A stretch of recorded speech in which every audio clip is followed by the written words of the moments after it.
Hello, everyone. Oh my goodness. Can we focus on my face? The camera was fine earlier. Camera, come on.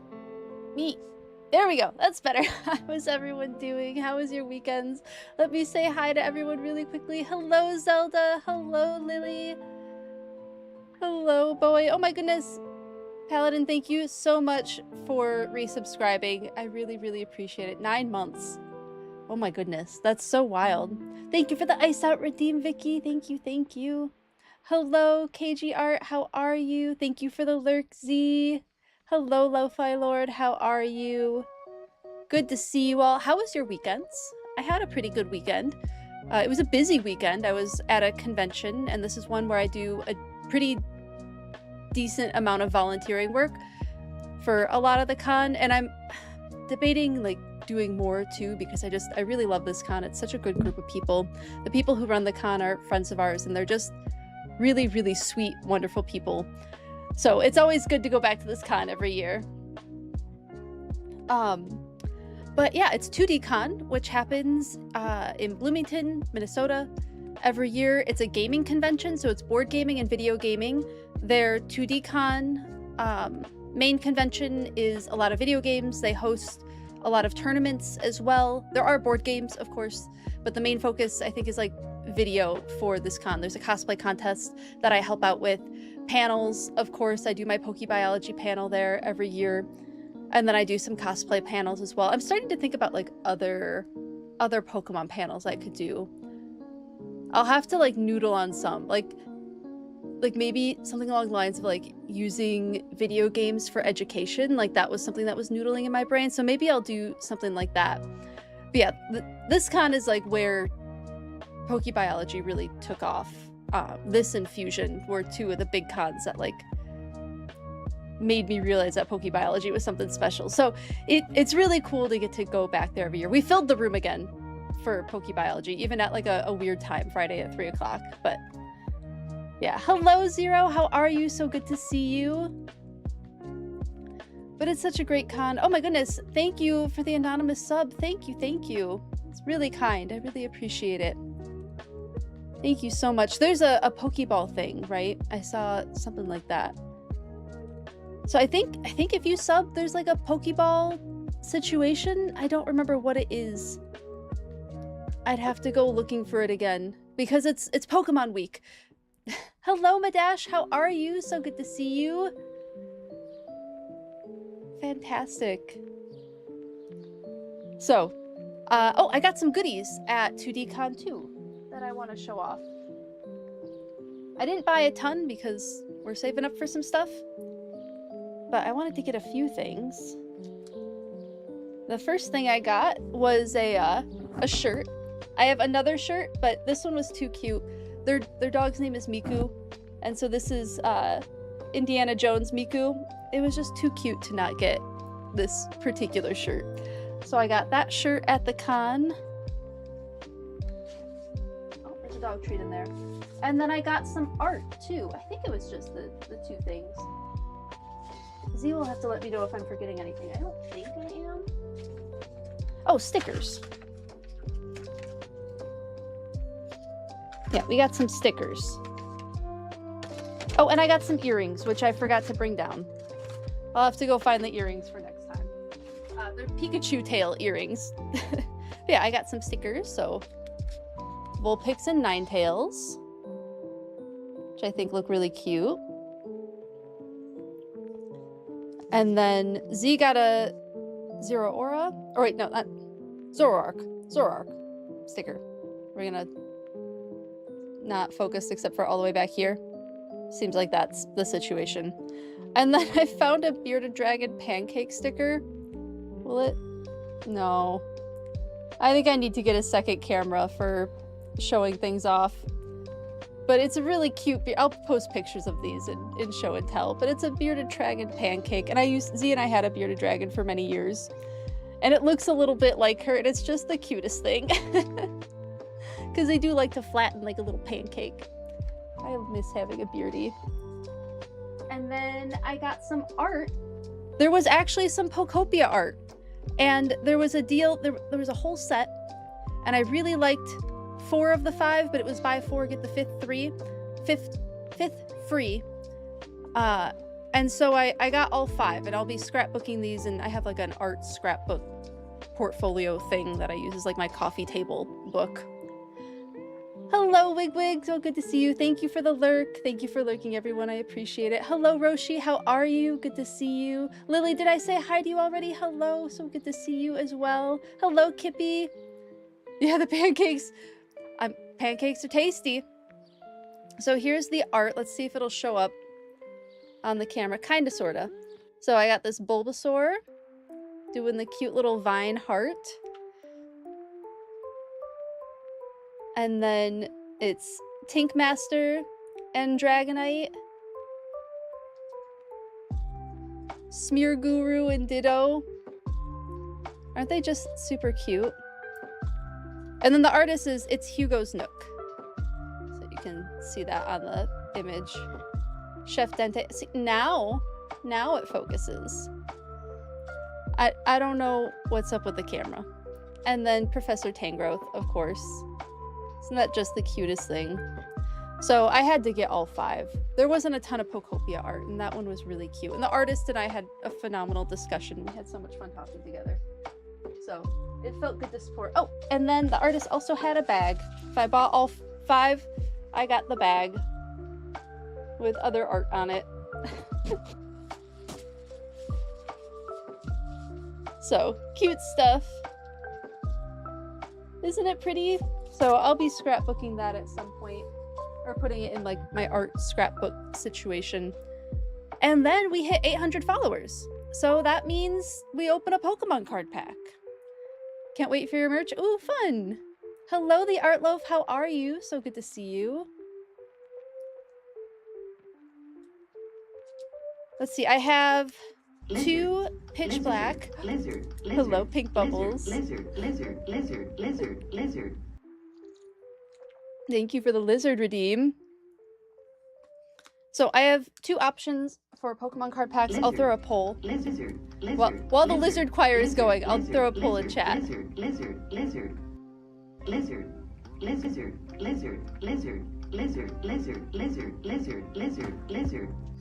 Thank you for the lizards, everyone.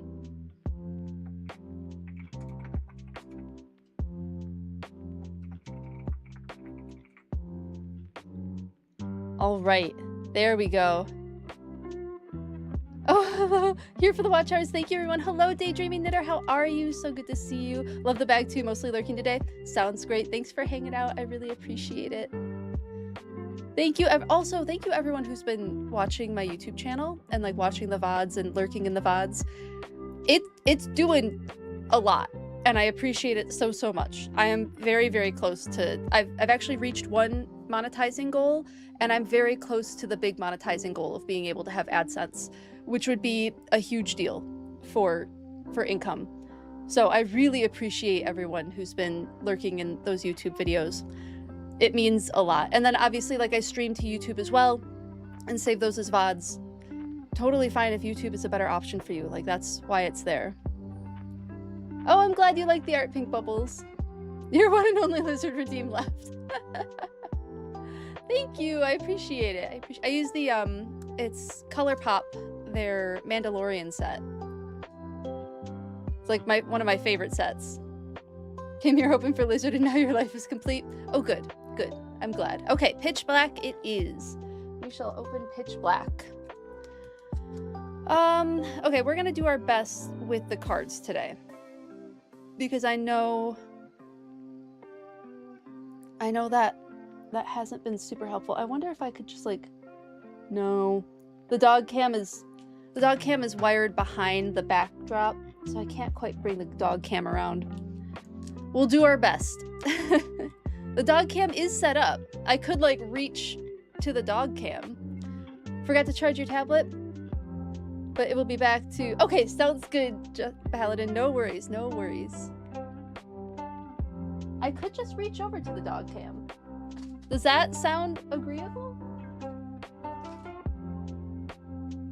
Yeah, the problem is it's wired behind. I could get up. Let me try something. Watching Gamescom and then you'll be in? Sounds good, Hannah. Good to see you. Enjoy Gamescom. Or do the cards Thursday? I think this will only take me 2 seconds. Let me try. Thank you for the lurk. I appreciate it. Let me see. It's just tucked in there. It's not... I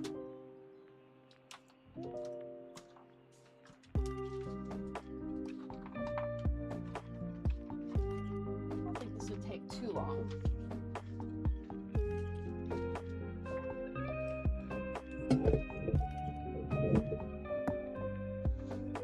Let's see what this looks like. You're gonna get a bit of my messy desk, so I'm gonna try and tidy up just a touch. Move some of these Ricola out of the way. At least tidy up this one part. Thank you so much for the sub. Hello, Ember. How are you? So good to see you. Let me just see if I can make this work. That was a good idea, Zelda. Thank you. Let's get some of these papers that have random notes. This might be sufficient. Let's see what it shows when I turn it on. Thank you for the ice out, Redeemed Garlic Girl. How are you? Let's see. Okay, that's my desk. You can see my little Bulbasaur.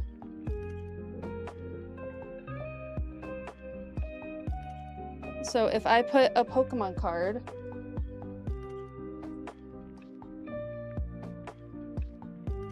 it's not very big, but I think I can just like move it here. I have to put it behind the frame. That doesn't take much time. Well, I have to find the frame. Okay, now it's behind the frame.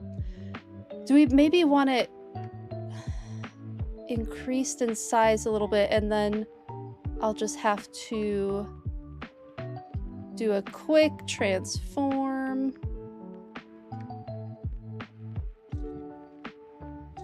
Maybe like 100 pixels in. What does that get us? Yeah, that's pretty good. Do we like this size? Is that viewable for you all? Does that feel okay? Hello, hello. So good to see you, Torun. So good to see you. The owl hooting by ambient bird noises is the exact same sound clip that sometimes plays to the music of your job. Oh, really? That's funny. It's a recording. It squawks at the end. It's really funny. Did somebody do a random bird call? Oh, I don't see it. Oh my goodness, thank you so much for the community sub, Ember. I really appreciate it. Hello, hello. Oh god. Zelda, no! I'm gonna have to process that off stream. Doing great, but tired after starting this week, but excited to get started. Hold on, I'm catching up on chat. Can I just hold them? Oh, in front of the dog cam. Yeah, I have that. All the packs at once.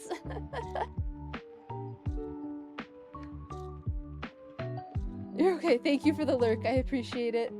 Thank you, thank you. Okay, so is it focusing enough?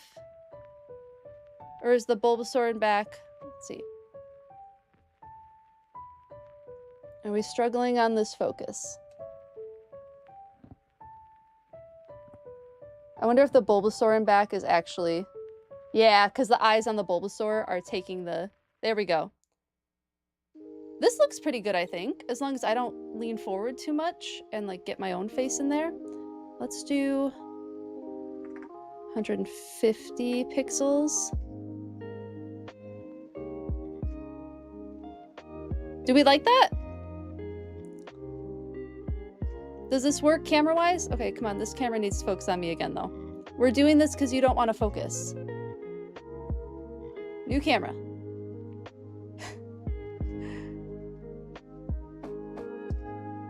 Are we figuring this out? Hold on, I gotta tap it. You like it? Okay, cool. There we go. Now it's focusing on me again.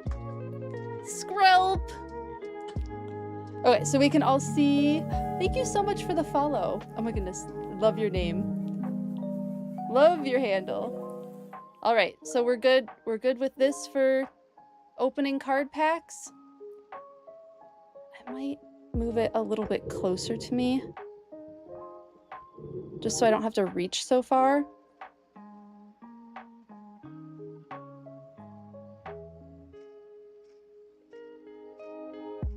Why does it want to not focus on this now? There we go. Okay. This is better, I think. Thank you. Oh, I hope I do too. Yeah, we'll see what we get. It's fun. Whenever we reach a bits goal or a follower goal, we do a Pokemon card draw. This is a bit of a sneak peek into the new content I'm doing soon. Yeah, I don't think that one's been posted yet. Precious baby leafy sea dragon. I know, it's so cute. I love sea dragons. They're great. Okay. We're gonna open this. Yeah, the precarious setup I have going on right now is it's like leaning against my mic arm, and so like my mic arm is in the way too. But we'll get it. And maybe I will, let's see, I'm supposed to pull from the bottom, right? I know how to do these. Oh. Pokemon card was put in upside down. Okay, so pull from the bottom. So I'll be able to do that. A little bit less easy, but we'll figure it out. Are we ready? Yes. Cracking packs. Ripping some packs. Let's get started with the pack opening. Our first card is Poltergeist. Such a cutie, inspired by matcha tea, of course. We're not gonna focus. Neither of the cameras want to focus right now.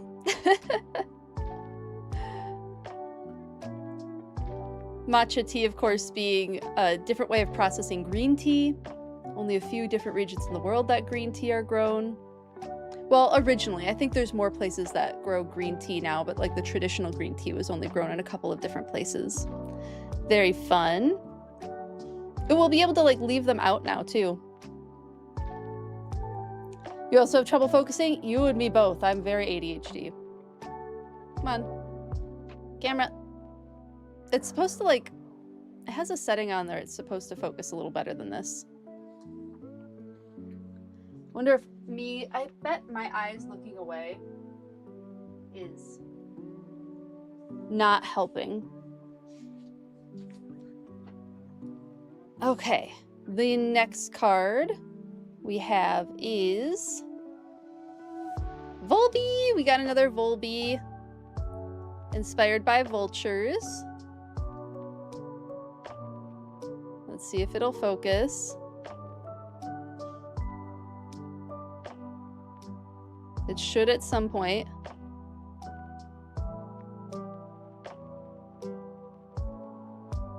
All right, I think eventually I'll want my Razor Kyo for here instead of this one. Come on.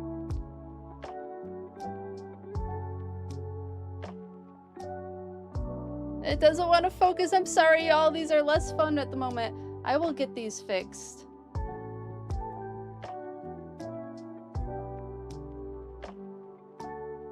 At some point.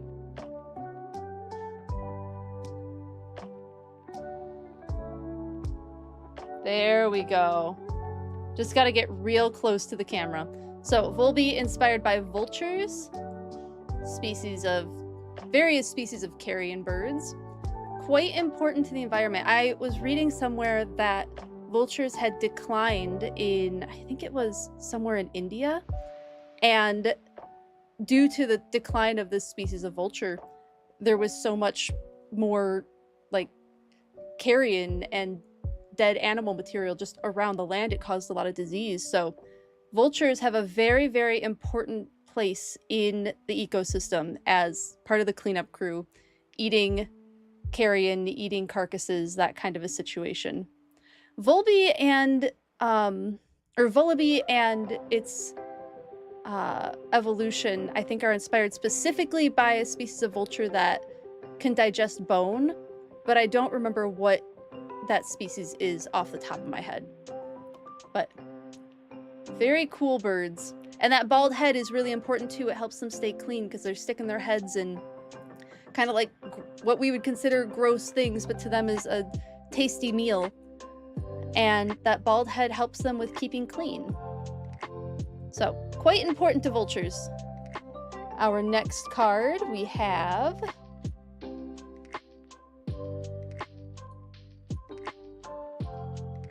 We'll get this down. We just have to practice it. Shoop it! Oh my goodness, we have like the perfect Halloween pack. Shoop it inspired by ghosts, of course. Idea of like a sheet over a spirit. They're quite cute. I don't have much biologically for that, but they are quite cute. Little guy is a little guy. They are so silly, I agree. I really like Bayonet's design. I remember there was someone at a cosplay contest who had done, I think it may have been Mega Bayonet, but it may have been regular Bayonet too. I don't remember now, but it was an incredible Gajinka cosplay. It looked really good.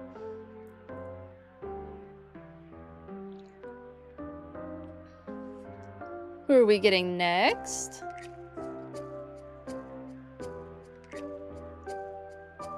Mankey! Ooh, is this one of the clay art ones? I think it is. I heard that this artist... Whoa. I heard that this artist, like, clay art stuff is gonna be at Pokemon XP, the big convention happening this week in, what is it, San Francisco? So I heard that some of these figurines are gonna be there, which is really cool. One of your favorites? Yeah, it is a cool one. I think it was like the pig-snouted monkey is what it's inspired by. Let me just refresh my memory on that. Southern pig-tailed macaque. Or snub-nosed monkeys.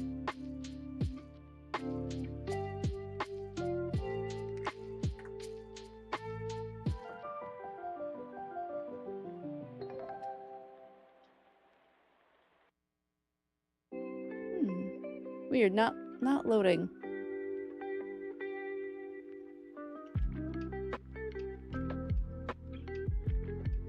I think I had found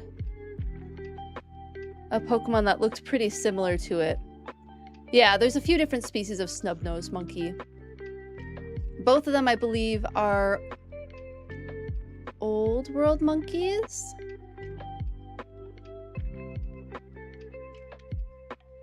I believe so. Yeah, because it's a macaque.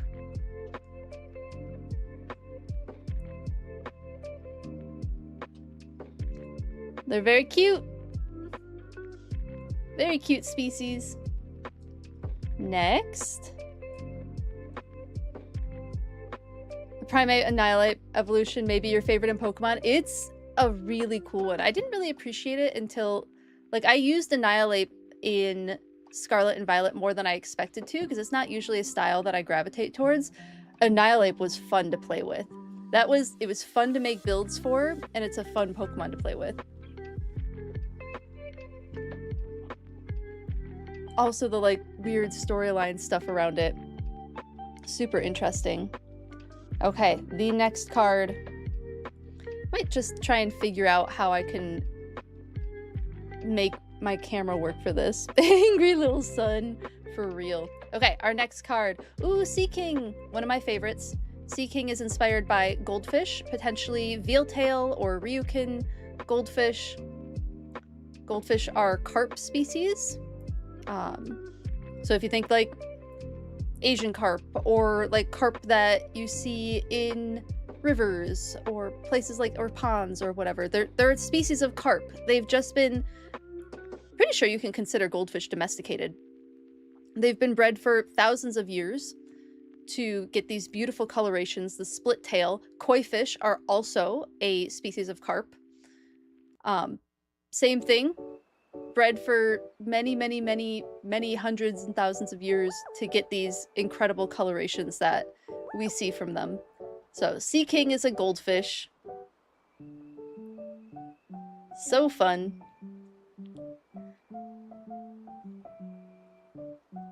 Would doing the makeup YouTuber thing help? I did try that, Dad of Doggos. I can show you. I did attempt that with this camera, but it doesn't, even when I, oh, hey, it's doing it. I guess I just needed you to suggest it. We'll see if it does it again. If it doesn't, then we'll do this, but we can still have the Pokemon that we've seen already laid out here, because that sounds kind of fun. Cards, hello, Cat of Diamonds, how are you? Just wanted to backseat a little. How nice. I know. Was it last week? I tried like 5 or 6 different methods to get it to focus, and it would not. It just wouldn't focus. So let's try the next one. We have, will you do it now? Nope, see, now it won't do it.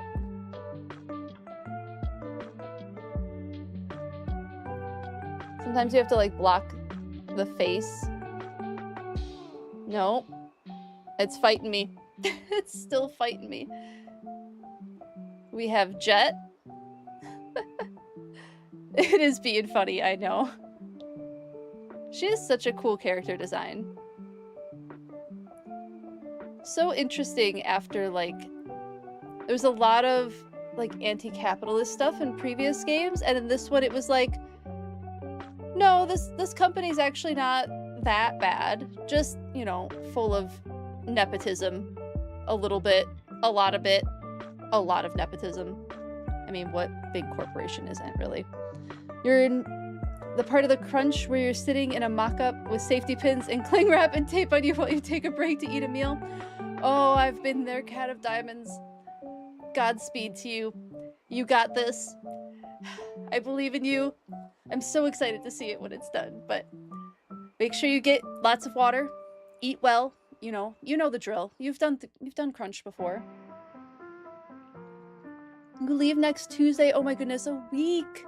7 more days. I believe in you. You can do it. You got this. Sending you all the finish the cosplay vibes. Sending all of it. You're so welcome. Oh, we're in an ad. I will wait. I'll wait for the ad to finish before we keep going with these Pokemon cards. Hence lurking in everyone's streams. Do all the lurky you gotta do. No worries. Lurk and work is totally fine.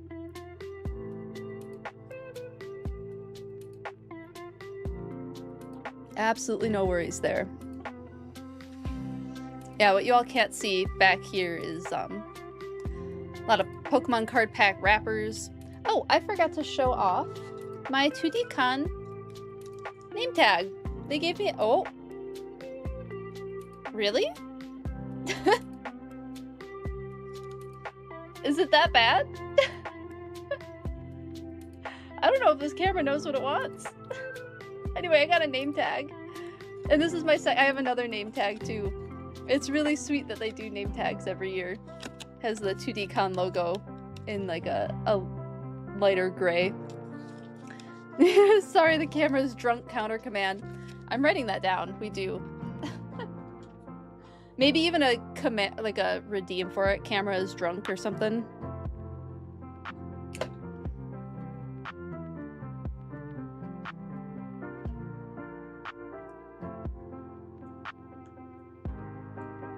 I have it written down. It's on the ideas. Hopefully Wednesday I can get some of this stuff. I feel this camera is just trying to censor you at this point. This camera went unused for years, and I'm finally using it again, and it's mad at me.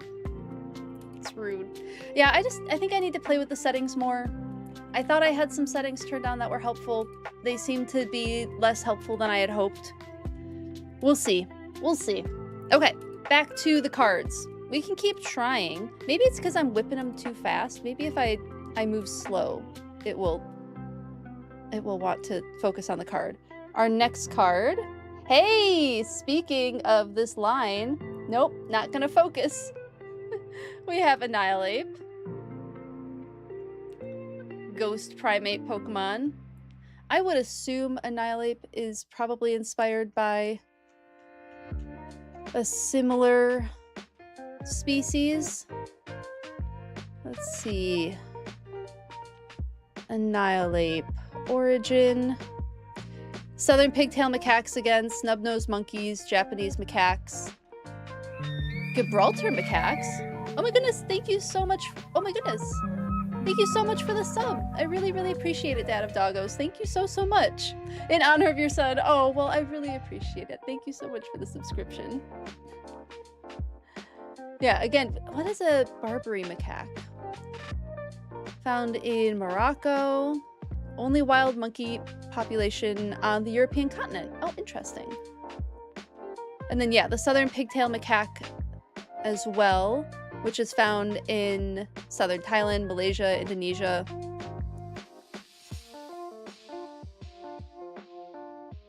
Skilled climbers, all of them. Mostly found in rainforests, but also will hang out in plantations and gardens. Probably wherever there's food that they can eat. Because, oh yeah, what they eat is figs, mangoes, durian, maize, rice, papaya, stuff like that. Oh, and then insects like spiders and grasshoppers. Oh, I saw a grasshopper in my garden today. I meant to get a photo of it, but I was like rushing through watering my garden and that didn't happen. All right, we got Annihilate. That was fun. I haven't seen Annihilate at all yet in any of the pack openings. All right, let's just stick to the lower camera for now since the upper camera is not cooperating. Okay, our next card. What are you? Oh my goodness, Mastiff, cute. Inspired probably by Mastiff dogs. Mastiff dogs are really big. I think is it the English Bull Mastiff where the dogs can get to the size of a female African lion? Like they're just that large. So if you want a pet lion, could I instead interest you in an English Bull Mastiff, where you can have the same size, pretty similar shape, but more domesticated, you know. Quite a bit more domesticated. What a cutie. I wonder if it's even like more bulldog inspired rather than English Bull Mastiff, but let's see.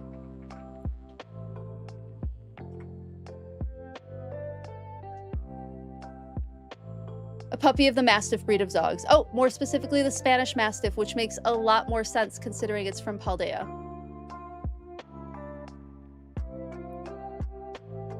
I don't know that I've heard of the Spanish Mastiff. Let's see if I can find it. Or Mastiff. Breed of Mastiff from Spain. Yeah, that makes sense.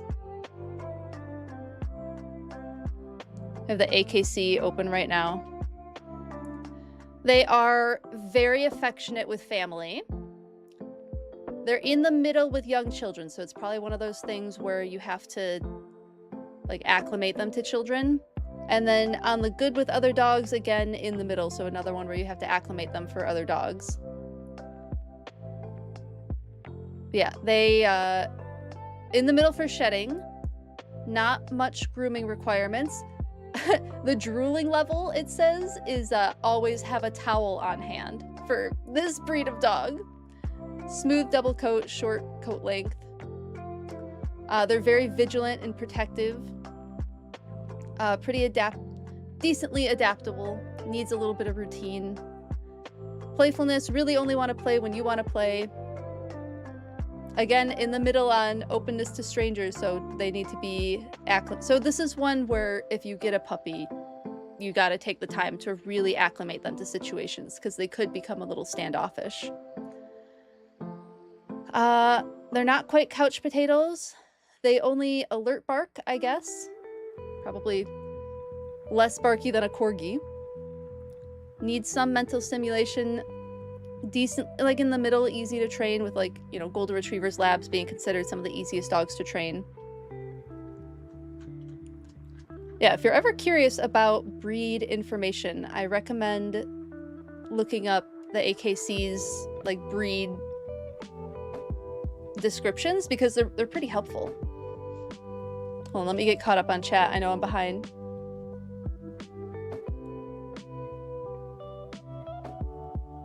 Your uncle had a bull mastiff, biggest dog you've ever seen, but so incredibly gentle. They are really, really big dogs. You do not recommend a pet lion. I also do not recommend a pet lion. I do recommend doing your research if you want an animal that large. You could get this one. Oh, is it coming to Pokemon Go? Nice. Lions are evil. For wild dogs, specifically. Nice, nice. Wonder when his trainer gets to make sandwiches. Half-Lurk doing some packing stuff. Best of luck with packing, Zelda. Hello, pint-sized orca. How are you? Everything is less barky than a corgi. It's true. Yeah, it's true. I mean, there's some I think that are more barky, but herding breeds are vocal dogs. Hello, Stabby. Oh my goodness, thank you so much for the 10 stream streak, and thank you for the lizard redeem. So good to see you. How are you today? Oh my goodness, another 10 stream streak. Thank you so much, Cat of Diamonds. I really appreciate it. Listening and doing walk-bys. Sounds good. Twins! Stream streaking twins! Thank you both. Thank you for the ice out redeem. Alright, we have a couple more cards to do. Let me close a bunch of these windows so I don't have a million windows open right off the bat. Gaboon's smaller than a lion. Another check mark. Maine Coons are so cool. You wonder if they're harder to care for and need special care compared to a normal house cat. It probably depends on the cat. If they're pretty good at grooming, you would need probably some special grooming requirements, like acclimating them to brushing. My cat is supposedly half Maine Coon. I think she's just a domestic medium hair personally, but the rescue says Maine Coon. She has some traits that are like, maybe. She's not very big though. You do need bigger litter boxes for them, so you do need to get like larger sized boxes for them to use because otherwise they don't fit and then they don't go in the litter box. But yeah, maybe some like acclimating them to grooming. You feed them a lot more. They're very playful. I know Maine Coons are known for being a really playful kind of dog-like breed. So teaching them ways to play like on their own or making sure that you have time set aside in your day to play with them is pretty important for the breed. But they're pretty cool. I really don't know much about them. Might research them later. Yeah, do it. They're great cats. They're very friendly. That's one of the ways that they were bred is to be very friendly. There's not very noble animals despite the backwards reputation. Ooh, Badash, have you heard me rant about hyenas in The Lion King before? They kill other animals, yes. They fight each other when food is present instead of being cooperative. Depends on the subspecies. The males get so food aggressive they've been known to accidentally kill their own cubs trying to get a scrap. Males will, when male lions come into a pride, they will sometimes kill off all of the cubs that were there so that only their own genetics are in the cubs, which is not a delightful thing to learn about them, that's true. Hyenas, on the other hand, are very intelligent, fun animals and very interesting clan dynamics as opposed to what the Lion King taught. Okay, we're going on the hyena rant. So, when I was applying for grad school, I went to Michigan State University for undergrad and I was applying there for grad school too. I was in a lab, thought that I was kind of a high likelihood situation where I could get into the program. So the way that program works is you interview with every single professor and then one of them kind of picks you and says, I want to work with that one and we'll put them in our lab and we'll fund them however that process works. So I got to speak to one of the most famous hyena researchers in the world, Professor Kay Holcamp, Dr. Kay Holcamp. Super cool person, just one of the most cool people I've ever talked to. She was incredible. She takes students to overseas all the time. I don't remember what particular wildlife refuge on the continent of Africa that they go to. I can't think of which one it is off the top of my head. But just an amazing person. Anyway, I don't know how it came up. I was talking to her about her research. Maybe the Lion King got broached somehow. Anyway, she wanted to rant about the Lion King. She sued Disney. Like, when the Lion King came out, she was part of a group of researchers that sued Disney for their portrayal of hyenas, because she was like, this is going to ruin their reputation. And it did. And she was right. I don't think she won, but she did sue Disney for their portrayal of hyenas, which is wild. It was fantastic. But yeah, she spent many, many years like trying to repair that knowledge gap that now exists with lions and hyenas. And she does. Anybody who's in the zoology program at Michigan State University knows a lot more about hyenas than you would ever expect, because she has an incredible body of research on them. Like, really just the most interesting behavioral studies. Would have to be a future endeavor since you have 2 dogs already. Yeah, not sure how they would deal with an enormous cat in here. Oh, you're so welcome, Roshi. Yeah, the Jaws filmmakers should have sued on behalf of sharks. Should have been sued, I would think. Actually, one of the biggest shark advocates in the world, Rodney Fox, who's now an expert on sharks, he became an expert on sharks because he was terrified of them, because he survived a horrific great white shark attack. Like, his entire torso basically opened up kind of shark attack, but he survived. And then he was very afraid of them for obvious reasons. And to deal with that fear, he started learning about them. And through learning about him, he started to really appreciate them. And then he cared about them. And then he wanted to protect them. He is the one who invented the shark cage. And why we have incredible footage of sharks in so many other movies now is because of the work that Rodney Fox has done. Like, he's like 80 years old and still the #1 expert on great white sharks in the world. Like, really incredible stuff. Yeah, been sued. Yeah, exactly. Yeah, I think that was before researchers knew they had that power. You love when divers flip sharks to redirect them. Yeah, I mean, it can be dangerous for the sharks. It has to be done appropriately, right? Because it can send them into like a really stressed out state. But yeah, it is a fascinating application of like weird, what's the word I'm looking for? Not an adaptation, just like a weird thing that happens to sharks, where they kind of like lose their strength and lose their ability to defend themselves even, and get like put into like this weird stasis like mode when they're flipped upside down. Great white sharks are really cool, Stabby. I agree, they are really cool. Sea puppies, as a dad of dogs, you claim them. That's fair, that's fair. Flipping over your cats gets similar stress responses. Your toxic trait is that you think you could successfully form a redirection maneuver before getting curiosity boops. I mean, if you know what you're doing, and you can keep yourself safe.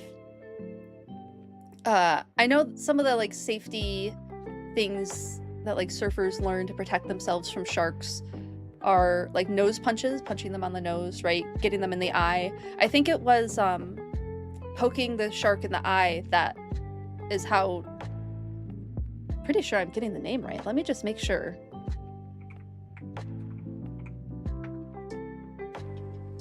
Yeah, it is Rodney Fox. I'm pretty sure that's how he got out of that situation. I had a book on him for a long time. I don't know if I have it over here anymore. I had a shark book that was telling his story, and that's what got me like super interested in sharks when I was younger. Boop, a snark shoot. Oh my goodness, I can't. That's too many S sounds. Boop, a shark, snoot. It's too many S and O sounds. Responsibly. Yes, exactly. You're curious what petting a shark feels like? It would feel kind of like sandpaper. So the way their scales are, they feel kind of like sandpaper, if I remember correctly. Hold on. I have to refresh my shark knowledge. Yeah, it's rough. They have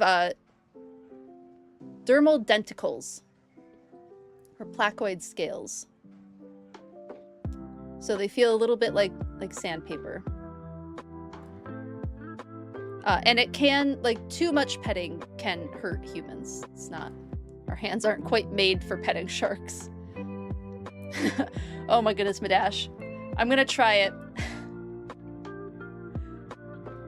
Yeah, that's a hard one. She sold shark snoots by the seashore. That's a rough one. So basically cat tongues. Yeah, yeah. Maybe a little more rough than cat tongues, I would say. I said it real slow. I didn't try it fast. Truth is, the water is so murky you wouldn't see the shark at all. Yeah. That makes it difficult. Yes, rough skin is correct. What is that? Sharpedo? Yes, Sharpedo would have rough skin, and that is correct. That is a real thing that sharks have. So Pokemon got it right there. Oh my goodness. We're halfway through the ad thing already. And I'm on the last 2 cards? Was the Mastiff one of the... Oh, the Mastiff was one of the holographic cards. Okay. 2 more cards left. Let's do this. Not the German right, yeah. You also want to boop a moose. That's a dangerous boop, too. Ooh. Let's focus. Toucanon. Inspired by toucans, if you might imagine. I think there's a specific toucan species that it's inspired by. I remember looking this is in my PokeBiology panel, but we didn't click on this one. The Toko toucan. And I believe the Toko toucan is that, like, toucan that you expect to see when you see a toucan. With the giant beak. So these beaks are actually super lightweight. And if I remember correctly, there's not... Their beak takes up a lot of their head. So if I remember correctly, their brains might be kind of small. I don't remember enough about it. But they are really beautiful, really striking birds. Endemic to South America, of course. Rainforest species. They do, much like you see in Pokemon Snap. What music are we on now? Okay. We're Legend of Zelda music. It's fine. You've booped a moose? Oh my goodness. What? To be fair, you were also much younger, but moose are freaky big. They are, like, imagine how big a moose is, and they're bigger than that. That's wild. I hope you were safe. I hope you were safe. That's so wild.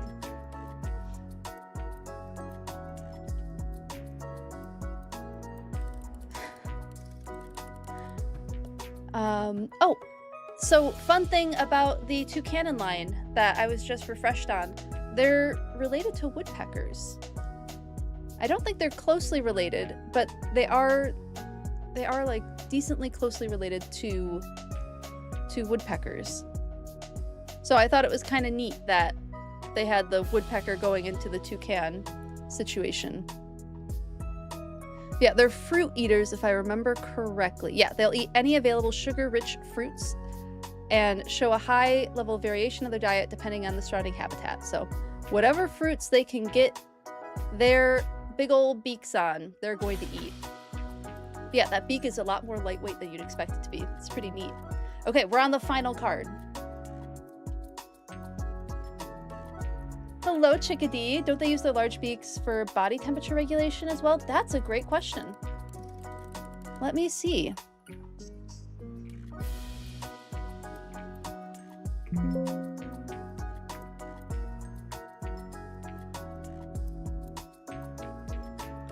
Let me see.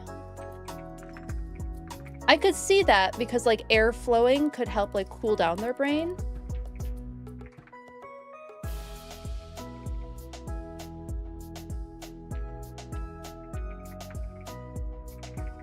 I'm looking it up really quick. It's a great question. Yeah, a bird with a big air conditioner. This is science.org, which I would consider a pretty darn decent source. When it comes to keeping cool, and this is a Toko toucan, it looks like, toucans get top billing in the animal world. New research shows that the colorful birds use its massive beaks to rapidly radiate away heat, allowing it to chill out in the tropical climates. That is so cool. Thank you, Chickadee. I really appreciate that. And hello, how are you doing today? Thanks for joining chat. Let me post this article in chat for you all, because it's kind of neat. Just wanted to say that you loved... Oh, thank you so much for saying hi, Skippy. I appreciate it. It was the very first panel you've ever been to. Oh, I'm so glad you had fun. I'm really glad you had fun. Welcome in. Thank you so much for joining the panel at 2DCon. Thank you, thank you. Hopefully I didn't miss you. Good to see you. Let me post... And I'll post this on YouTube as well, if anybody is interested. Here is the link to learn about toucan regulation. Don't think you've ever seen that Pokemon before? It's from Alola. It's from the Alolan region. It's at a farm that was exclusively a moose petting zoo. Quite the experience. That does sound like quite the experience. Probably the safest place to do that, because I'm sure they had like protection set up for guests. Funny thing you remember most from the visit is that we locked the keys in the car. No. Oh, that stinks so much. You're out in the middle of nowhere, so calling for car services wasn't an option. Oh, I'm so sorry. That's an awful way to remember it. Hopefully touching the moose is like a bit of a consolation prize. Welcome. Just learned that the other day, actually. Oh, cool. Well, thank you for sharing it. I really appreciate it. I'm glad we were able to find a fun source about it, too. Yeah, temperature regulation. I mean, a lot of species will use... I mean, I can think of a few off the top of my head, at least, that uses the nasal airway passages to help cool the brain at the very least. Camels will do this.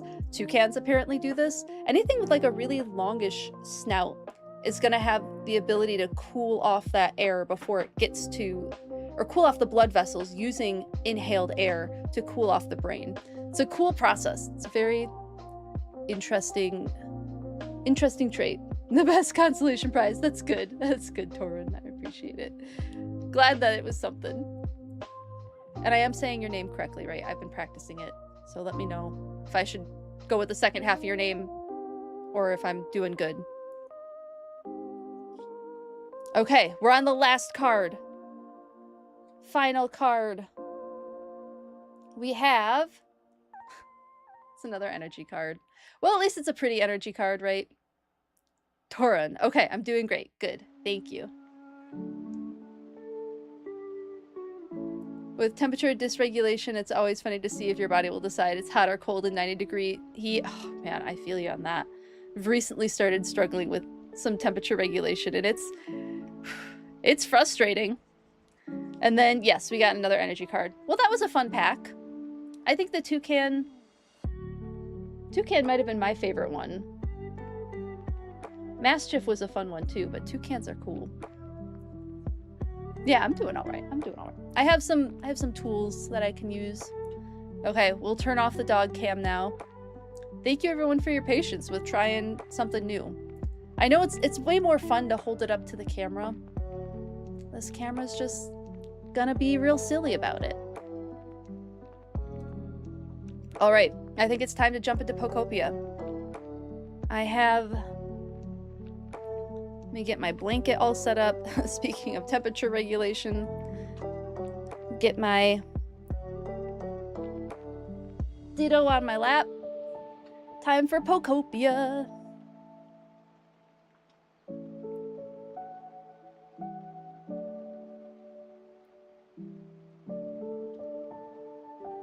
Hello, Mini Puff Puff. How are you? Welcome back. So good to see you.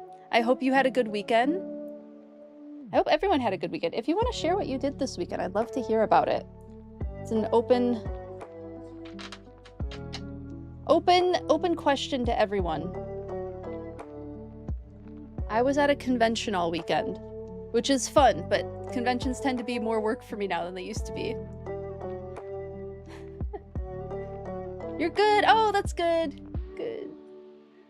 Yeah, we're just popping over to Pokopia now. We had a Opened up a bunch of Pokemon cards. Whenever we reach bit and follower goals, I open up a Pokemon card pack. Your partner and you flew up to Denver for a wedding. Oh my goodness, that sounds so fun. Met some of our friends, got to explore the city a little. Denver's a fun city. I only saw a little bit of it. When I was in Colorado, I spent most of my time in Boulder. But Denver, the little bit of it I saw was really fun. You need to go back when you have time to do hiking and such. That's what I did in Colorado, was I got to hike the Flatirons, which is cool. Yes. Coloradans in chat. Now is your time.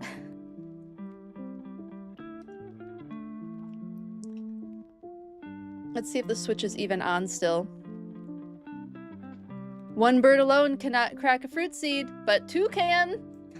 It's a good one, Madash. It's a really good one. Oh, yep, it turned off.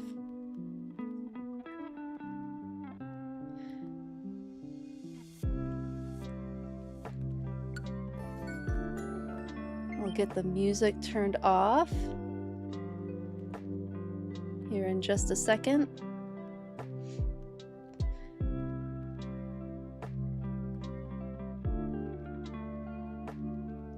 Also, is anybody else feeling like, where the heck did August go? Because I feel like August disappeared on me. I don't know what happened. I mean, I guess I was out of town for a decent amount of it, and then I got sick, which doesn't help with... Oh my goodness. We're getting here right as the clock goes. Oh, and we got a new Pokemon friend. Hey! Oh my goodness, this is exciting. Yep, you blinked twice and it's almost your birthday. Ooh, exciting. It went by fast for you as well. Yeah. August literally slipped away into a moment in time. It truly did. Excited for August to be over. It needs to be fall now. Yeah, truly, Garlic Girl, right? Didn't it start yesterday? Come on. Give me just a little bit longer. Yeah, it's been a busier month than I expected. Wild stuff. We have a new Pokemon. Let's go say hi. We have another seahorse Pokemon over here.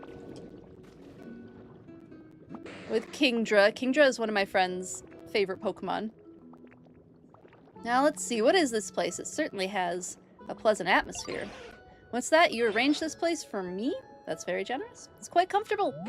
Are you planning to work on other places as well? If so, I'd be pleased to help. I seem to have slept for a long time. Oh goodness, we're getting back to that again. So I'm eager for some physical activity. Yay! Once again with the seahorses. Dragon Pokemon. Wonder if they're kind of leaning into a little bit seahorse, a little bit like weedy sea dragon with Kingdra. Especially since they're calling it the Dragon Pokemon. They are closely related species. Stignathiforms, I think is what they're called. But seahorses have the prehensile curled up tail that they can grab onto things with, whereas sea dragons don't have that. They don't have the ability to grab onto things with their tails. So that's a pretty specifically seahorse trait. I wonder if there are any seahorses with like head appendages.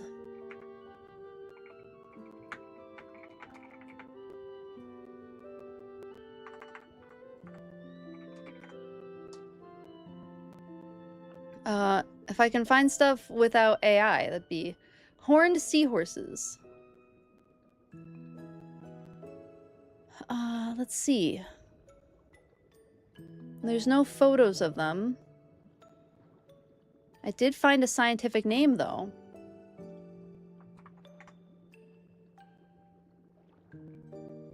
Or the crowned seahorse?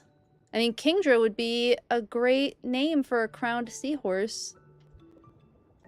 There's not very many, like, great photos of this. But I'm gonna show it anyway.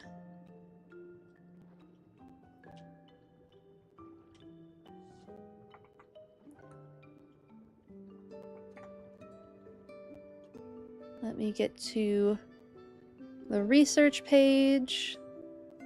Oh, it showed this instead.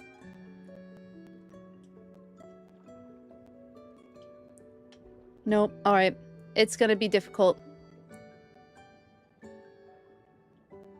Yeah, it's gonna be difficult. I messed it up. One, if I... will it switch? No, it's gonna be that one.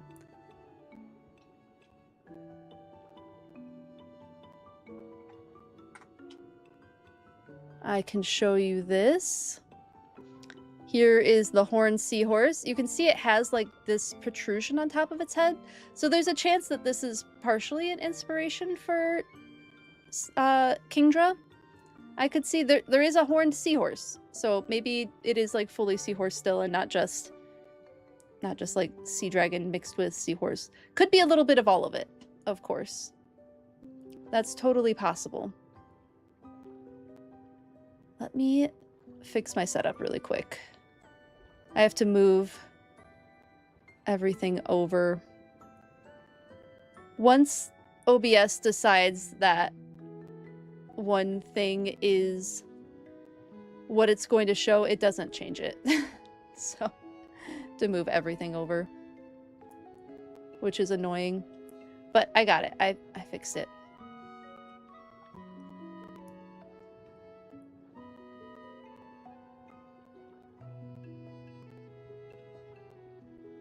There we go.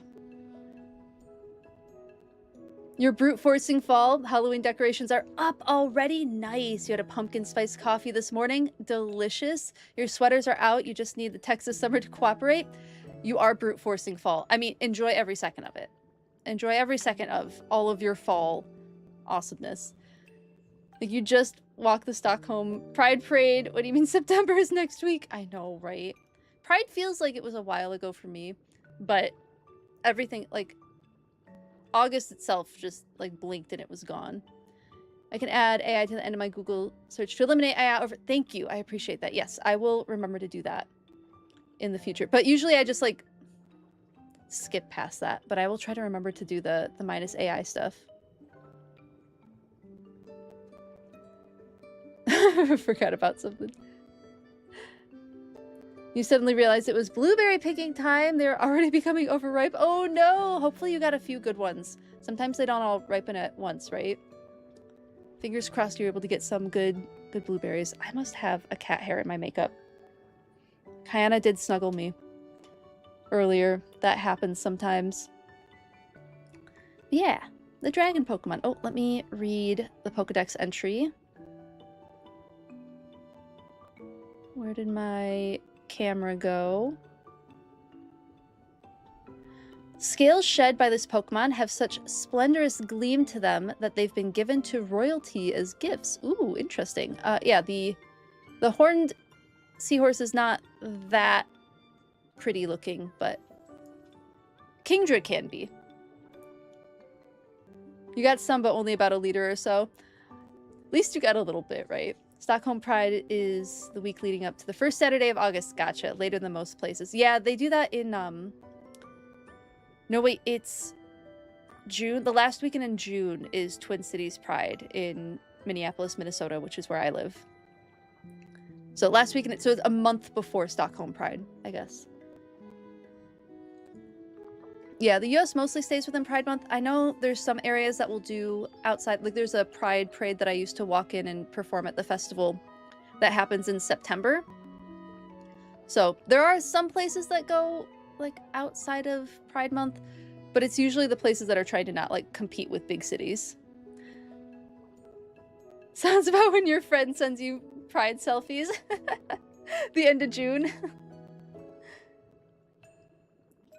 Okay, anything else we need to know about this one? Oh, there's another habitat type for Kingdra. We'll have to discover it. But for now, they're living in coral. And then I had another one. Oh, we want to say hi. Thank you for the gift. Oh, she's also in the Twin Cities. You were there to visit 2 months ago. Oh, fun! Oh, I hope you enjoyed the Twin Cities. It is such a great place.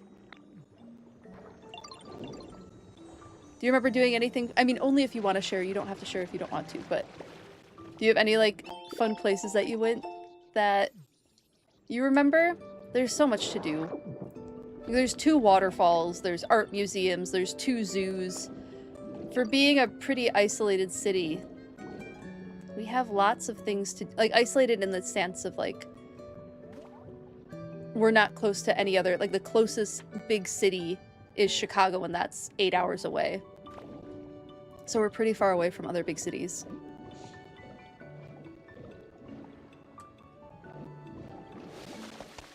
Yes, here's the other Pokemon I found. We found Primarina, our big, beautiful sea lion Pokemon.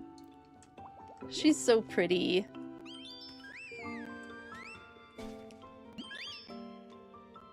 Whoop, we're singing. Pleasure to meet you. I did not realize my song had attracted such an adorable audience. Once I found this cozy little spot, I couldn't help but sing. Soon enough, I was completely swept up in my song. Now then, what shall I sing about next? The stunning blue sky, the clear ocean water. Why, I can hardly choose. Cute. Yes, another sea lion, the soloist Pokemon, because they are a songstress. Also known as a songstress, it is a sight to behold on moonlit nights when it sings in front of the colony it leads. So, a place that Z and I looked at for a potential vacation, one of the reviews was like, it wasn't too loud, except for all the sea lions. I wasn't expecting sea lion noise to be what kept me up at night, which was pretty funny. The Popplio line just gets cuter. It really, like I said, Popplio's the only water starter I ever chose. Besides like the one playthrough I did on Twitch for Arceus. I did water that one. So it's like one of only 2 times I've been with a water starter, and it was worth it. Primarina's pretty great. You got to see an art museum in the aquarium when you went to Chicago Field Museum for their Pokemon event. Oh, you went to the Pokemon Museum? I did that too. It's really fun. Yeah, the Shed Aquarium, an incredible aquarium. It's really, really cool. And its location on like the shores of Lake Michigan is just breathtaking, looking out that big window that they have. It's really cool. And yeah, the Field Museum, so much stuff to see in the Field Museum. How did you like it? How did you enjoy the Field Museum? You did a few museums that you're not remembering the name of right now, and the massive candy store a bit away. Yep, that's about 45 minutes away. And Mall of America, because you could not fathom an amusement park indoors. You still can't fathom it, and you've seen the thing. So I learned something interesting about that amusement park. My brother-in-law has 2 like doctorate degrees. He's a law degree, and then he also has an ethnomusicology degree. And I guess in one of his classes, he teaches. They did some like incredible acoustic stuff in the mall so that the sounds of the amusement park stay in the amusement park. And then when you leave the amusement park to go shopping, you don't hear it. And I never really noticed it until he pointed that out. And now I can't hear that difference. Like you go into Nickelodeon theme park and then you leave it and it's just a regular mall. And even when like Z and I have gone during like quieter hours, like earlier in the morning, or been there before it closes because we were playing Pokemon Go. It's a really good Pokemon Go spot. It's like the Pokemon Go spot to go to. You can hear music playing and not the theme park. It's really interesting. You gotta Build-A-Bear out of it though. Oh good, they actually just opened a second Build-A-Bear. They opened a Hello Kitty specific Build-A-Bear. Isn't that wild? Hello, Hannah Brad. How are you? Good to see you. You love the Shed. Top 3 aquariums you've been to? Yeah, it's an incredible aquarium. I mean, it's near and dear to my heart because it's like the closest big one that I grew up near. And when I was president of a zoology club in undergrad when I was at the community college, and I got us behind the scenes at the Shed Aquarium. So we got to see all the behind the scenes stuff and see some really cool rare lobsters, see all of their tanks and how they mix salt water and how they filter fresh water, and really it's just so cool. Like the front of the Shed Aquarium, amazing. Behind the scenes was really, really worth the visit. And you think it was Como Zoo. Como Zoo's really fun. I love, I mean, they have my favorite animal there. They have the snow leopard there. So I adore Como Zoo. If you came a couple years ago, did they have the snow leopard cub at the time? I don't know if you would have been able to see her. She's an adult now. She's still there.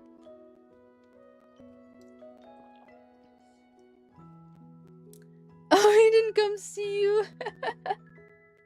Several states away and you had a budget. The US is quite large. We don't dead name unless it's Camp Snoopy. Yep. Everybody calls it Camp Snoopy still. Although I unfortunately moved to Minnesota after it had changed to the Nintendo park. but a lot of people still call it Camp Snoopy for sure. Loved it. Loved how they blended Pokemon with their IRL inspirations. Oh, it was so well done. The exhibits were adorable. The rest of the museum was so much fun to walk through. 10 out of 10 would go again. Yeah, the Field Museum's a special one. Did you go see the T-Rex? Did you go see Sue at all by chance when you were in the museum? Sue's my favorite fossil. It helped. I have an aunt named Sue, so that helps. But also, Sue the T-Rex is really cool, and they gave her an incredible new exhibit. She used to be in the big open foyer area.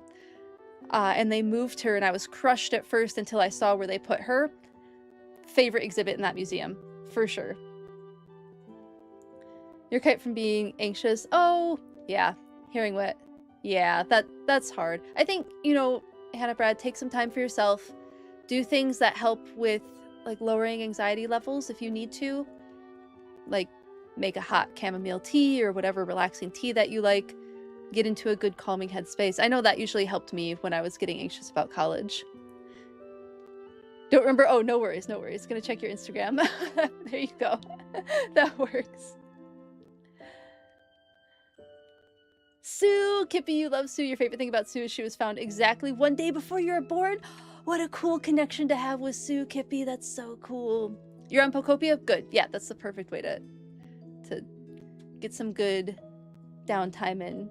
Hannah Brad. Listening to Bob Ross. The joy of painting is also great for calming down. Yeah, Bob Ross has a really good voice for calming, soothing anxiety, that kind of stuff. Agreed. Thank you for that pint-sized orca. I appreciate it. Making sure I didn't miss anyone's chat.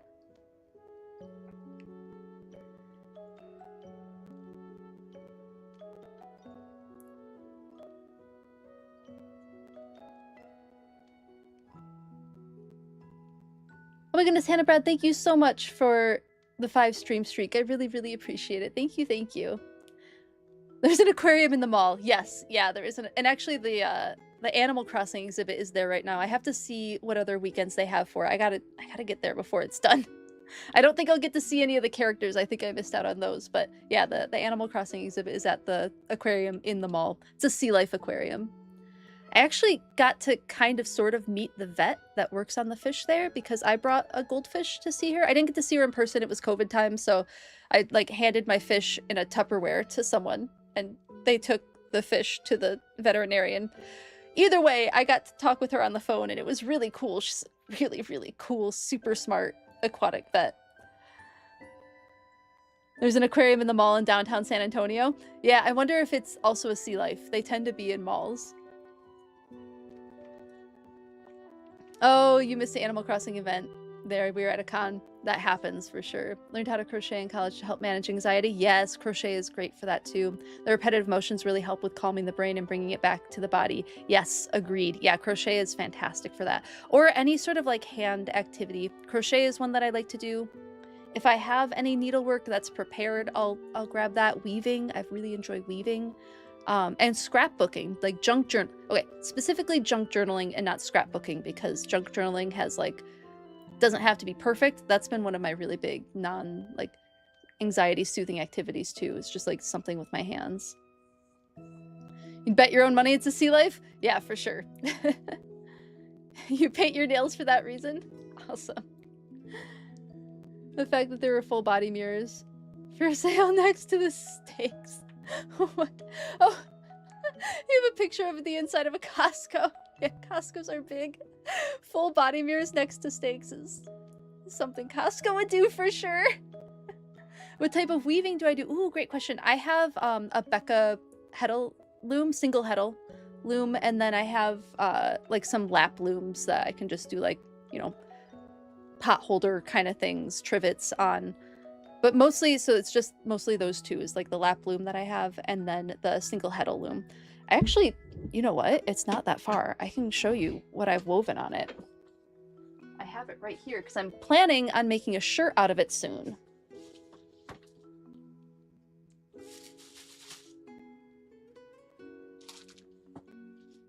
I learned that variegated yarn can be super pretty. Let me go back to just chatting. We're mostly just chatting anyway. So here's the fabric that I made. You can see kind of the lines in here, like the imperfections, but This is eventually going to be a shirt. So maybe we'll have it on stream once it's done. The idea is to make it a very like slouchy kind of shirt like this. But look what the variegated yarn did. It looks so pretty. I really like how it turned out. And then, oops, so sorry for that awful mic sound. My sincerest apologies, everyone. And then this is going to be, there we go. This is going to be the bottom of the shirt. So like the waistband part of the shirt is going to be this. And then I plan to crochet around the edges some like different designs as well. Oh, I'm glad you like it. Weaving is what you have your education in. Oh, you teach weaving courses, Garlic Girl? That's so cool. Imperfections in the textures is a fun part. It's true, yeah. It's a bamboo cotton yarn and linen. I used linen as my warp. No, as my weft. I used a really thin linen as my weft because I have a huge heckin' cone of it. So I wanted to use as much as I could. I barely put a dent in it. So yeah, a bamboo rayon cotton blend is the colors, and then the little lines, the weft is the linen part. Yeah, I'm debating if I want to line it or not, just because sometimes the weft does catch on things. So I haven't decided yet if I'm gonna like line the inside of the shirt or not. I'll have to find something to line it with. Yeah, that was my most recent big weaving project. I need to warp up my loom again. It's been a while because I have some pretty yarn that I'd like to use. Just have to make the time for it. It takes a long time because I don't have a warping board. I just have a warping peg, which is really all I need. I don't really need a warping board, but it takes a long time with the peg. Just like the single one. Those are nice materials. Wouldn't line it if you wouldn't have to. Okay, good to know. Thank you, Garlic Girl.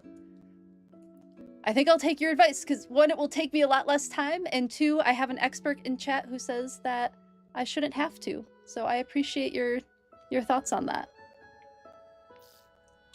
Oh my goodness, if you are in the Discord, like we have other people who like weaving and fiber crafts, I would absolutely love to see some of, if you want to share, no pressure of course, but if you want to share, I'd absolutely love to see what you've made. Absolutely, weaving is like cool stuff. I love going to fiber arts festivals and stuff like that, and I have some friends who are really skilled at weaving and have made some beautiful things. And spinning, they spin, so they spin their own stuff and then they weave with it, which is, it's a lot. it's a lot of work. Okay, camera, are you still mad at me? Okay, we're gonna do the tap. I have to tap it again. Might have to move the camera closer if I have to keep doing this.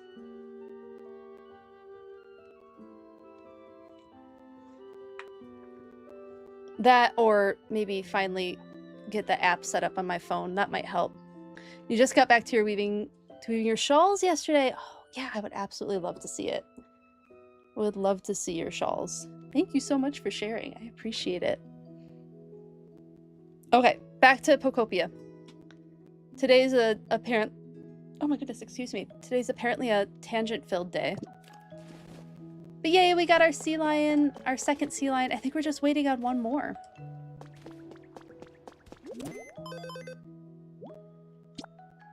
Ooh, I have Moltres today.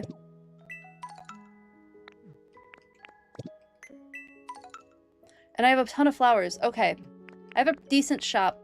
I have plans after stream, but if I get home and anybody wants to come visit, I can open up maybe sometime tonight. But it would be a lot later tonight. But we could also take like the last 10 minutes of stream. That might be better. Maybe the last 10 minutes of stream. If anybody wants to come to my shop in the last 10 minutes of stream, I'll open up then, I think. You also have mostly seeds? Come here for the Pokemon and remain seated for the tangents of the day. Thank you, Roshi. I appreciate it. Today. Okay, I'm getting called out. It's fine. Where can we find the link for the Discord? Oh, great question. Yes, I only give it out when I'm streaming. Let me grab that for you.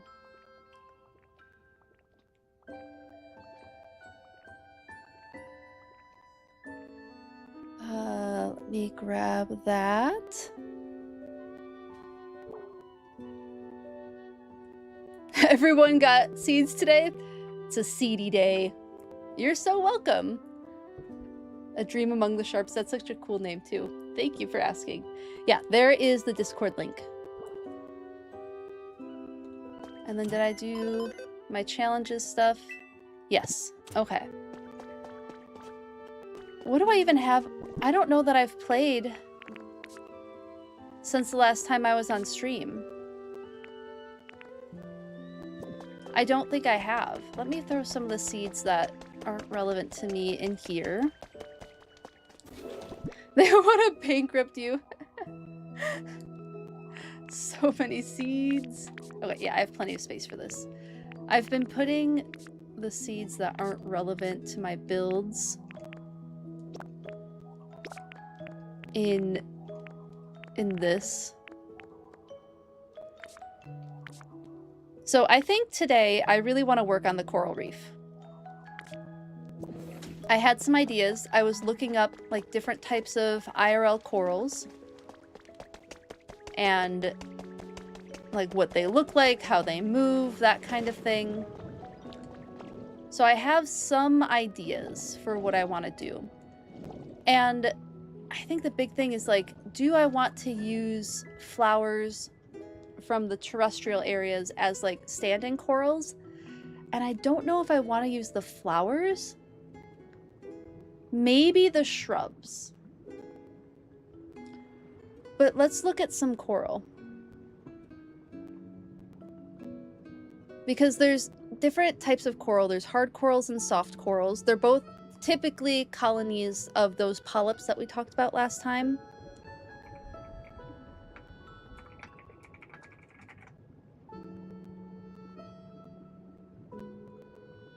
There was a great, yeah.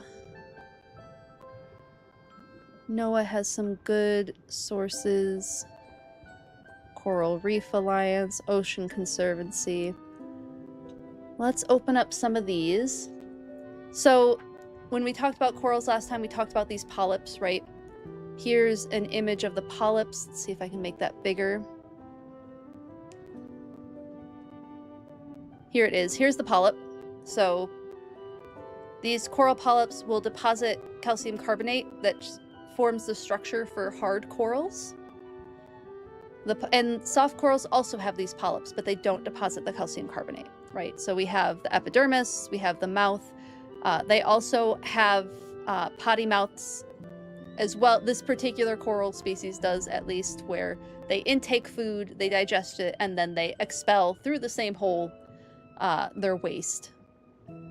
So we have the tentacles, digestive filaments, the stomach down here at the bottom, the mesoglia, which is kind of like their internal viscera kind of situation. Probably more like muscle, I would guess. It's probably similar to muscle. On the tentacles, there are nematocysts, which are those things that can like shoot out like venom or a sharp stinging uncomfortable substance. And then their epidermis. So again, there is our coral polyps. Oh, here's how a nematocyst works. That's kind of cool. But let's see. Do we have images of what corals look like? Hold on.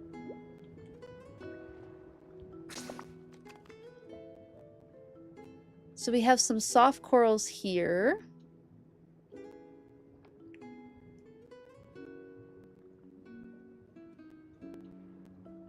So here's an example of a hard coral. Let's zoom in again. So the hard coral, again, with the calcium carbonate base that these polyps live in, they continue to deposit more calcium carbonate, which is how it grows. So this is a colony of coral polyps that has made this structure. But then with soft corals, they're also a colony, but I think they just kind of hang out together. So soft corals, like sea fingers and sea whips, are soft and bendable and often resemble plants or trees. They do not have stony skeletons and are not reef-building corals. Instead, they grow wood-like cores and fleshy rinds for protection. Okay, so they have a core and then some sort of like rind that they grow. So they do deposit something, it's just not calcium carbonate. Potty mouths you like learning about. It's like learning about anal glands all over again. You follow a biologist. This is where we're at. Hello, Luxie. How are you? So good to see you. Hope you all feel bonita today. You know, I do feel bonita. I hope you do as well. Excellent. Okay, it only took forever and we've moved way past the topic, but you found the list of museums you did 2 years ago. Mill City Museum? That's a fun one. I appreciate that, Torun. Thank you for coming back around to it because these are really good museums. Mill City is phenomenal. It's a really cool museum. Like, don't miss it if you're in Minneapolis. Minneapolis Institute of Art, another great museum. It's free, so absolutely worth visiting. And the Science Museum of Minnesota. Those are 3 fantastic ones to visit for sure. Yeah, the Science Museum is really, really good too. It's on the Mississippi River, so you look out, similar to how it's like the shed is really cool, it looks out over Lake Michigan. The Science Museum looks out over the Mississippi River and like a huge gorge. It's really cool. Nature is fascinating, isn't it? Mill City was so cool. Yes, love the views from the roof. Yeah, so the Mill City Museum are mill ruins that they've built a museum around effectively. So mills were how Minneapolis got put on the map, because there was the rapids that they then turned into a waterfall, which they used to power these mills for grain mills primarily. I think it's Pillsbury. Was it Pillsbury that was based here? And then another cereal company, and I don't remember what it was. Anyway, what would happen is these mills were on the river. As it turns out, flour is extremely flammable. So what happened with these particular ruins is at some point a spark got lit within the mill and it exploded. And it was this horrific event that happened. And they've kept the ruins there and they've built the museum around it to talk about like the history of mills. Now, another interesting thing specifically from the mills is Minnesota and Minneapolis is a huge hub for prosthetics and medical equipment, and that also has its roots in the mills economy that they had here, because when people would work in mills, it was dangerous work. Oftentimes they would lose limbs, oftentimes they would have other health effects from it, and the health system grew from that like mill economy and is still here with like the Mayo health systems and other Medtronic and there's another big one that I can't remember the name of, but there's a lot of like medical device companies that are in Minnesota, and it has its roots in the mills being where Minnesota got its start, which is super interesting, right? Yeah, flour is so flammable. It really is. Betty Crocker was one as well. Yep, I can definitely see Betty Crocker. The Science Museum has a Lego scavenger hunt. You and your friend's dad got so crazy into it. Oh, that's so cool. She thought you were nuts running around looking for Lego minifigs. I wonder if that's still going on. I might have to try that. I haven't heard of this. I wonder if that's still going on. Was this somewhat recently people were losing limbs in mills? Oh, this is like Industrial Revolution time period. Yeah, Roshi. Yeah, this is very historical Industrial Revolution time period. Absolutely.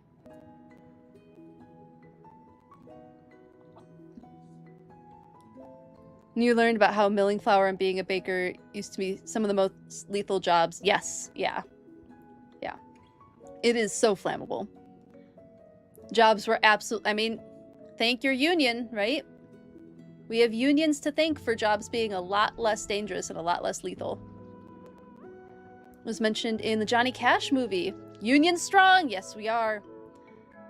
There were little Legos in the exhibits. You know, you have at least one picture somewhere. You'll send it in the Discord. Yes, thank you, Torun. I appreciate it. Yeah, definitely send that picture. Power unions. Molasses kills people in Boston. That's wild, Zelda. Regulations are written in blood. Yes, indeed they are. They absolutely are. Yeah, it's, I mean, this is why this museum is so cool. And it continues to be cool. Like, they continue to, like, add to it and, like, find more history and share more and more recent history, even with the homeless population had moved into the ruins, I think before the museum got put in, and so they were talking about like, how do we support homeless populations and give them the resources that they need so that they're not trying to live in places that are dangerous for them, because the mill ruins are still dangerous. Like, there's still parts of them that are just not like safe to go in. So it was a beautiful exhibit that they had. I think that was a newer one within like the last maybe year or so that I saw that particular exhibit. Well, maybe it was 2 years ago, but it was a beautifully done exhibit. It was really good. Yeah, not great that people died, but fascinating. Yeah. The molasses flood. Oh my goodness. 1919. Prefer to write in glitter and rhinestones? That's valid, Lucy. Yeah. Remember working at Walmart as a teenager and you had to undergo a video brainwashing that unions were bad. Yeah. I think that's technically not legal, but yeah, it does not surprise me that Walmart has that kind of thing. Maybe sparkling wine too? Delicious. You also did a day trip to Duluth and another trip to a waterfall hike that you can't remember for the life of you, but you do remember that you bought a sticker that said RV there yet. That's hilarious. That's a good sticker. Duluth is beautiful. Yeah, Duluth is really cool. That's really nice. Oh yeah, Walmart's very anti. Yeah, exactly. It is legal, Zelda. That's frustrating, isn't it? You know, the important things to remember. The sticker. Hey, the sticker is how you remember the other parts too. Like, you have the memory attached to the sticker.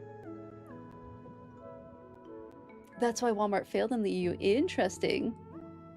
Oh, I'm sure it's still there, Roshi. I'm sure it is.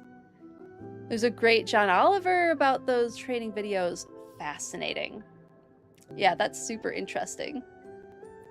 Super, super interesting.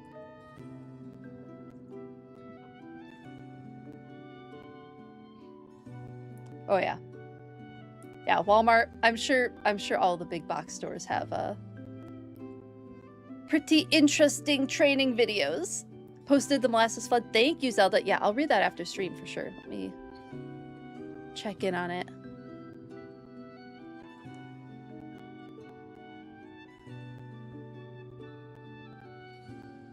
All right, I see it.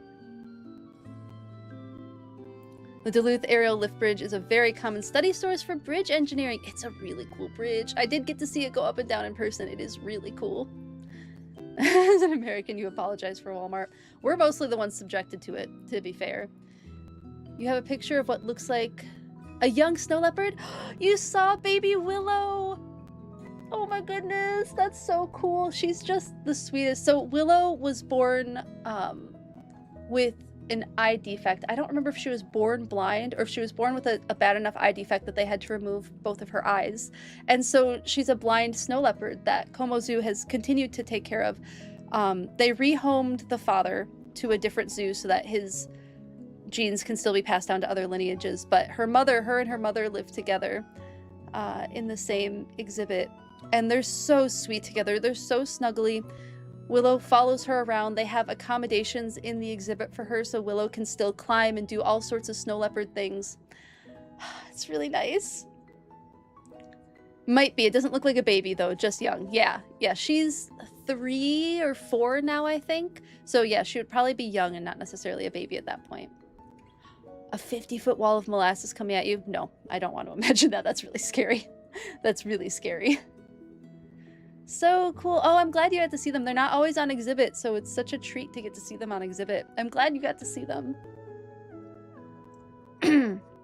Willow and Isla, I think is the mother's name, is Isla. I remember when they got brought to Como Zoo because my friend was a zookeeper at the time, and Bo, their previous snow leopard, got moved to my friend's zoo. So my friend was giving me all the like inside scoop on what was happening with that snow leopard.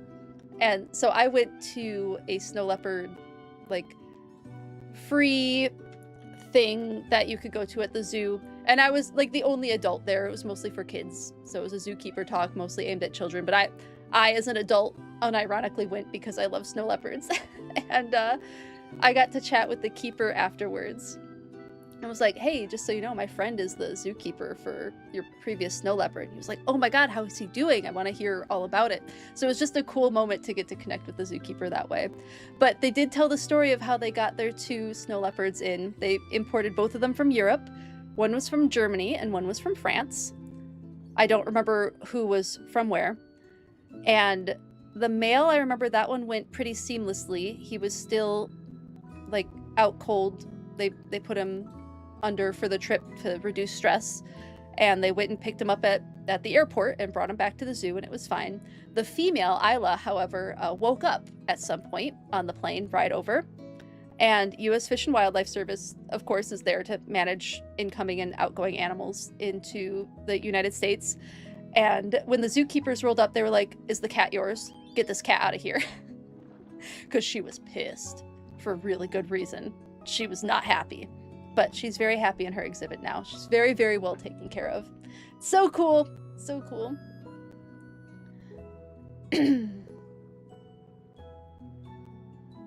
Molasses Tsunami is a pretty good follow-up to Sharknado. It does seem like it. Just looking through all of your pictures and got reminded. Oh, we also went to a baseball game. Stabby will remember you asking your mod chat about what the heck Dippin' Dots are and why they cost $7. The ice cream that destroyed your brain. Oh, I love Dippin' Dots though. They have them at Como. They have them at a lot of zoos. I like the cookie dough. I mean, I like cookie dough ice cream in general, but I like the cookie dough Dippin' Dots. It wasn't even that special. That's fair. It's mostly a novelty.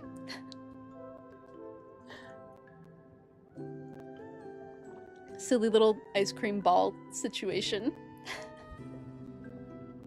I should get back to talking about coral.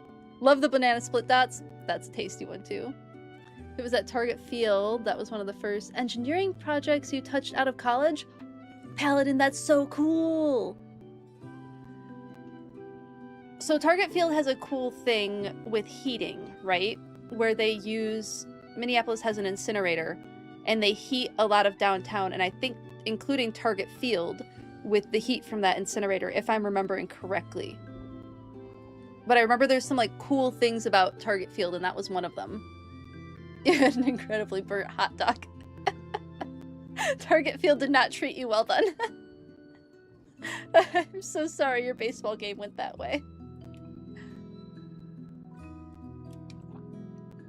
I maybe should have jiggled the camera connection, because it's being a little silly.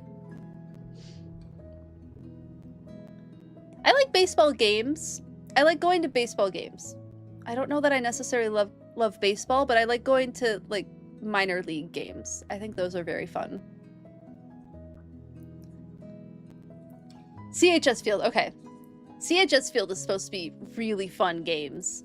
They're supposed to be like really entertaining with like fantastic mascots and things to do during the game. Been a fun invisible string moment? Yeah, for sure. Ah, that's so cool, Paladin, that you have some inside info on Target Field. So Target Field is a combination of radiant and what is called forced air heating. Part of which part is from secondary sources. How cool. Neat stuff. Yeah, I know Mall of America has like really, I mean, we were talking about Mall of America earlier with the acoustic engineering that they've done in there to have the theme park and then the quieter shopping part. But engineering's cool. It's neat stuff. We had a lot of fun despite not fully understanding the rules of smackball with stick sport. I mean, I don't get all the rules. There's a lot of rules that I don't fully understand either. Like I said, I go for the atmosphere and the silly antics that happen during games. They can't do all secondary source heating due to safety concerns. That's fair. That sounds maybe like a good thing, that they can't do that. I like safety regulations. I'm a fan of those. Okay, so I was looking up corals because I wanted to find some like inspiration images. Rainforest of the sea. Let me see if I can find more soft coral information. Whoop.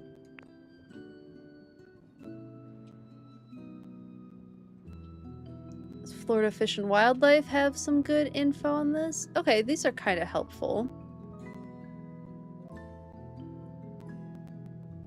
Well, they have a lot of sad images of coral overgrown with stuff, which makes a little bit of sense. Let me see. What do we have? Reef Central? Nope, doesn't want to load. Coral Conservation League. Seems like an interesting source. What do we have here? Some images of different types of coral. Some hard and some soft.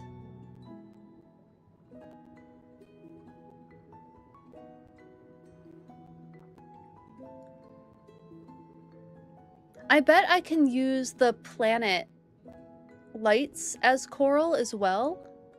That might be neat, coloring those some different colors. Okay, here's some more coral pictures. Just gonna keep increasing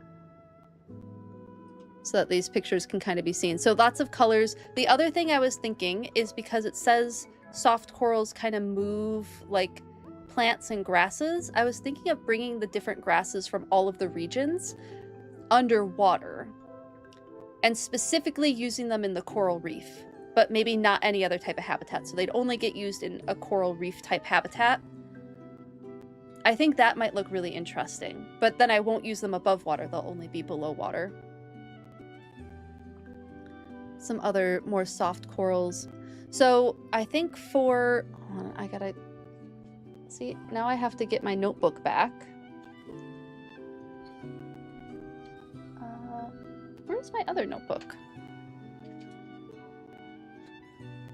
Is this the one I've been using? I don't think... Where'd my notebook go? Where did I set it? I cleared off the space so fast, I don't know where I put my notebook.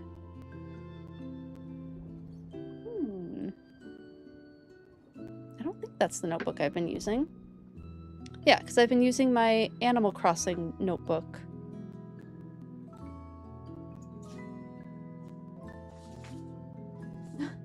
No one can help because no one else knows where I would have put this thing. I think it got tossed to the ground, maybe? I didn't think it got tossed that far. Oop. Don't want to open too far. My desk is not that big that I can lose a notebook so easily. Where did I set you? This is so strange.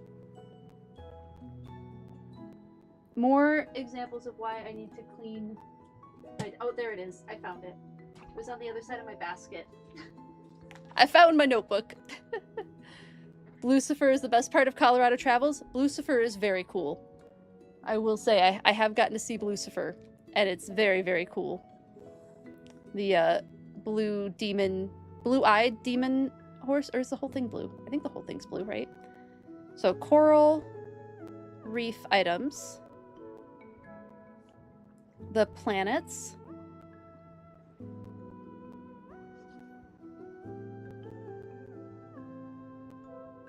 With different colors. Grasses from each region.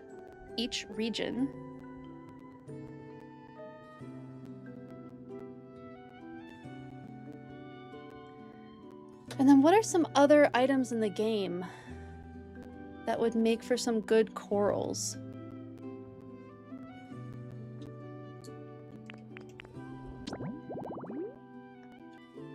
Maybe we go to the crafting thing. Definitely having some sea grapes among there as well.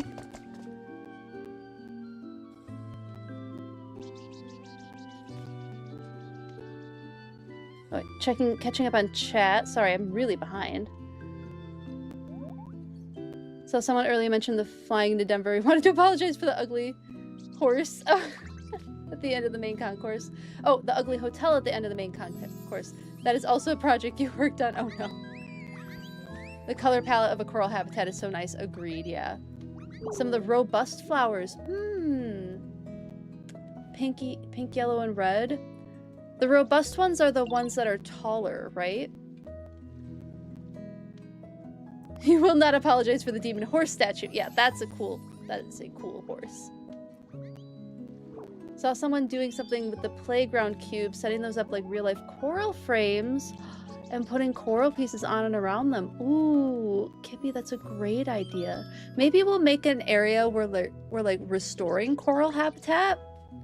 Maybe we'll do that. Structural. Okay, mostly structural engineering for the last 10 years. Very cool. Which Discord channel would be the most appropriate for 2-year-old vacation plan pictures? I think stream chat or show and tell are totally fine. Yeah, there's a 10 image limit for posting. So Carlbot will get mad if you try to do more than 10 photos at a time, but Carlbot won't really do anything besides just stop you. So yeah, either show and tell or stream chat is perfectly fine for that. Lucifer would make a great name for a cat. Yeah, like a one of those gray, is it British blue-gray cats? Hello, VB. How are you? So good to see you. Don't they also sink ships for coral to latch onto? I think ships and train cars, like old decommissioned train cars, I think also get sunk for coral to latch onto. I was thinking of doing something like that too, of having train cars or some sort of structure underwater for coral to be growing off of. I don't think this particular one will have it, but we'll make more than one coral reef for sure. Carlbot will send you a have you gotten Carlbot's rude message, Zelda? You're having a day at work, but super happy the stream is on today. Sorry you're having a day at work. Sending all the smooth, everything goes smoothly from here on out vibes for you. You're welcome home, Vicky. How's Pokopia going? We have chatted about just about everything else. We've talked a little bit about coral. We've talked a lot about Minneapolis. Typically work with, ooh, the bridge team. Not too often on the building sides of things, but love hearing about it. Oh, that's super cool, Chickadee. That's super cool.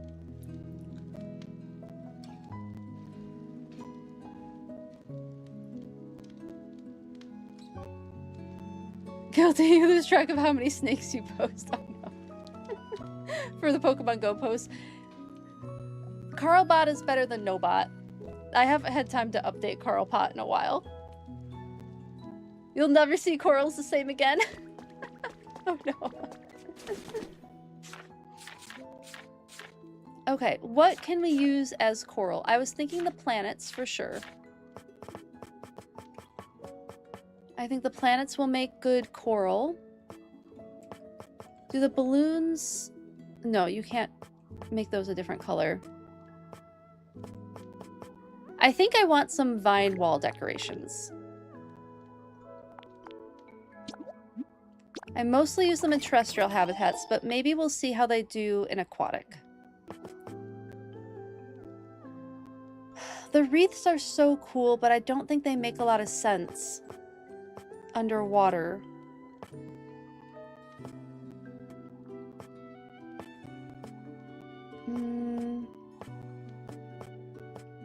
Anything else from here that can work as a type of coral?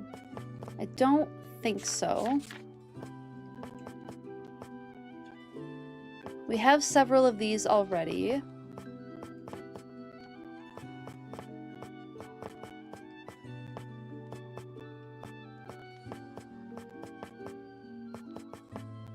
Nope. This is a lot of stuff that I can maybe put coral on, but it's not very corally.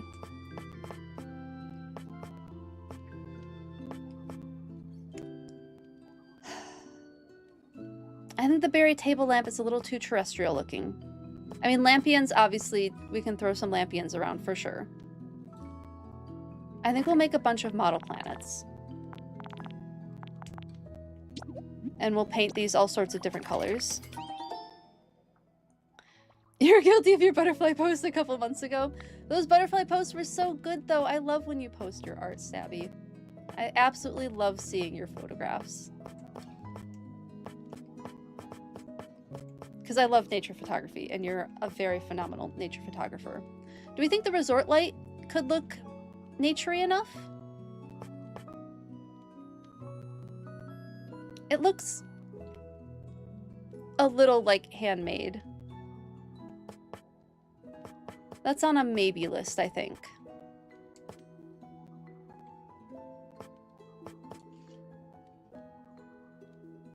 You think so with this? Okay, we'll make a few of these and see if maybe painting them different colors kind of changes it up.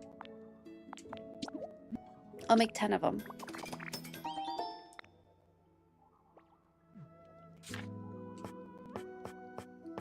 Okay, now I've heard that some people have gotten really clever with building materials and making them look like cactuses and stuff like that. Okay, the seashell fencing. I think if I put like single seashell fences around, that it would look like a piece of coral. Oh, I'm out of star-spotted rock. Let me grab some. Because clearly the seashell fencing is supposed to look like coral.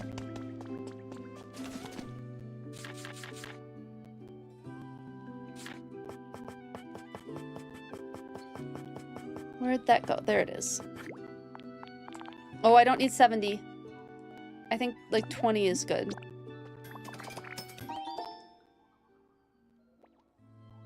End up doing bridge and roadway structures after past lives of vertical structures. Oh, yeah. If not, they're still cute. That's true. That's true, Kippy. Yeah, they are still cute.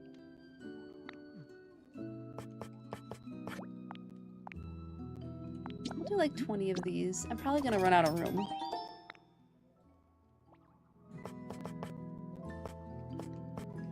I don't think these look particularly corally, unfortunately. They are really neat, though.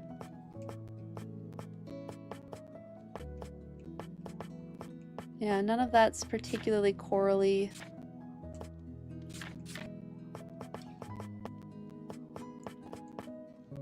I mean, I love the, like, marine... Oh, the seashell, like, clams. You find clams in the environment of coral reefs. Absolutely, we do. I don't know that I need... We'll start with 8. We'll see how far 8 gets us.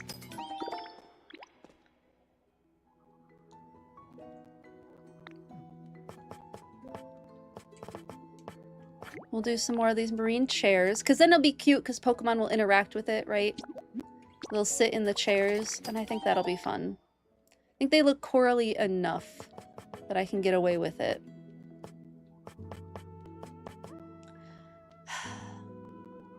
I love the marine dresser. It looks a little too much like a dresser.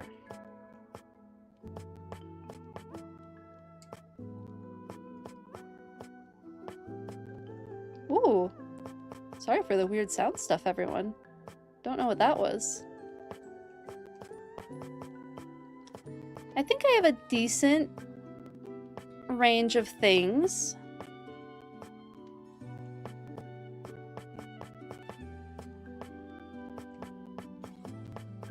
Just trying to see if there's anything else kind of corally. Could use shell lamps, but shells typically are like flat, so they don't really like being lamps necessarily. Okay, I think I have a good place to start. Let's go get... Well, let's put some stuff away.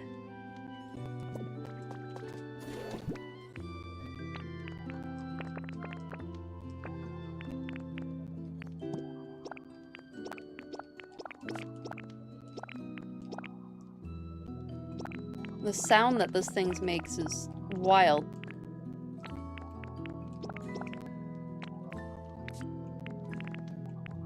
Yeah, the marine... I might be able to use the marine sofa, too.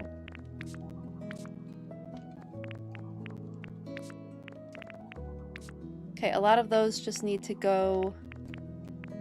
We'll throw that in there. Let's put away some furniture while we're here.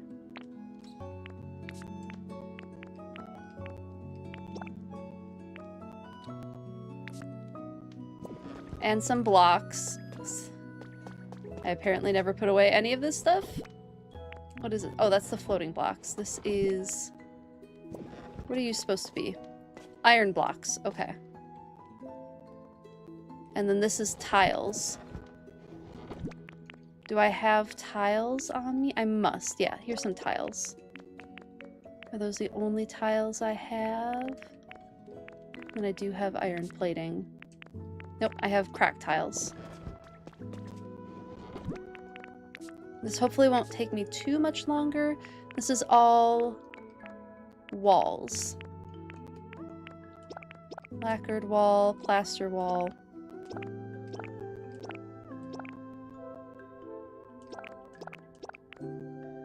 Those are pillars. That's flooring.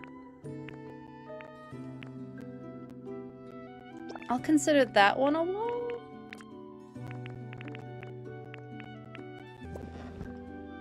Put some stuff away into flooring too. Almost there.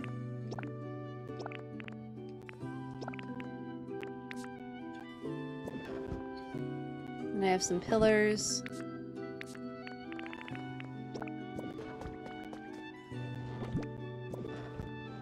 And then I do have an iron plating. Just one. But it exists. I probably want to keep most of that stuff on me anyway, so let's put the glass away. If I need some of this glass, we can always come back and grab it.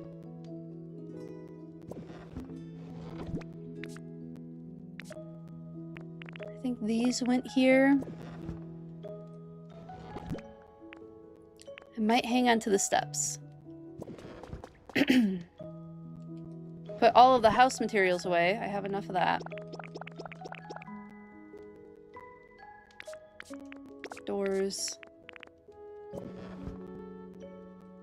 Some of this, I think, fits into fencing. Riveting content. My apologies, everyone. Riveting, organizing content. Nope, I need those. I think I'm going to put these in there, too. Okay, that's a lot better. Let's travel around to all the different areas. Not that. And grow a bunch of grass. So let's go to... Let's start at Sparkling Skylands. Get some grass. Yerby, thank you for letting me know. Zelda. Oh, maybe turn the dresser around. I might be able to try that, Vicky. That's a good idea. You got robust seeds in your shop. Ooh, fun. Posted in the Pokopia channel. Thank you, Kat. I appreciate it. Do they sell those at IKEA? In fact, there are blocks in Pokopia categorized as road. Really tickles your brain. You try to keep them at a minimum. Ooh, I like that. That's a fun challenge. Some flower cushions. Ooh, Kippy, that's a great idea. Yes, I'm writing down flower cushions. I have to print some.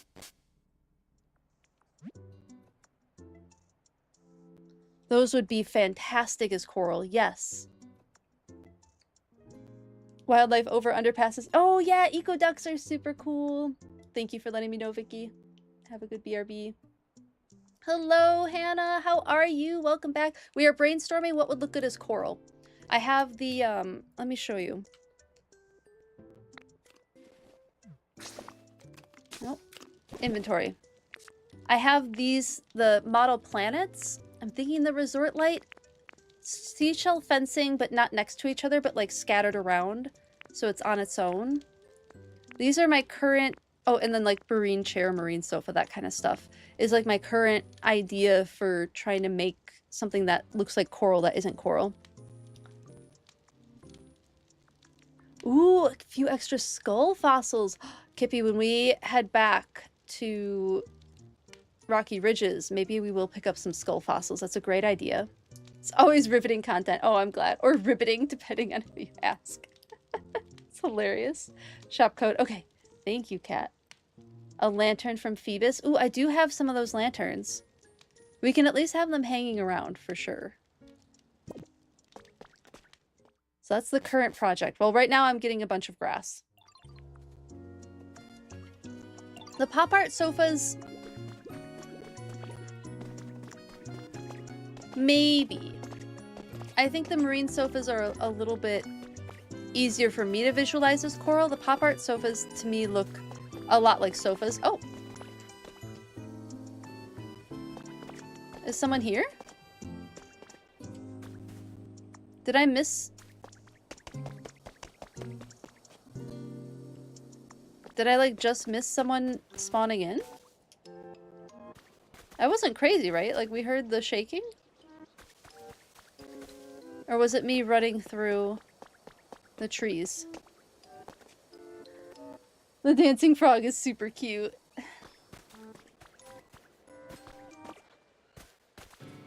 Oh. Oh, we're having a moment over there.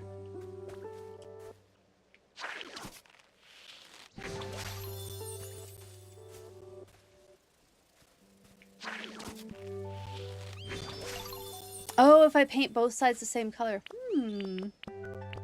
That might be worth trying. Ooh, the shrubs kind of look like... Whoops. Didn't mean to fall. This is the robust flower, right? Maybe. I want to see... Let me see how far I can get without using flowers. But the robust flower would definitely add a different texture. Funky diffuser coughing. Oh, that's one I could maybe turn around for sure and look not so much like what it is. These are all good ideas. Thank you, everyone, for suggesting them. I really appreciate it. Welcome back, Zelda. I am getting a bunch of grass from different areas to clutter up as like seagrass or like soft corals, anemones. That's kind of the vibe that I'm going with for these grasses. Is they're going to kind of be my softer bodied, not peripheral. Is it Nadaria? Nadaria doesn't sound quite right. What are anemones in?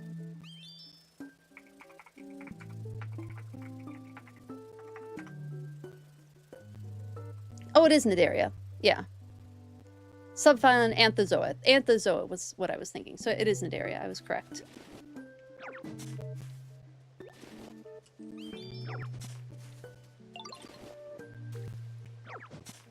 I'm thinking on that pop art sofa still. Maybe we get like... Nope, not what I wanted.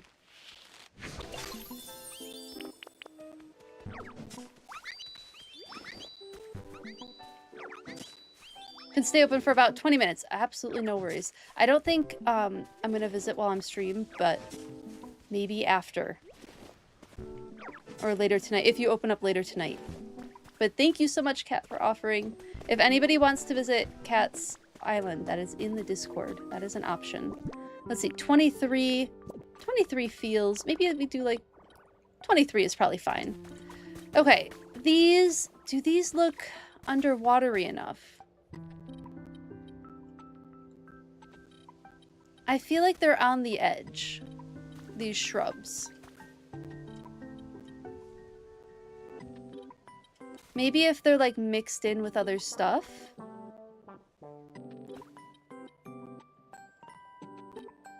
Thought I was gonna mosaic up the grass blocks from each region. Yes, yeah.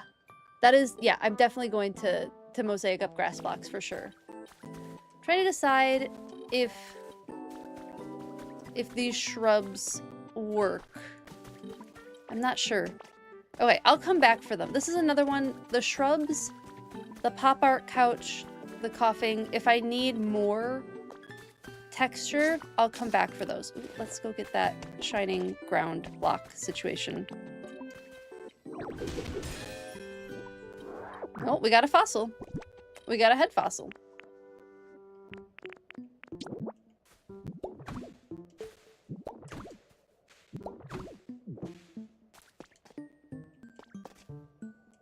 Thought it was 3, it's actually 2:30. Whoo, that's good. That's good.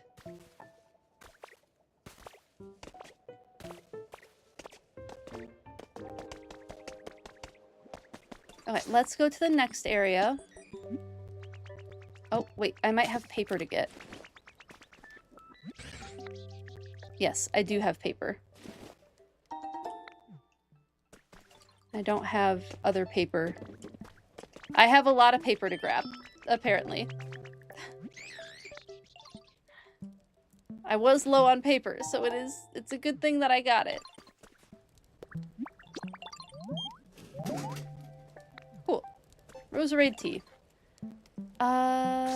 Yes.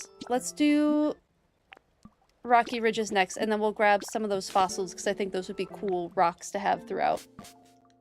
Oh, yeah, the snake-potted plant. Zelda, you might be right. I have a photo of it now. The snake-potted plant might be a good one for sure. I'll print a few of those out once I get back to a place where I have access to Pokemetal again. I put all of it away because of course I did.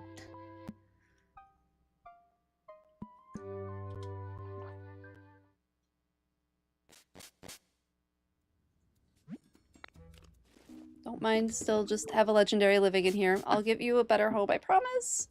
I promise. Fossils are in here, I think.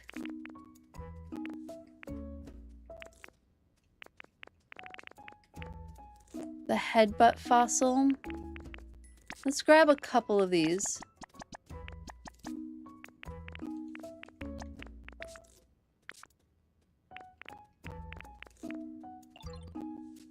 Some of these might be interesting. We'll start with those.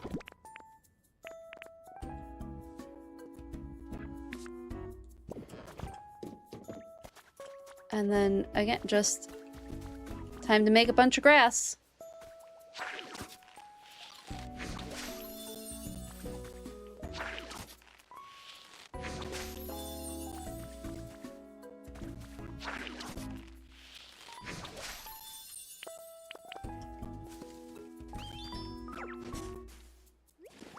The red feels pretty vibrant. I don't know if I want as much red. The pink feels more underwatery. So I'll use the red for texture, like pops of color. I don't know if I'll use a bunch of the red though, so we might just go with what I got here. Do I have the Corsola lamp? No, Garlic Girl, I don't have the Corsola lamp yet. I want it very badly.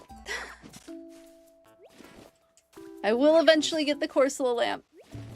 It will be good for depth, yeah, I agree. Just for like adding that pop of color.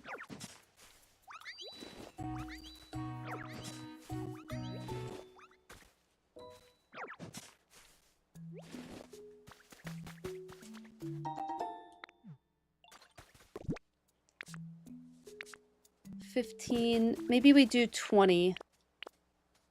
No, we'll do the, we'll keep with 15. I can always get more. I can always get more. What else was I going to get from this area? Was there anything else in the event?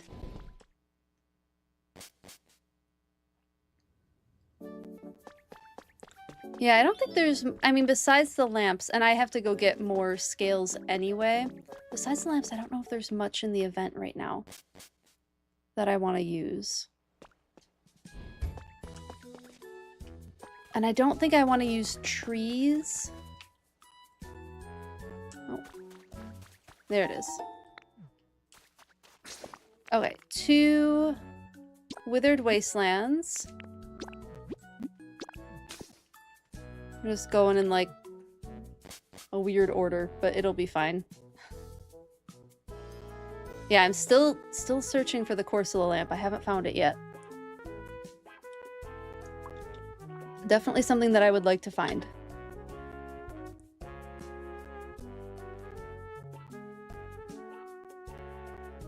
I know, I'm like a little bit bummed that I'm going out to dinner again tonight, which is, I'm excited to go out to dinner. I'm excited for what we're doing, but it'd be fun to like go hang out around everybody's shops. Let me get a photo of this.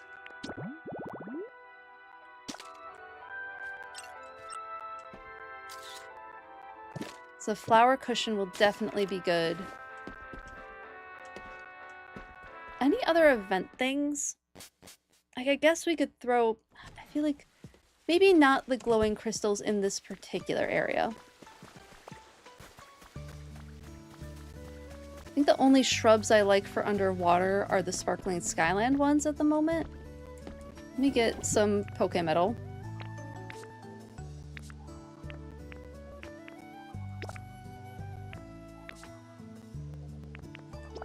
And then put those away.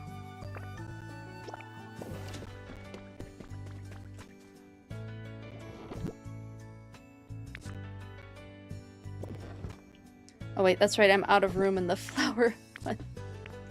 I have to put those up here. Anything else in here that would look interesting underwater?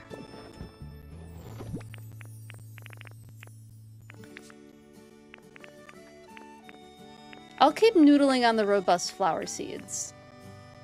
The stylish head seeds feel like they would work. Wonder how the duckweed would do all the way underwater. I bet we can get something interesting looking with that. I'll just grab that. I don't think there's any crops I would want to use. No, not really. Ooh. We have a legendary Pokemon visiting us.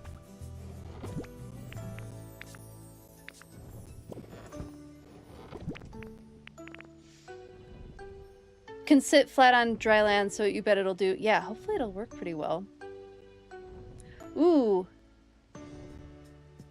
A little bit later, Zelda, yes. I think after I'm back from my dinner, if you don't mind opening up from that after that, that would work well for me. Let's grab some rocks. The you know, they've already put the ferns underwater, so I'm counting it as canon that we can have the ferns underwater.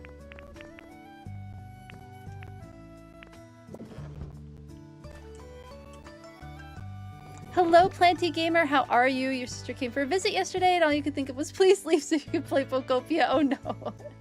Hopefully the visit went decently well, and hopefully you've gotten some Pokopia time in. How are you, Planty Gamer? Oh, thank you, Daydreaming Knitter. I'm glad that you like the knitting. Oh, it's Rita. Do I have a favorite aquarium I've been to? The Shed Aquarium is definitely one of my favorites. Absolutely. Definitely one of my favorites. Hello, Aisu. How are you? Enjoy your lurk. Welcome in. Ping you in case you're packing. Okay, sounds good. I will do that. Thank you, Zelda. I appreciate it. The berry case is a maybe. I don't know about the wall-mounted flowers. Would the star... No, I don't think the star wall decorations will really look like sea stars. I want to be able to use a Jirachi lamp as like a sea star, but I don't think they quite work. I think they're just like, just barely don't work for that. Yeah, here's the funky diffuser. Oh, I could probably put a big nugget down. That might work. The Wobbuffet Wobbler. I almost just kind of want to do it because it's silly. And it's another toy and we'll get the Pokemon interacting with the area. Those ones are my cactuses that I haven't put up yet.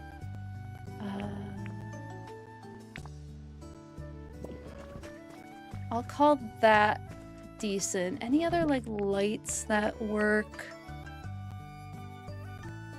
Not many.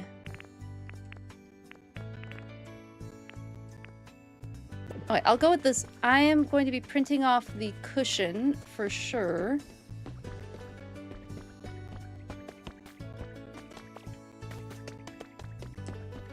And then painting a bunch of those. I still have to get more grass. Try to DM me on Discord. Oh, I don't usually take Discord DMs. You could try whispering, or you could try again.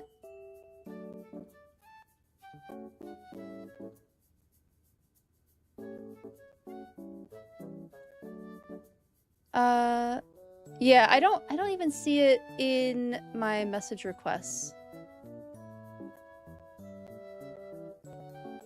But you could try DMing again. It shouldn't block you. The Phoebus lamp. Thank you, Dynamic Rick. How are you? Good to see you. Thank you for. Oh, I have a bunch. Hold on. I have a bunch of them. I have 8 of them, so I should be okay on the Phoebus lamps. Thank you for the reminder. I do appreciate it. Do I need the other kind of Poke Metal? Okay, let me go get some. Let me get the good Poke Metal.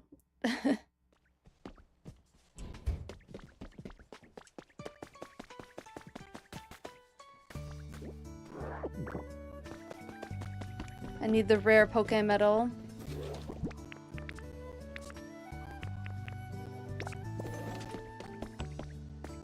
The cushions are gonna look great as coral, I think. I'm really excited for that.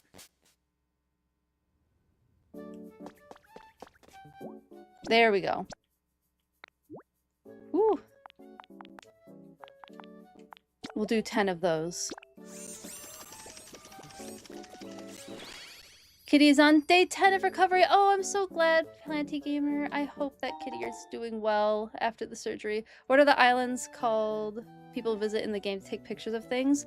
Oh, in Animal Crossing days, they were called Treasure Islands. I don't know what they're calling them in Pokopia. I don't know if it's like people's cloud islands that they make specifically for that purpose. Okay, it is Cloud Islands, Planty Gamer. It is Cloud Islands. Thank you, Vicky. I appreciate that. Also available for lamp photo if needed. Thank you, Wigwig. I appreciate it.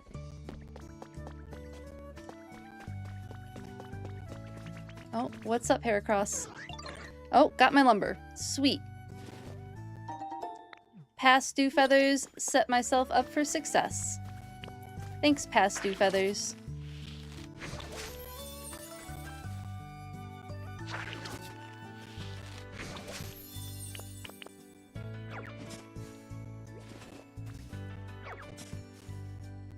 Grabbing more grass.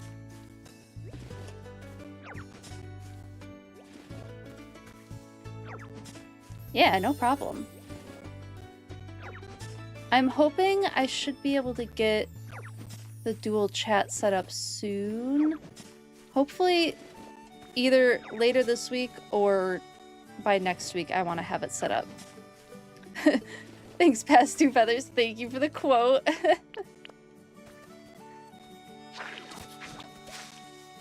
Windows Ditto, learn to slurp water. Go through Piplup's storyline. Keep talking to Piplup in Bleak Beach, and that should get you there. Thank you so much for the follow. I hope you're enjoying the stream. Thank you, thank you. Welcome in. No problem. Okay, got this done. Is this everything I needed from this area? 28 should be good. Let's head over to Bleak Beach. Yeah, I think it's time for Bleak Beach. Don't think there's anything else that I really need. Off we go. Might as well just roll our way over there.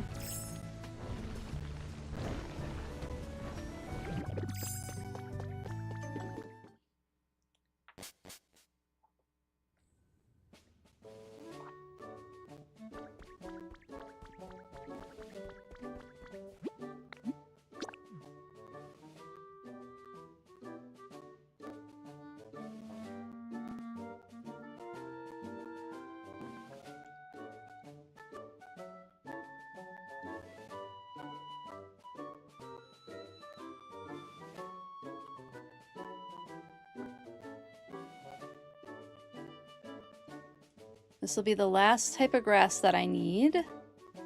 And then we can actually get to building this coral reef, and that'll be the fun part.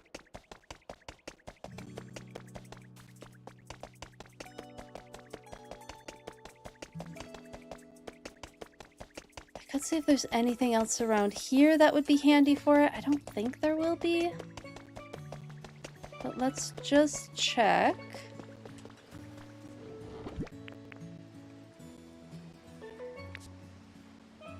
No, we just have the lamps.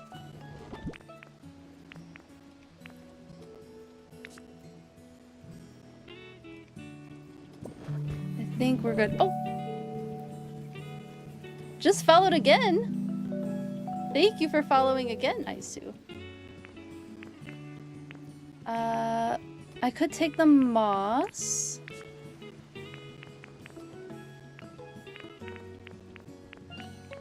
Could take some driftwood. Oh, you couldn't whisper? That's really strange. I don't know why.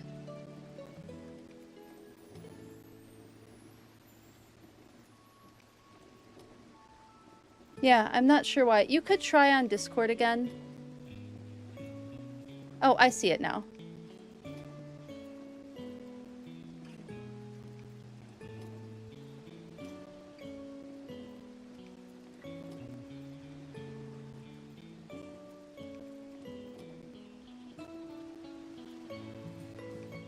Oh wait, you should be able to send me a message.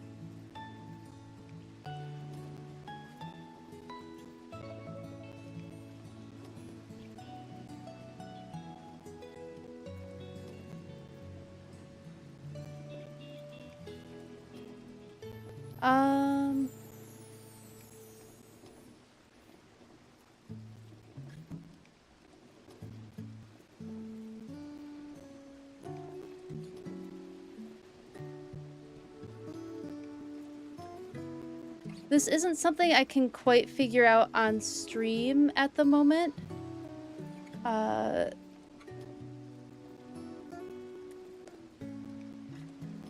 Ooh, good question, Paladin. I'll answer that in just a second. Okay. Yeah, I don't know why you're having issues with it. I don't know. Zelda, if you are available, would you be able to try and figure out what's going on? No, it doesn't look like Aisu's in the Discord anymore.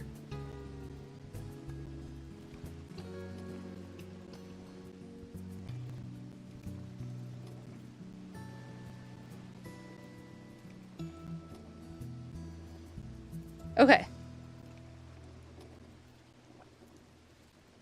Do you want back in? Yeah, thank you, Zelda. I really appreciate it.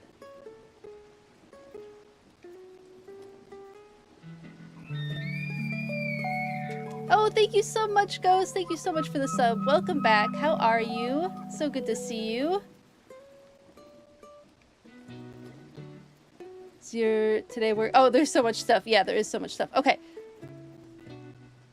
Paladin's question. I have probably answered this before. You know, I've done many animal studies in the wild. Were I ever part of any construction, land development, environmental studies? Not in particular. I was a part of an urban study, so like a suburban deer study, but not any developmental environmental studies. I have a friend who does that kind of work. Like that's her job, is to do like construction, land development, survey type stuff before construction gets started. But that's not anything that I've done. I've done like research in those areas because they happen to be adjacent to my study area, but not anything like focused on that in particular. You made it home! I'm so glad you made it home, Luxie.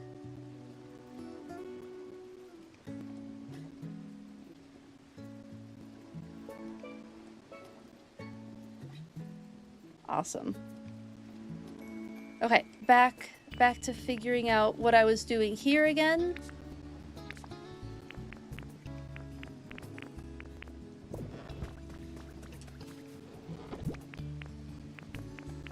I could grab some sand duns, because those might be cute in the reef to have some sand duns for Pokemon to live in. I don't know about the sand house kits, though. They don't really fit the vibe of what they've given us there. Okay, grass. What I need is grass. Where's a big open area I can grow some grass? Here. I can grow grass here.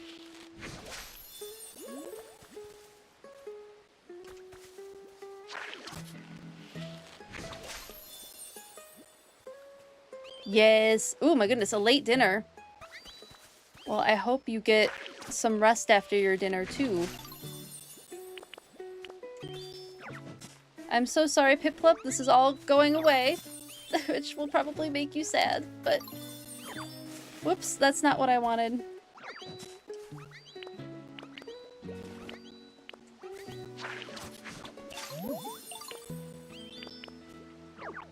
Oh my goodness, why does this keep happening? I need to direct my controller better. It has always been Pokopia, yes. It has always been Pokopia.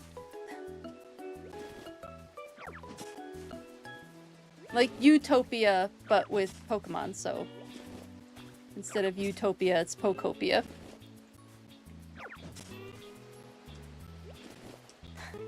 It's all good, no worries. Are you adding anything special into your ramyeon, Luxie? That sounds really delicious. We're so close to soup weather. Nope, again, not what I wanted to do. Ah.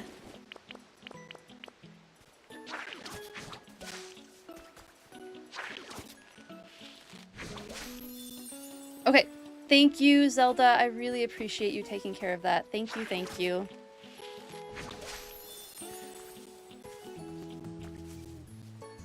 I know, less than a month away until fall. We're ever closer. Fall weather is so soon. I'm like ready for sweater weather. I'm starting to be like done with trying to figure out summer outfits. And I want to get back into my cozy sweaters again.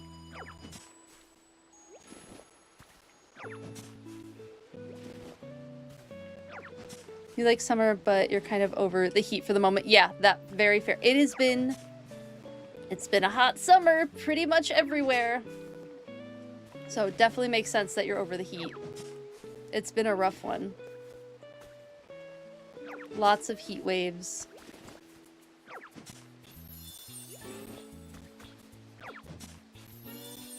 Very fall-like. Ooh, you have all your windows open today. That must be nice. See what the cupboard has to offer. Green onions, tofu. Oh, both of those sound really good. You're beyond over summer. You get so blah in the heat and you want to enjoy the outdoors without having to wear SPF. Valid. Very valid. It's been pretty average here. Oh, that's good. Only around 80-ish or so lately. That's really nice. But you've had a few weeks of hell. Yup. Yeah, that's been pretty much everywhere. How much do I have now? 33. Okay. I think that should be plenty of grass. I think it's time to actually start building. Oh wait, I needed to print the one plant while I'm by a Pokemon Center. Let me just do that. It's fall for one day here and then you get back to the 90s. Oh no. Well, at least you're enjoying it while you have it, right?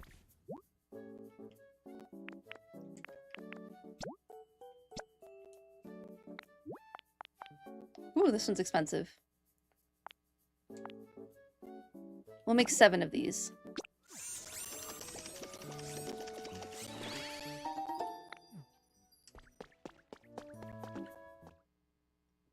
Glad you don't live on the West Coast right now. You have a friend in Texas that was like... Oh, you're glad you don't live out west. You have a friend in Texas and it was 105 there. Oh, yeah, that's really rough. Gnocchi or German dumplings? Ooh.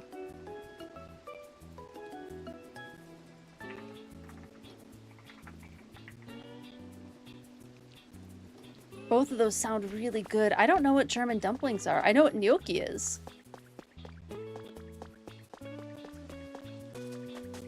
They sound delicious.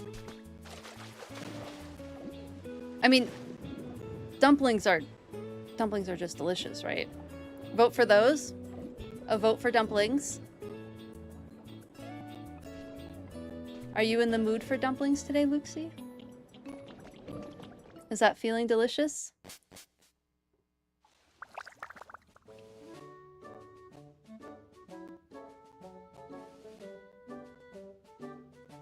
Maltostchen? Did I say that close? Maltostchen? Yeah, it sounds really good. Ooh, that also sounds delicious, Lo-Fi Lord. I mean, is there such thing as a bad dumpling? delicious dough filled with delicious morsels. Dumplings are tasty. Maul like Darth Maul. Maltushin. Okay. Is bags. Okay. Maltushin. Thank you, everyone. I appreciate the corrections. Hello, like Halcyon. How are you? You have not missed... I mean, besides some good conversation, you haven't missed much Pokopia. Welcome in. Dumpling is the apex form of food. I don't disagree. I do not disagree. Okay, time to start filling in this coral reef. It has begun. Now, part of the issue is figuring out... Oh, wait. Who's come to live here? Hey, we have a new sea star. This is exciting. We got Starmie. Hold on. Let me get the information up. We're gonna say hi for sure.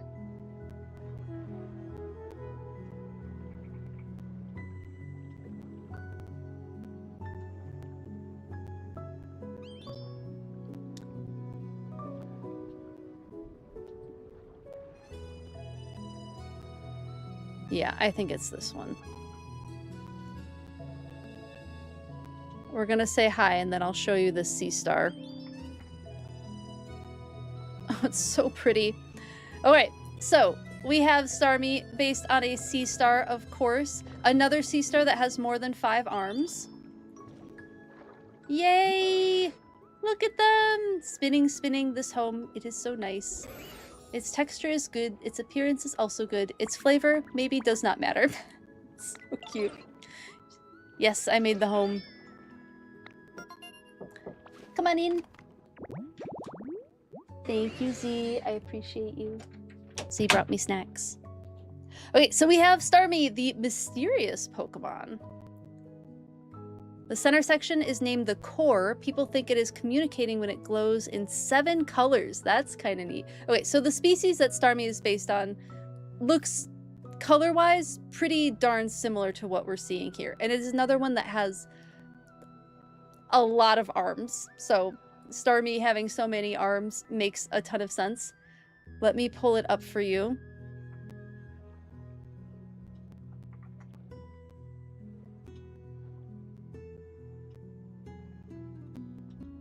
Here it is.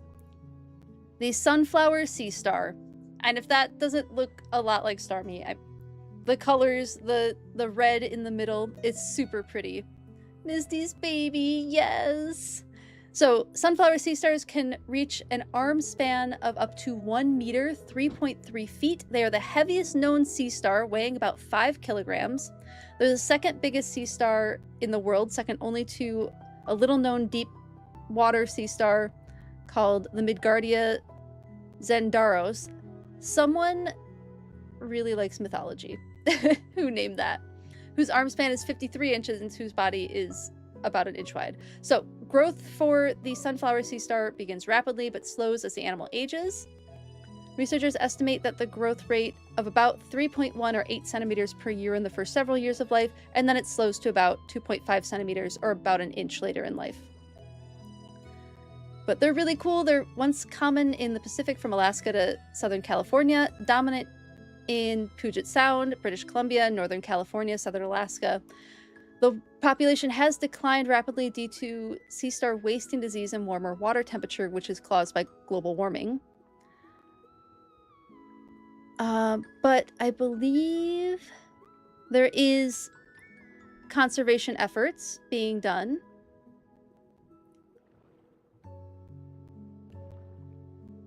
But there's not a lot of information on what the conservation efforts are. But they are really cool. So let's see, what do they usually eat? They eat mussels, clams, snails, abalone, gastropods, crustaceans. Looks like they might eat sea urchins, crabs, barnacles, fish, sea cucumbers, sand dollars, algae, sponges. Looks like they eat a lot of different types of prey. And then easily stressed by predators, such as large fish and other sea stars, they can shed their arms to escape, which regrow within a few weeks. So, really cool species. Thanks for letting me know, Z. Almost every country has their version of meat hidden in dough dishes. It's true. It's true. Last faculty day before kids. You're all scrambling right now because the weather event took out an entire building. Oh, I'm so glad everyone's safe, like Halcyon. I'm so glad you're all safe. But sorry that you have to scramble so soon before the kids show up. Sounds like they have a beak. I don't know that they necessarily have a beak. Let's look. Let's see if there's anything on what they use for a mouth. Okay, so here's kind of how it's done. So sea stars don't have a beak the way that cephalopods or squid and cuttlefish and octopus do. They expel their stomach around their prey and digest it, like, I think partially outside, yeah, partially outside of its body. So although the sunflower sea star can extend its mouth for larger prey, the stomach can extend outside the mouth to digest prey such as abalone. So that's how sea stars work, is they kind of expel the mouth and it goes around the prey and then they consume it, which is real interesting. Oh, do you like it, Planty Gamer? I'm glad that you like the sea star.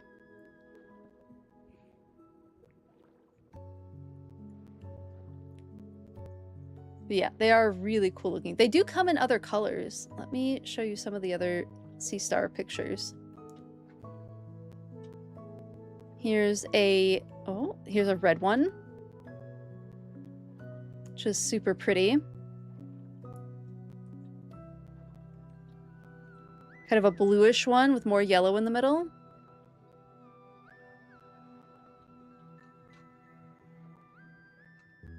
So, a few different colors that they come in. Very cool species. So that's our Starmie.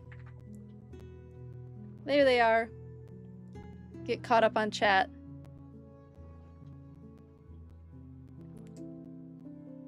Then I see the news. I'm waiting to process it off stream. But you're welcome to keep talking about the news. It's just not something that I can really talk about on stream at the moment.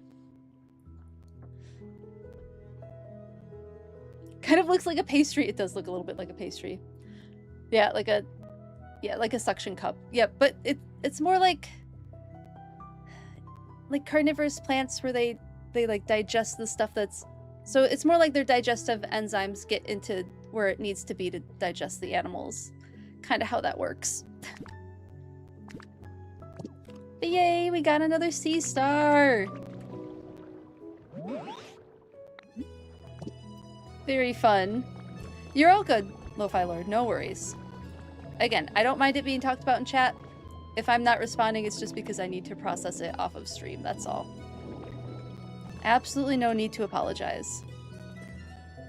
Let's start cluttering this up a little bit. I think... So, I've been trying to decide what to do with this area.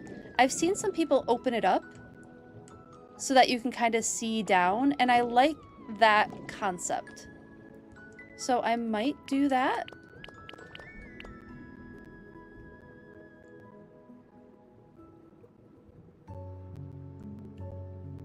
I do have all the Pokeballs, yes!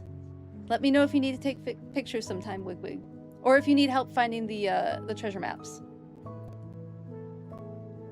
You fear Mega Starmie's dex entry? It says that it got new powers so far and did not choose it for good or bad. That's funny. Yeah, we're still waiting for this Pokemon to show up. And now that I've done all the treasure maps, I'm not going to worry about breaking this stuff down. I feel confident about not needing to have this stuff around anymore.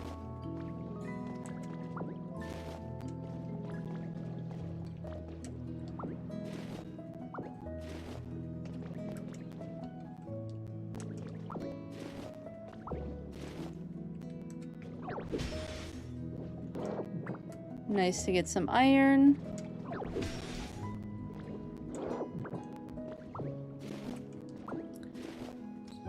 Saw someone reeling a fish too quickly. Oh, yeah. Definitely an uncomfortable video to watch, yeah. Pressure is a thing, especially in aquatic environments. And there's a lot of, like, ethics around fishing, right? Like, making sure that you're being ethical to the animal and all of that. With fishing practices. I'm sorry that you saw that video. That sounds awful to have to see. I can see why you would be really uncomfortable.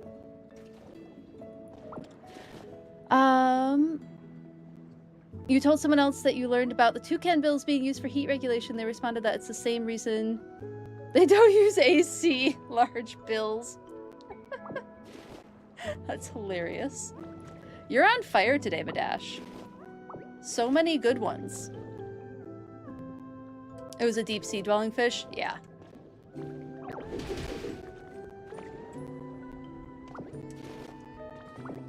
This was one of the Pokeball areas. So I'm just gonna grab everything here and then I think open it up.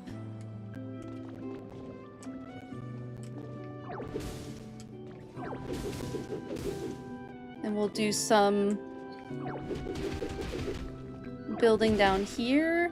Well, mostly I just want to get the silhouette or the shape of what I want taken care of.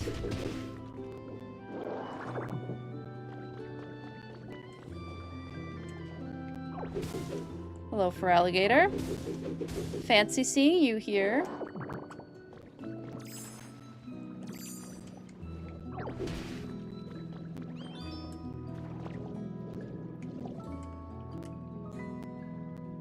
Yeah, that's a little better of a shape. I think I'll kind of break some of this stuff down too. Welcome back, Zelda. I hope your hair is feeling delightful after the conditioning.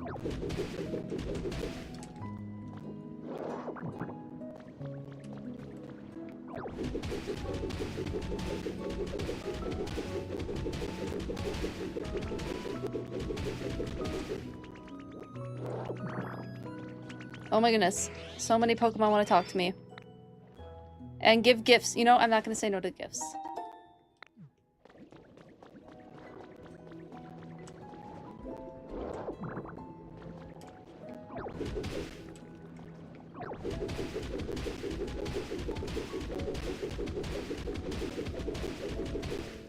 Miss wearing hoodies without burning up. I know. I'm missing all of my cardigans.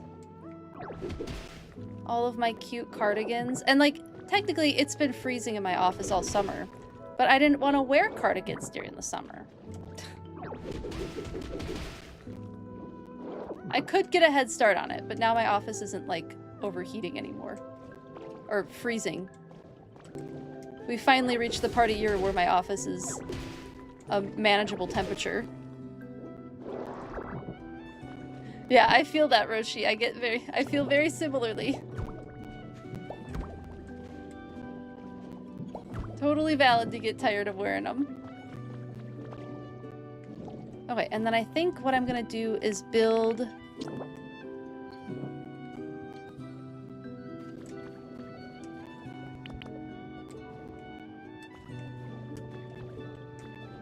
Why can I not? Oh, because I can't. I have to pick it up this way.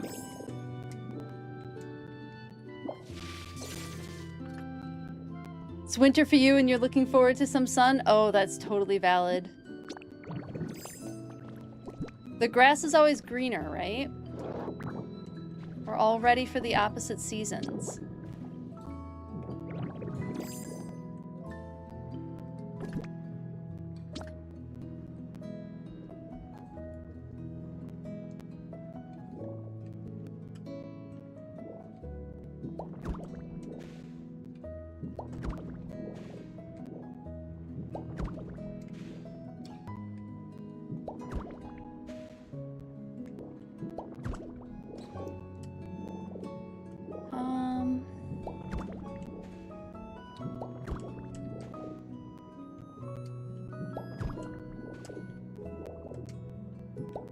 So that way the coral can kind of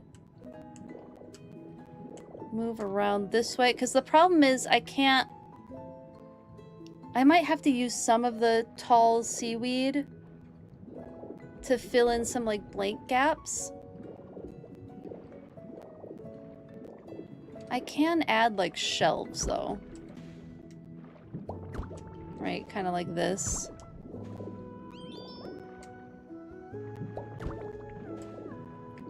And that will add some like change.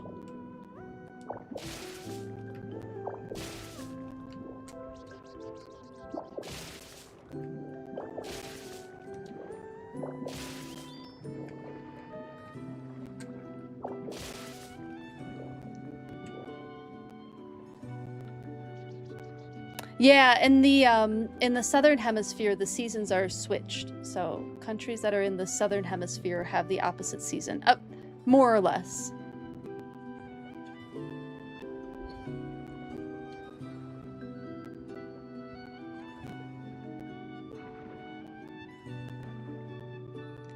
All right, I actually don't have plans tonight now. So we may be able to do some more fun things.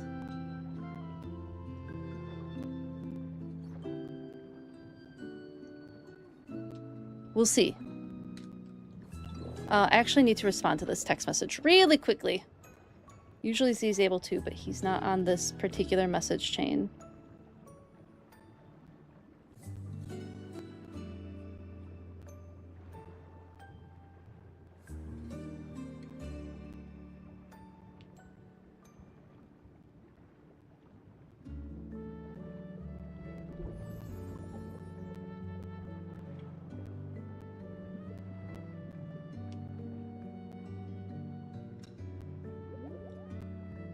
Just letting her know that it's totally okay.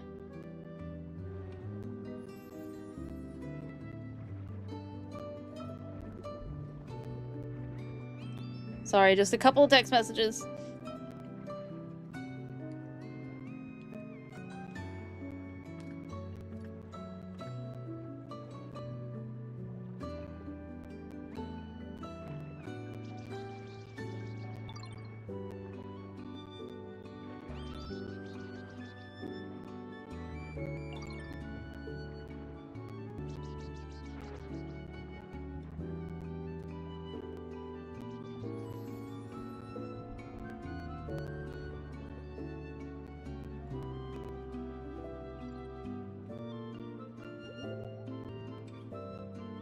Okay, got that situated. Okay, so my goal here is to make this more interesting for like putting coral on. That's the goal. Let's start with what we have. Start building things up.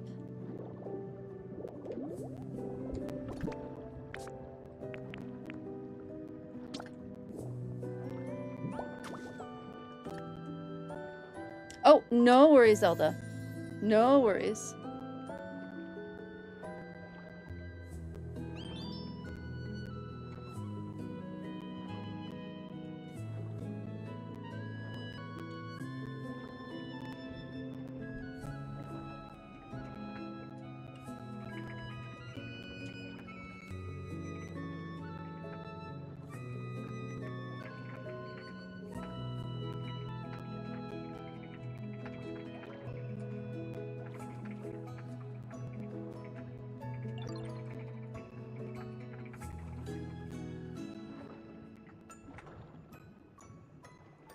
Thank you for the message. No, you're good. You're good.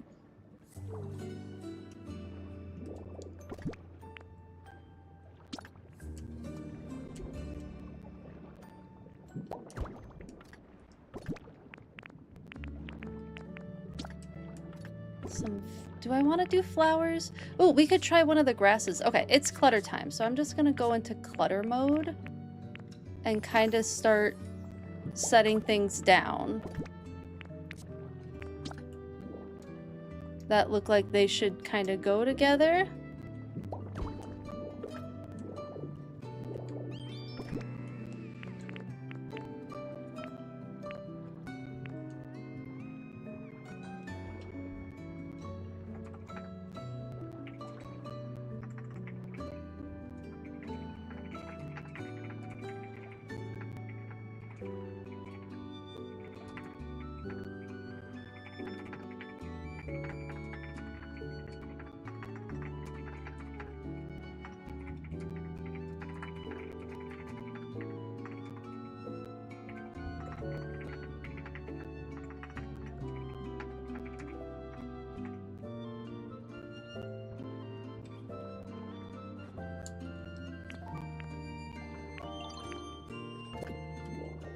Okay, we have a seashell thing here. I think grass over here makes sense.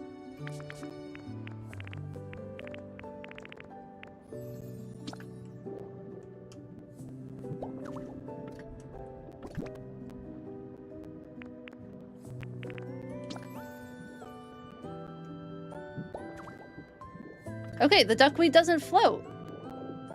Cool, so the duckweed works down here too. I'll take it. I will happily take it.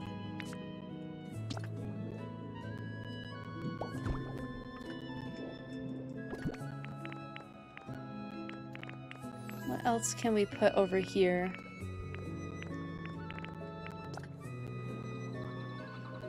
Ooh! Thank you for the random bird call redeem. Thank you, Aisu. Enjoy playing League of Legends. Thank you for the random bird call kookaburras and the lizards.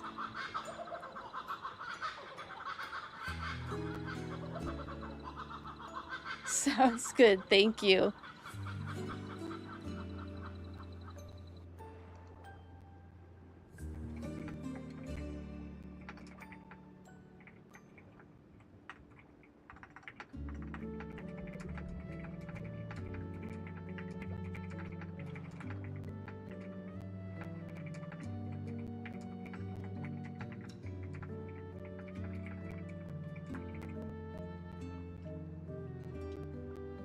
You hear the birds?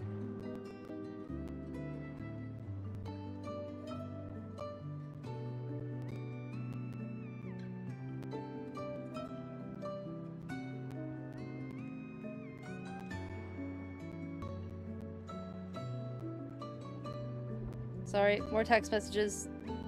Sorry, everyone. I know, riveting content.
Okay. Text messages sent.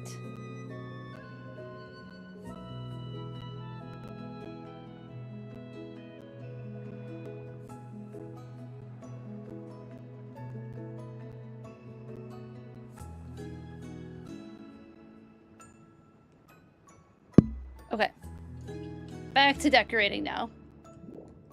No worries. No need to apologize, Z. It's totally fine. That's just life sometimes.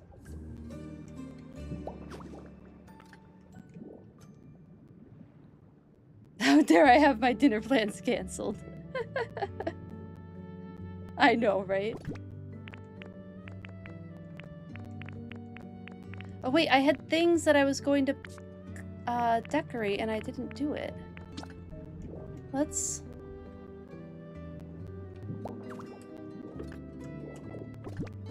put a couple more things down here. And then I want the big coral patch down here for sure.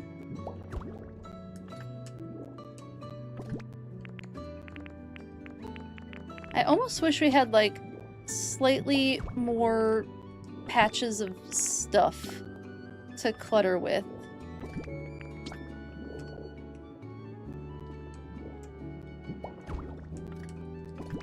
Like, I want some more taller things. I mean, we have these growing vines, of course. I want more.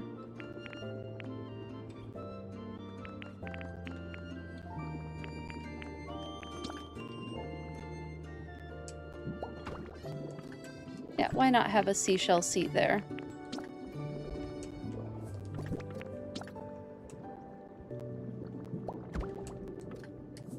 Okay, this is looking... We're starting to get some clutter. I'm still... It feels... not cluttered enough. We'll just have to keep playing with it. I'm sure the more I play with it, the more satisfied I'll get. I think these work fine for seaweed. Like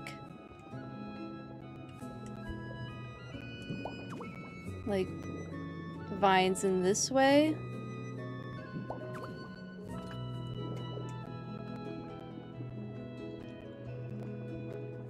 Thank you, Z, for letting me know. Trading spots because you're back from your appointment. Yay! Hope everything went well.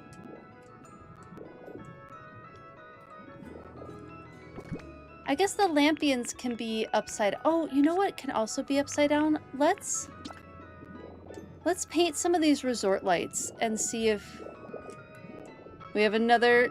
Oh, it's not doing the spinny part anymore. There it's doing that thing again where it doesn't do the spinny part. Love the resort lights? Okay, let's paint. I never got around to painting all that stuff.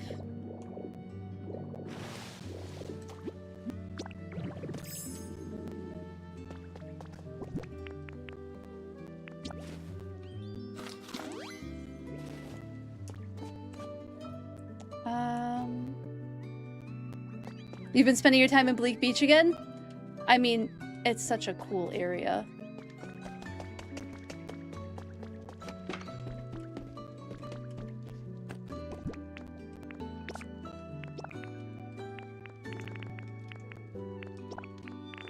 Let's get the paint going.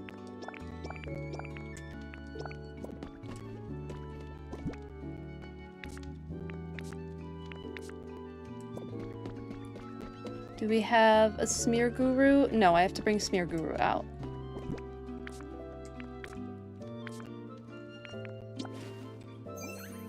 Thank you for the lurk. You always knew Atlantis existed, but you never knew it was this interesting.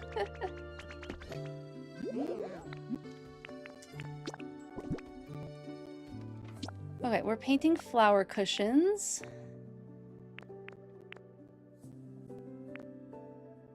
I feel like I've seen... Okay, time to look at some coral again.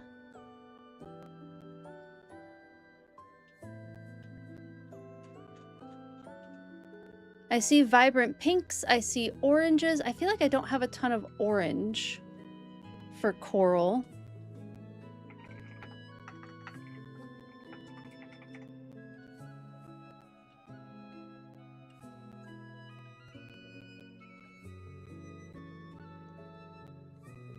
Yeah, orange and like blue.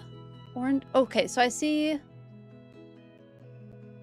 orange with like blue tips. We could do like a orange coral with like blue in the center, or we could do the whole thing orange. We could do several paint types. Hello, Luxie on YouTube. Good to see you over there. Is there any environments that aren't in the game that I would like to see? I would love to see an ice environment. I'd love to see like tundra taiga.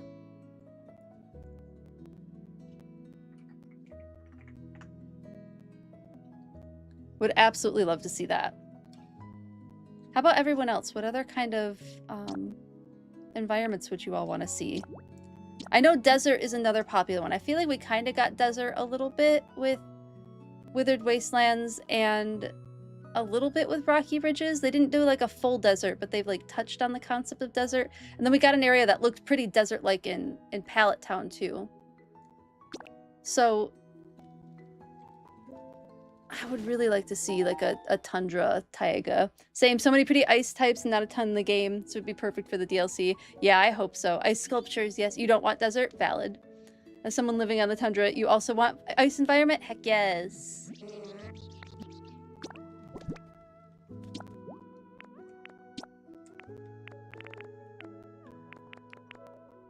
Pink, maybe a softer pink? Yeah. We'll do a couple of these. I'm gonna fill up my whole inventory with this stuff. Space station. Oh, let us try to build it and find the humans. Space station would be cool. Full-on Everglades? That would be fun too. Desert areas are your favorite, Madash? I mean, there's such cool flora and fauna in desert environments. Ice or true jungle? Yeah. This is just a holdover from you wanting the next Animal Crossing to be in space. Space Animal Crossing would be really cool. Space Animal Crossing would be really, really cool. Let's do this green. We'll do another 2 of those. And then maybe some blue. I feel like we don't have a lot of blue coral.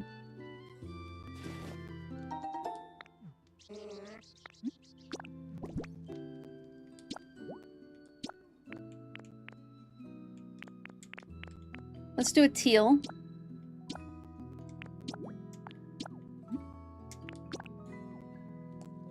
Animal Crossing Cross the Stars. That would be cool. Insert didn't know that's a thing you could do. Ooh, yeah. Tom Nook is definitely going to try to colonize the moon. You know, I don't think you're wrong.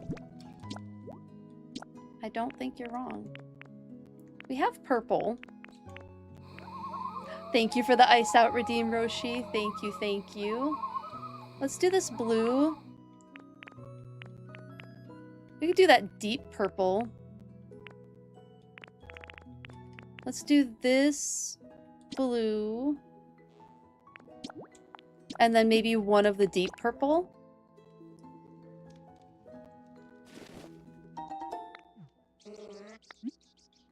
Or maybe we do another orange. Because I really like the orange. Yeah, we'll do another orange.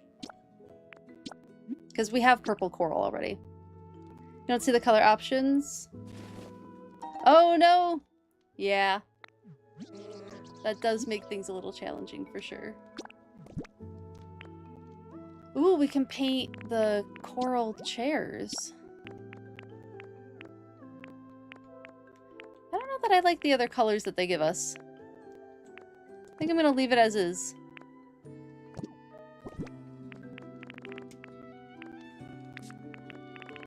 This was what I needed to paint. I almost feel like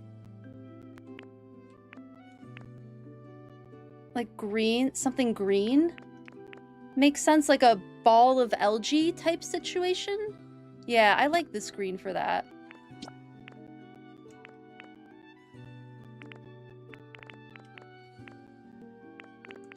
We'll just make the whole thing the same color.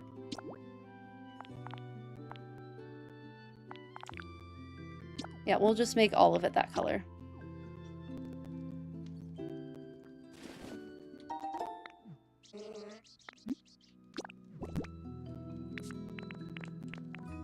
Ooh, I can paint the coral too.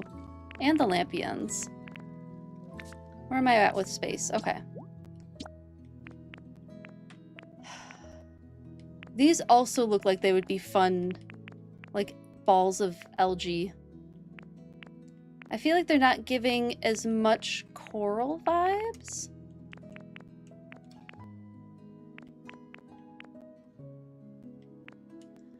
Can I find coral that looks similar to this? Oh, like there's yellow. What is the base color? The yellow looks a little bit like brain coral. There's gray. Yeah, brain coral is mostly yellow and orange. Is there like a reddish type brain coral too? Let me look up brain coral really quick.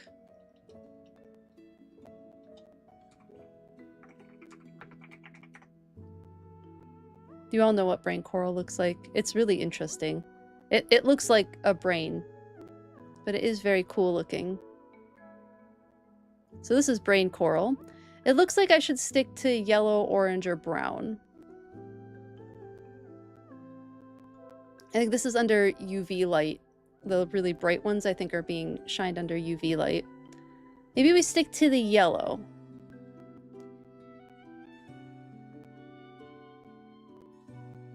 Ooh, fun, Hannah Bread. You got stuff for college tomorrow. That's really fun. I hope you have fun sorting through it and getting ready. Yeah, I think we'll stick to the yellows. And an orange. We'll do yellow and orange, I think, for these. Maybe not that bright orange, but we'll do this for sure. What do I have, like 10 of them? So we'll do 5 of those. Doesn't look entirely like brain coral, but about as close as we're gonna get. Still here while you sort it out, that makes sense.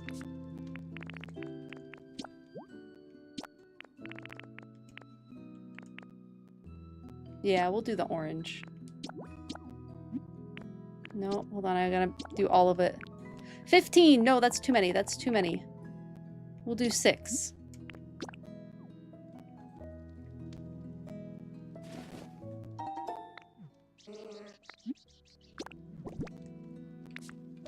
Let's see, what else did I get for decoration? So we have the seashell fencing. Ooh, I like the yellow.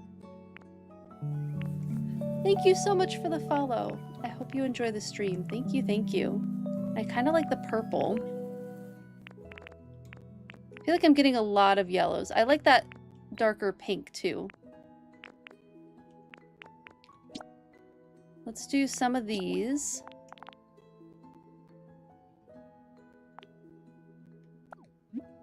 I'll do the yellow.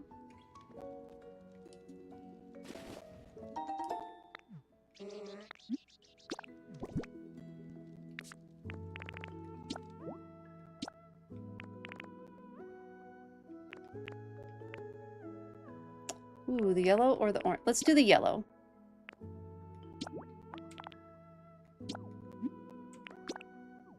Then maybe some more cooler, like I feel like maybe I should have some more blue. So there, blue's something that makes sense, right?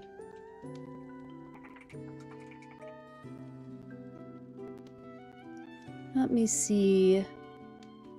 Well, I'm not really seeing a lot of blue for this type of coral. It's mostly like yellows and pinks. Oh, there is like a blue like fan-like coral.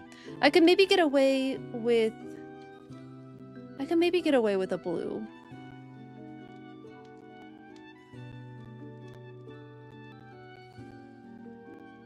Oh, there's a pretty bright purple one.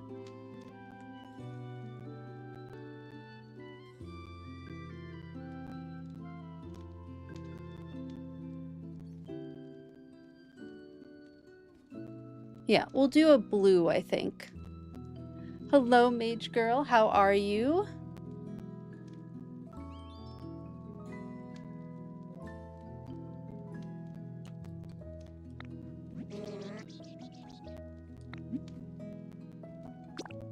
Yeah, we're gonna do another round of this in...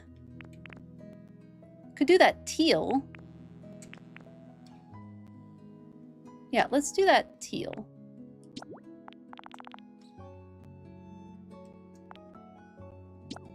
Because that's a color I feel like we don't have a lot of.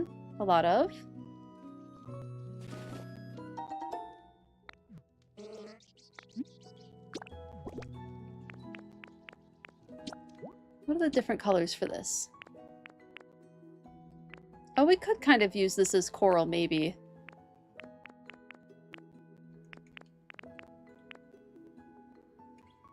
Kind of dig that darker purple.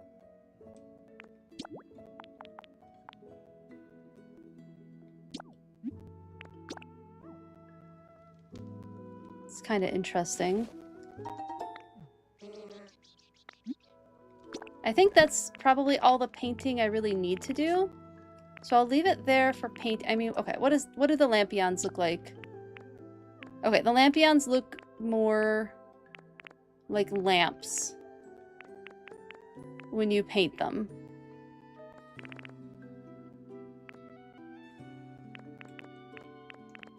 Which makes a lot of sense. So we're gonna not go with the lampions because they look a little less natural. Okay. Off we go. To continue some clutter. And I have to remember that I can make things float too. I'm not limited to things just being on the ground. Let's put one of those lamps upside down. Oh, I never put that away. That's fine.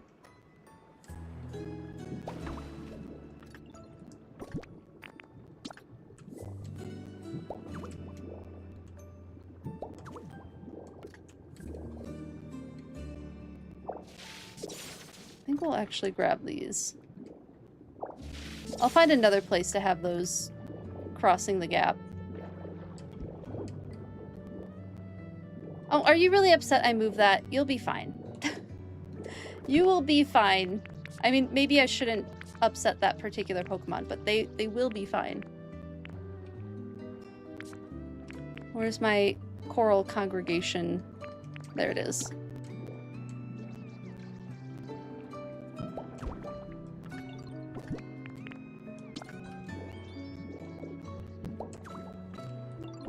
And then some sea flowers, seabed flowers.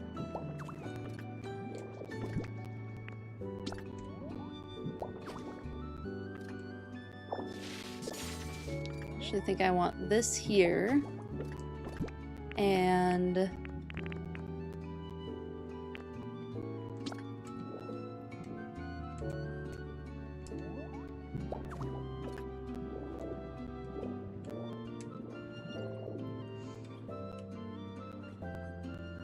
drama queens, all of them. Truly, they are.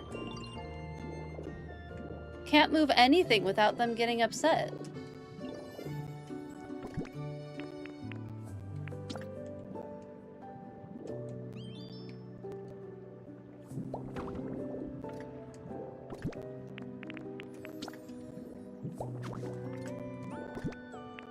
Let's try one of those new ones again. I'll have to try putting down some of that too. Okay, what did I just paint? Cute. Looks so cute. Let's get some grass in front of it.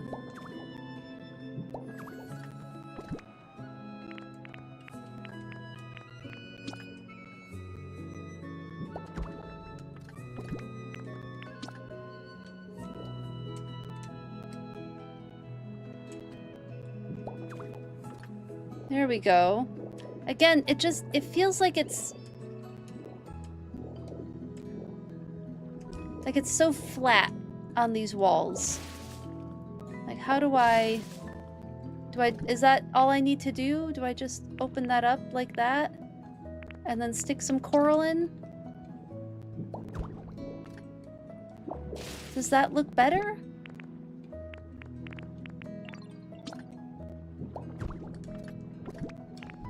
And then some vine decorations.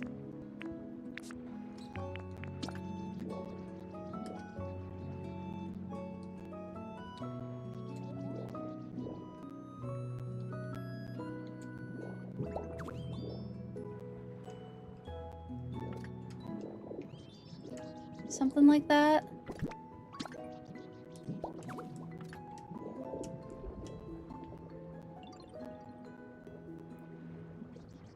You always put them to work. It keeps them from getting mopey and distracted. That's fair. Enrichment in their enclosure. There is so much enrichment in this enclosure.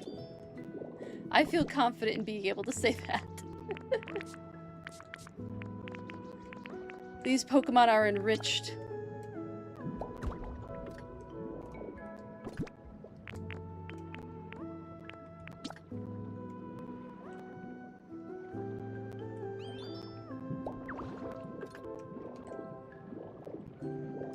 There we go. It's so cool that it just floats like that.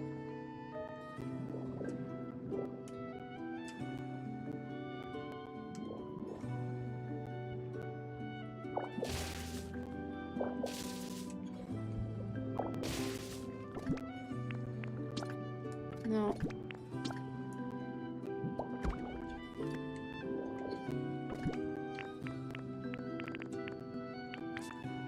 Where did the...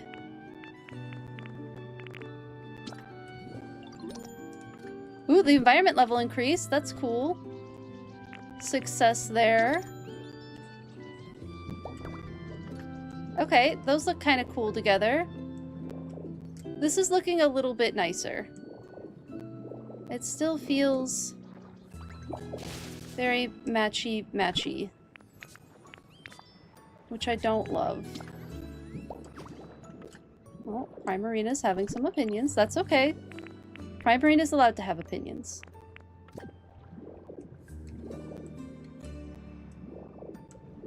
This looks a lot more colorful and nice than it did. It's coming along.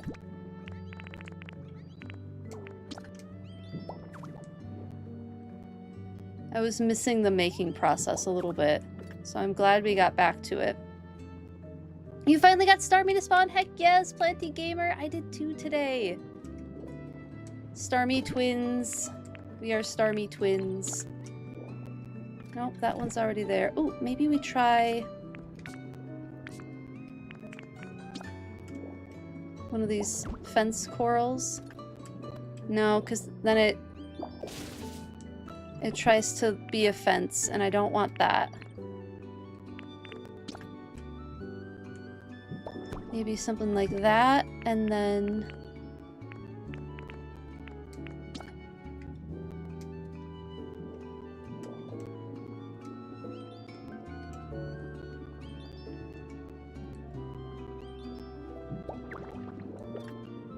I don't know, kind of hanging that way. That might mean that Pokemon can't really use that, but we'll see what happens. I think we definitely need things underneath here to make it more interesting. I don't know, do I do the regular drippy vines?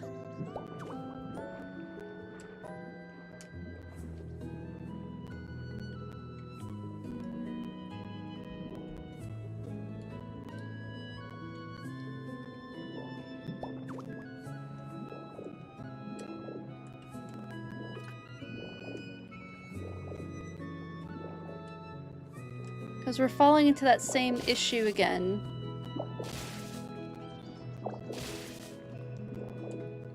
Of things getting... Oh, it's got to be a different color. Well, that's a lot of purple in one spot. You have that there.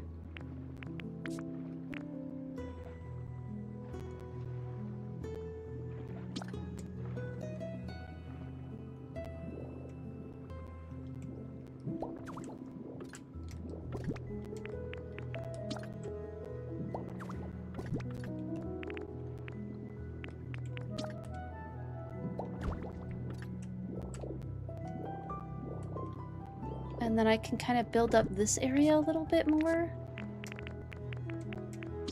Nope, this. I want this.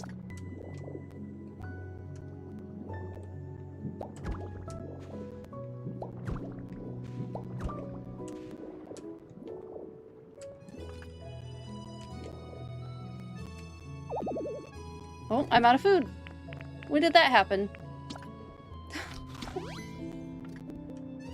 I know, it is so fun how we can play this game in so many different ways. It's definitely, like, the best part about it.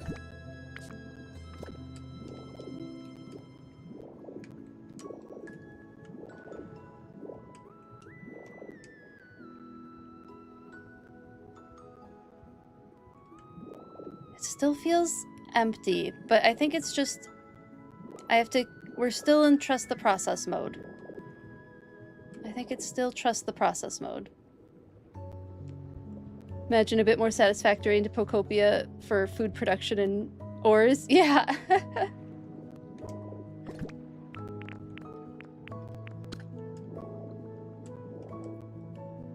We put a clam there.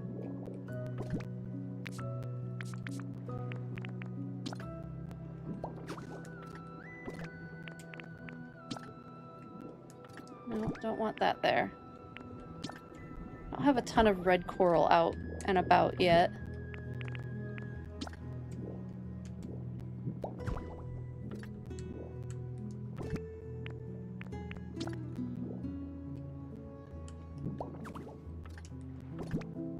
Need to be using more flowers. I'm not using a lot of flowers.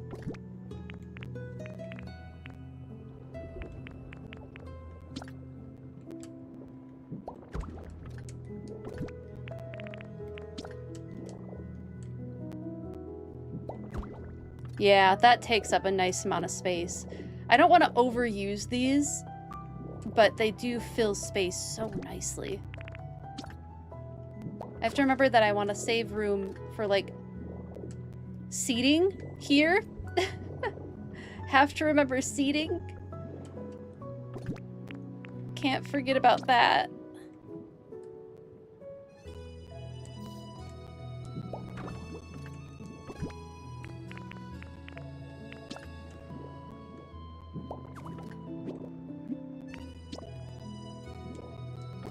Oh, I could put some placeholder seating down. That's true.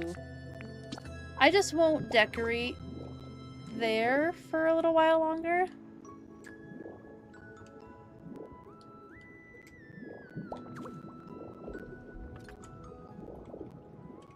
We'll just hold off on putting more decorations there.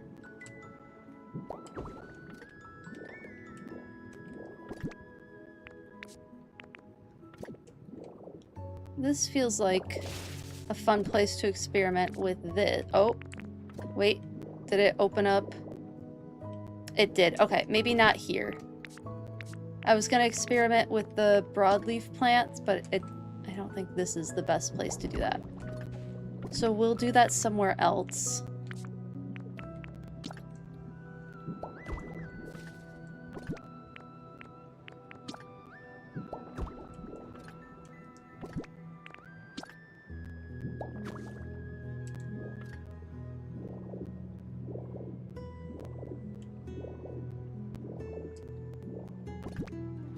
Okay, more coral. Oh, I could be putting rocks and stuff down. What am I doing?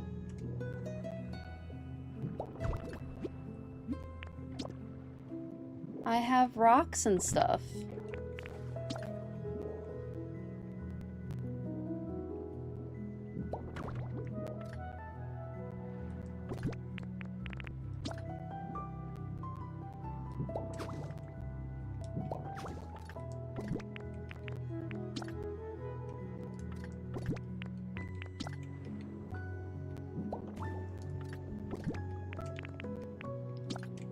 Coral. Some more coral. Moss. I'm like in a groove now. I feel like it's finally like the decoration is hitting. I can feel it.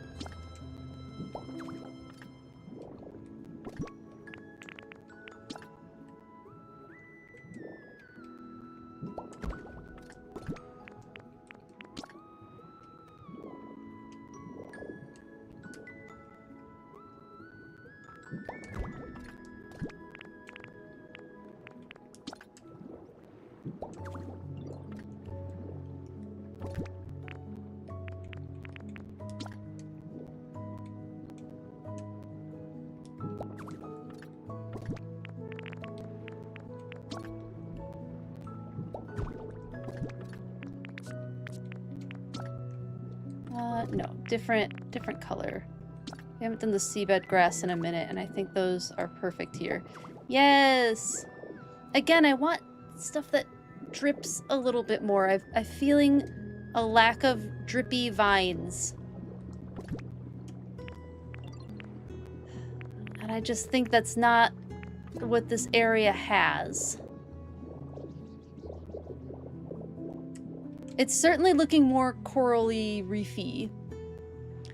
Tiny rant about the house and bubbly basin that's near the Pokemon Center. Oh, yes. Enjoy that rant. I think I know where it's going. But yes, feel free to. I don't know that the stalagmites are something that I'm interested in this area.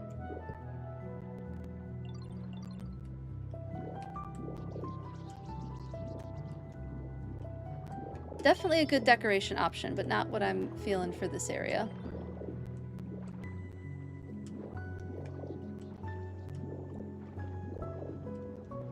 I guess maybe we put some more... I guess we are using a lot of the vines because it's like the only drippy LG situation. A little too bright.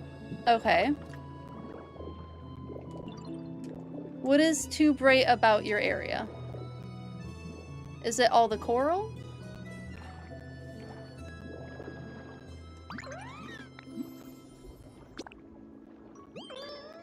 You would love it darker. Okay, I think Luminion needs to move.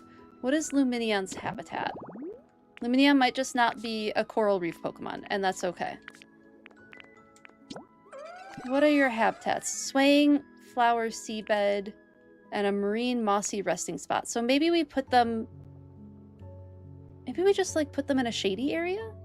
Swaying flower bed and seaweed. Oh yeah, it's this. We could put them down here and have like no coral. Oh, they probably don't like the planet. I bet they don't like the planet light.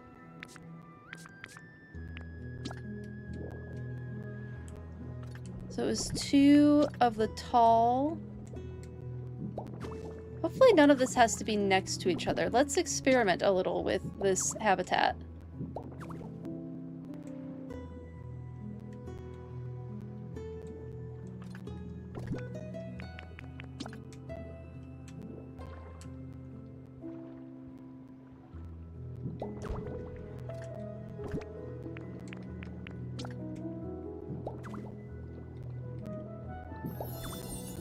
Okay, let's move Luminion down here.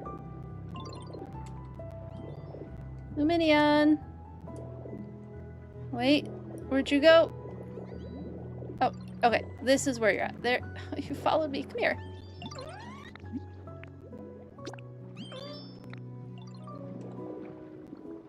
Biggest wasted opportunity is not be able to rotate the coral and stick it on the sides of blocks. I agree. I agree. Come here.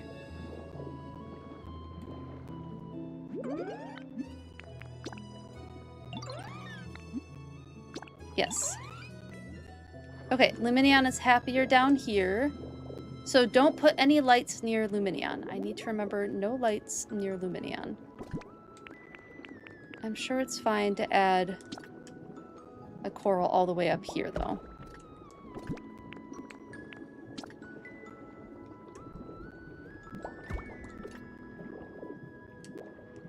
I know, being able... Something to... Like, coral that sticks on the side would be so nice. I would really like that. Okay, this is looking a lot more corally. Let's fill in over here some more. Oh, that's really nice of your dad, Hannah Brad. That's really nice of him. Oh, oops. I didn't mean to do a quiz, but we're doing a quiz, I guess. What is Staryu's favorite thing?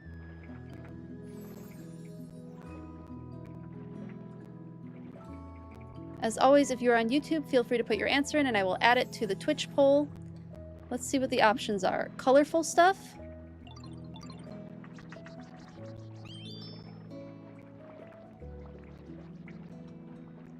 Or bitter flavors?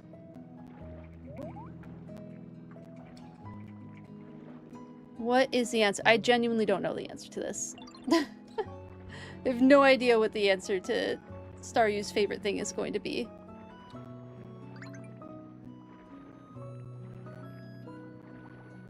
We're going with colorful stuff so far? I would agree with that.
All right, colorful stuff it is.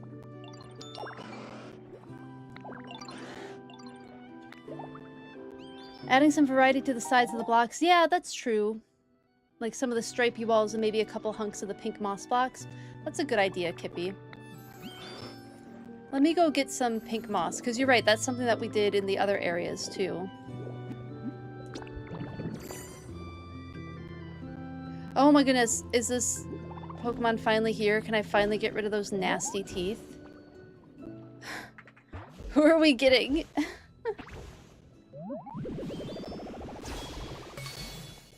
Feraligatr. Yes, we can finally get rid of the nasty teeth. Feraligatr has their own teeth. Yay! You're a Ditto, eh? What are you doing out here and looking like a human, no less? Alligators and crocodiles. Crocodilians are super cool. Getting this place all spruced up? Hey, you a funny little Pokemon. It's because of your hard work I managed to snag me this mighty fine home. Thank you kindly, Ditto. Ooh, you hate the... Yeah, me too, Kippy. Let me read the Pokedex entry. Although it has a massive body, its powerful hind legs enable it to move quickly, even on land. Yes, and that's true of crocodilians too. Alligators and crocodiles move really quick in a straight line. Not so much on the turns, but a straight line, you're not going to outrun an alligator or a crocodile. Getting out of its path or not provoking it to begin with is generally a good idea, but they're mostly ambush predators. They tend to rely on their camouflage to look like floating logs in the water, and then they'll launch themselves out of the water and snap up their prey. But yay, we have Feraligatr, the big jaw Pokemon. So exciting. Can I replace it with something? Does it have to be teeth? What if I gave you something fun? Like a lamp. Would Feraligatr like a lamp? Oh, that just totally removed the home. Okay, so I do need to put Feraligatr somewhere.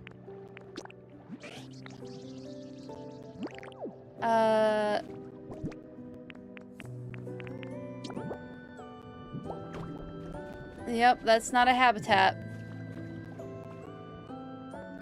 Okay, let's go to the habitat dex. Where do we put Feraligatr? Maybe we have to put Feraligatr into a house somewhere?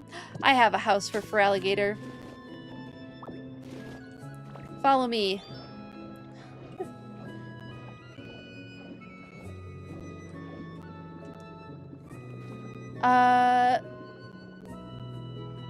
Oh, Feraligatrs? Oh, I'm not sure, Lo-Fi Lord. That's something I would have to look into.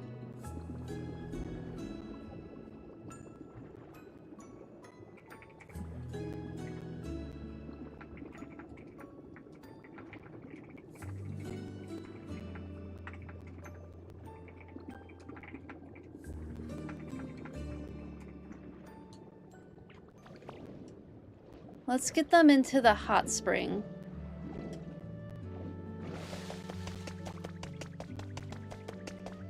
Because this is where I put Marshtomp. I feel like Feraligatr would like a hot spring. How about you move in here? I feel like I won't keep Feraligatr underwater. I feel like Feraligatr might be getting a terrestrial habitat at some point.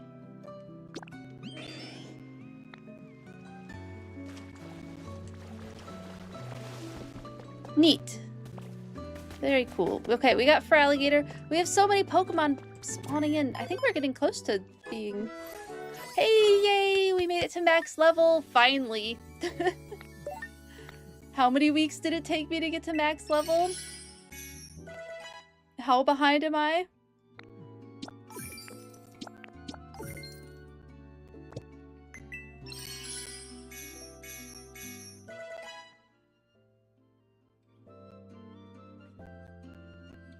You may drag Totodile line up to your withered wastelands. You want to turn a huge area of that zone into a swamp. Kippy, that sounds really cool.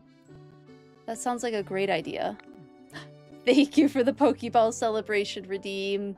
Thank you, thank you. So many new items. Exciting. What recipes do I have? That's the most exciting part for me. I mean, everything's pretty exciting. Okay, the ornate table, pop art table. Do we have more like corally things? Oh, I definitely want the planter. Zelda, do you know if we're able to paint these planters? Or are they still unpaintable? I never looked into that. I guess I could look it up. I could have looked at the recipe. We can paint the new ones. Heck yes. Yes. Okay, that's exciting. I don't think there's anything else new that I want at the moment.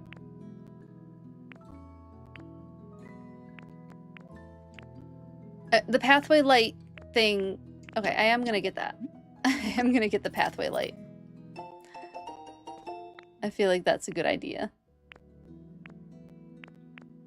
Alright, I don't think any of this will help with my coral reef stuff, so I'm going to continue onward with the decorating. I know, I remember you showed me the pathway lights, and I got very excited, and then I unlocked them and forgot about them. So I'm excited to have rediscovered them.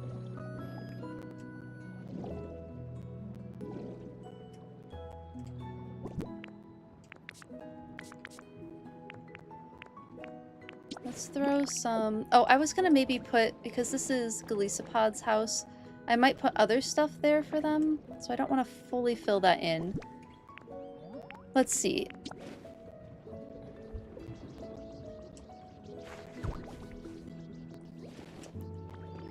Who's yelling? Someone was yelling.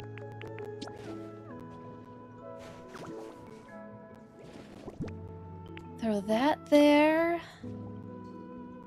I think maybe grass. This would be a lot easier in the other form. Oh, the red is so pretty. Yeah, I'm glad I grabbed the red anyway. Even though I was on the fence about it. Can this go in the water column? No, it cannot. It can only go on the ground. That's okay.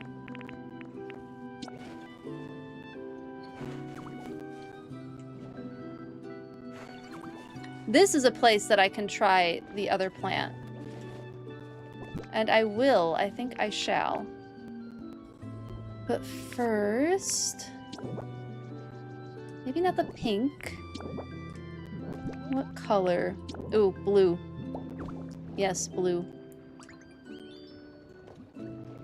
And then I feel like this needs to be a coral as well.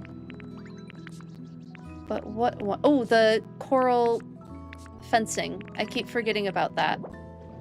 Oh, and I keep forgetting about it because it's going to do something I don't want. Because it's gonna like connect to the walls and I don't want it to connect to the walls. So I guess we just do like a yellow coral again there. Or I could do a floating lantern. That looks pretty.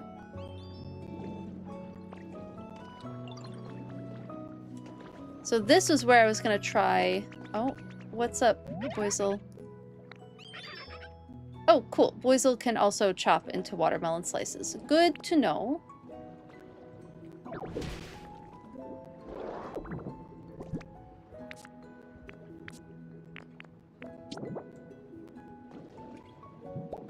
Oh, did I accidentally open it too much? I did. No. Oh, we went all the way back there with Feraligatr. And did I remember to get the stuff that I said I was gonna get? No. Because we could be making that look all nice. Okay, that looks... I think these work for, like, the occasional coral area. Don't mean to have it so tucked back here, but... Nice contrast with the red. Yeah, let's go get those blocks. I should have room for them. Not a lot, but I do. I do have room for them. Thank you for the unshrimp yourself. Good reminder. I was feeling it too. Skylands, here you come. Yes. Oh, that'll be perfect for Skylands. Will it vanish if I prop it up on something, then remove what it's sitting on? Wait, will what vanish? Remind me of the context. I don't remember what I had been saying now. But this planet we've got is so packed with excitement. Thank you for the random animal fact. Let me think.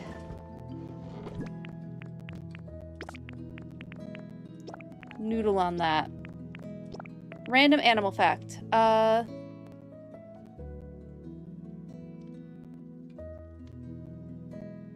Oh, the duckweed. Yeah, that could apply to any decoration. That's true. That's true. We could see. I wonder. You know what I wonder? I wonder if we can put the duckweed on top of the kelp. I bet the duckweed would look kind of interesting on top of the kelp, wouldn't it? Random animal fact. Let's go with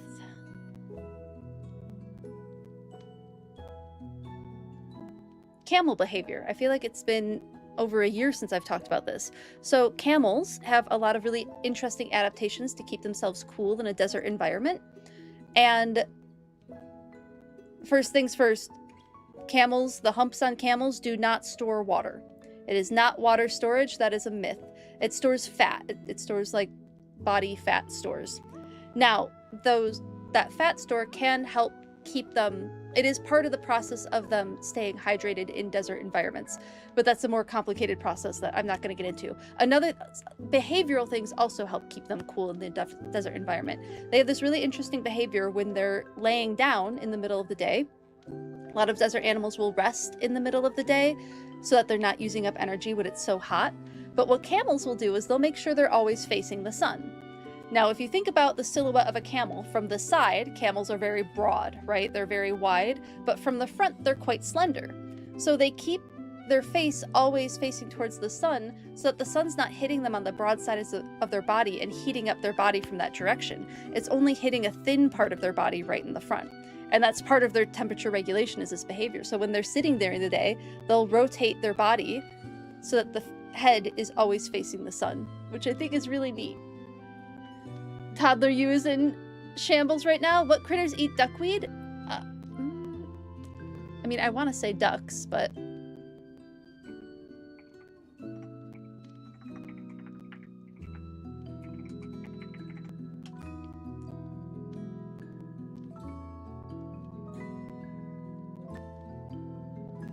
there's fish that will eat duckweed. I do think ducks will eat duckweed. Goldfish eat duck, so like carp species would eat duckweed.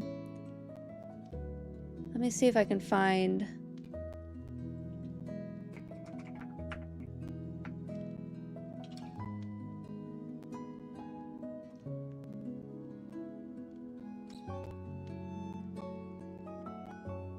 Yeah, ducks absolutely, like mallard ducks specifically eat a lot of duckweed.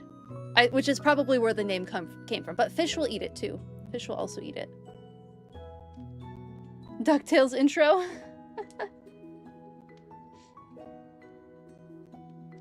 Pants, lights. You've had enough sparkling wine.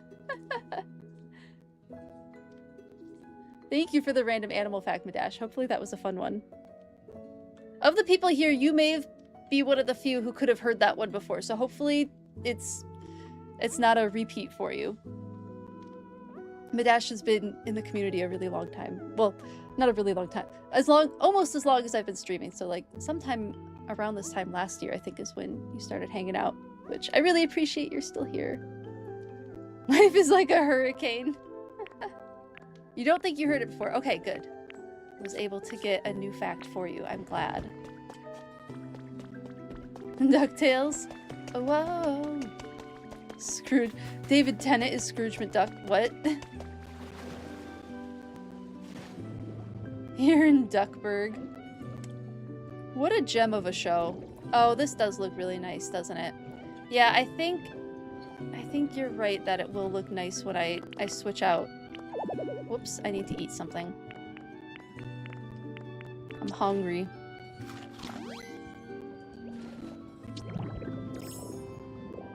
Let's get some of these swapped out.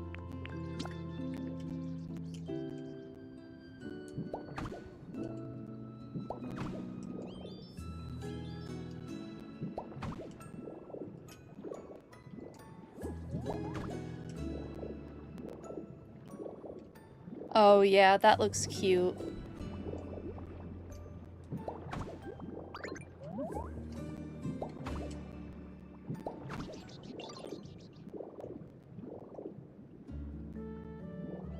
What else could use some moss?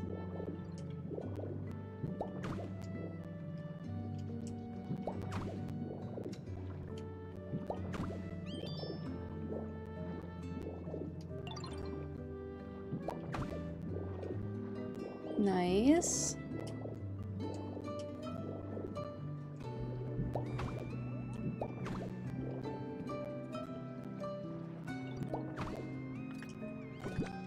Throw some moss on top of that.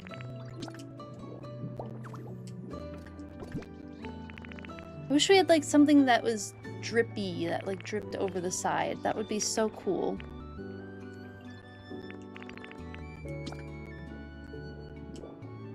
Could do more seabed flowers. No, we've done a lot of red.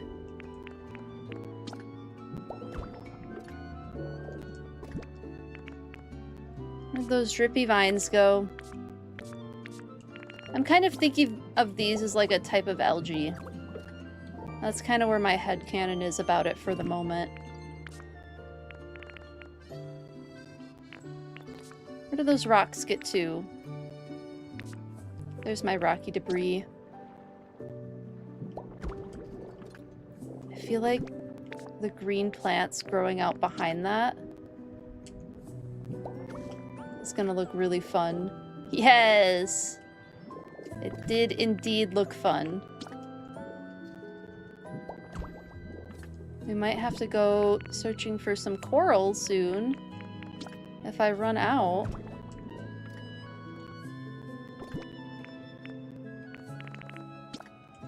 Is there space for it? No, let's actually do this. We'll move you over here. Yeah. Chimney rocks there. Looks fantastic. And then let's do...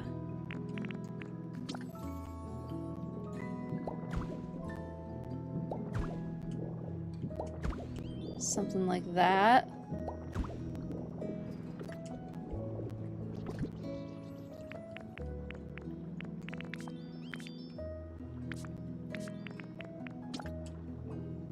Right, we already put rocks there, so I do think it has to be some of the taller plants. Oh, I could have a floating log. The floating log might work.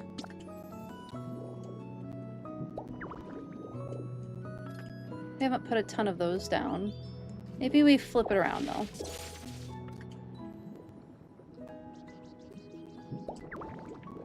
It's not facing the same direction.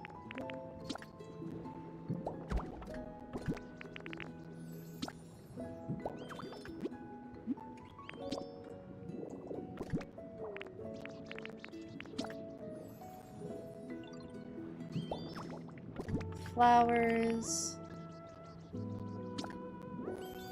No, maybe not the moss there.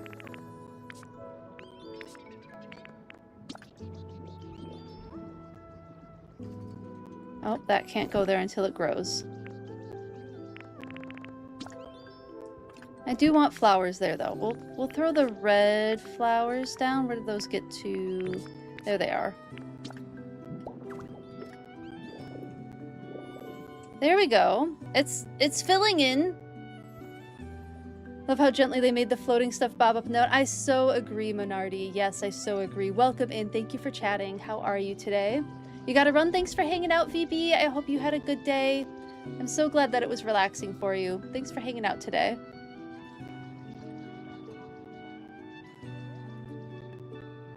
Good news, Stormy Island is stacked. Oh, excellent. It's true. The Stormy Island does have a lot of stuff. And I mean, I could stand to get some more stuff from the event too, because I've definitely fallen behind on the event. Oh. You know, why not? I was like, oh, maybe I don't want to do that, but why not have some openings through to the other side?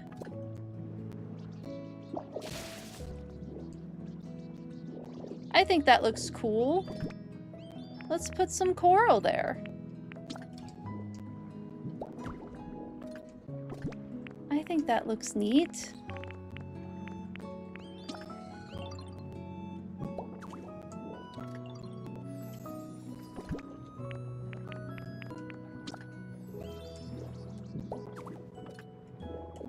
There we go. Keeping it interesting.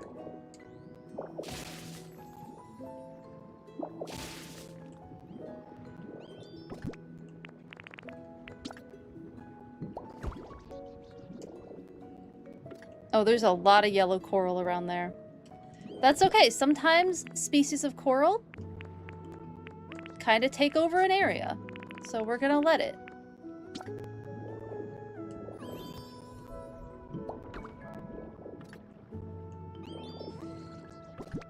I'm gonna let it take over the area a little bit. Not entirely.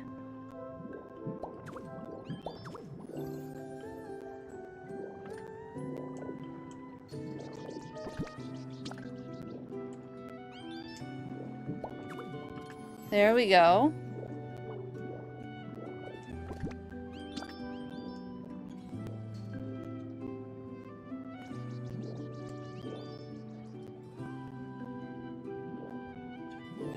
Oh, the little plant is in the way, I suspect. Okay.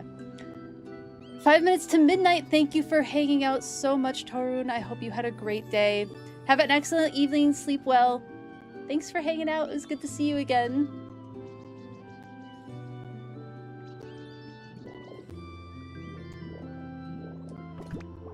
We'll throw it here. Yeah.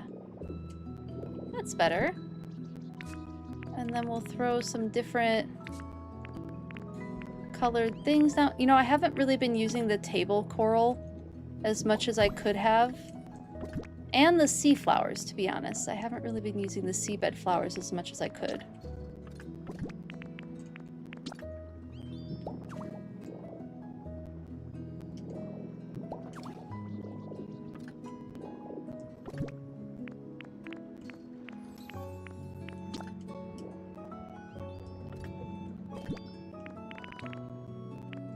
What else can I put over here? Mostly this is just kind of an exercise in like diversifying things.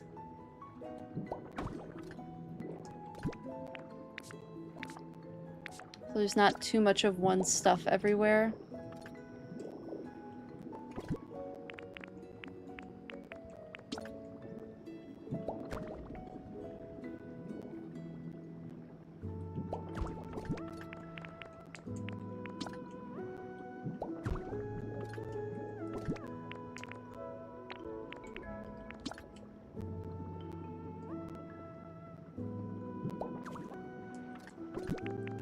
Oh, I haven't put sea grapes down in a minute.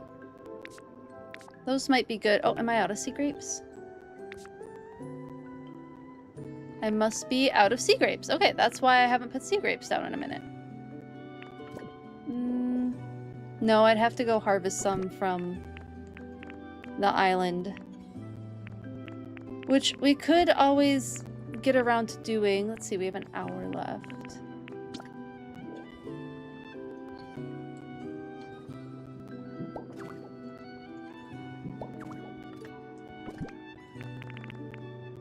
Yeah, I'm starting to run low on some of my favorite things to decorate with.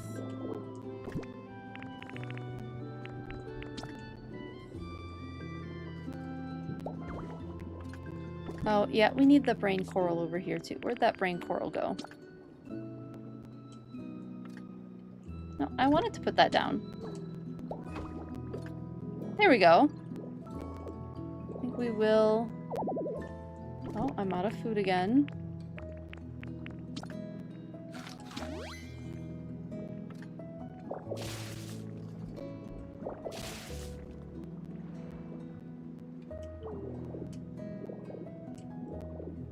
Okay, this looks so much more interesting than it did. Oh. Okay, now it is moving. Weird that it didn't move before. Welcome back, Z. Welcome back.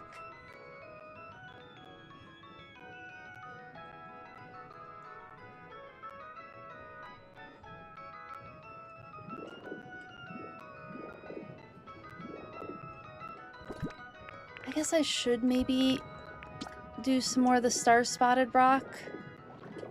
I think that would help. Maybe in certain areas. Maybe we have like a way that I use it. It just looks so different from everything else. I don't love it.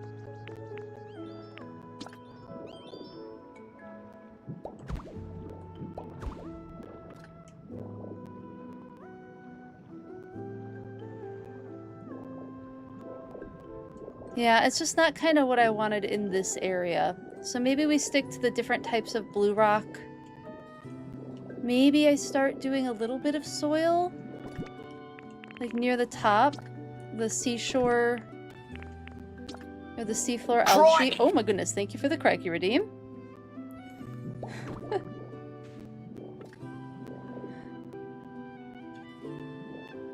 Yeah, no, I don't want that there either. I'm being really picky.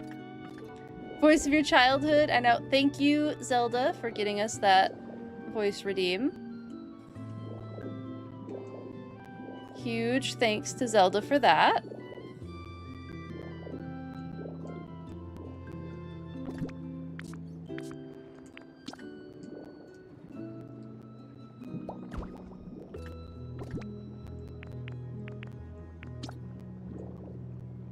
Katie did. Katie did. Thank you for the Katie did redeem. You know, sometimes it startles me. No need to apologize. Thank you for the apology, though. I appreciate it. Yeah, sometimes it gets me. I mostly find it funny.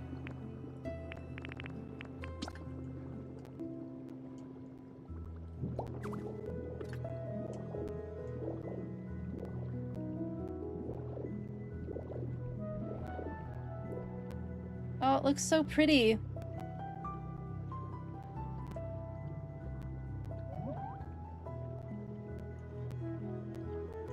Let's keep building up the top.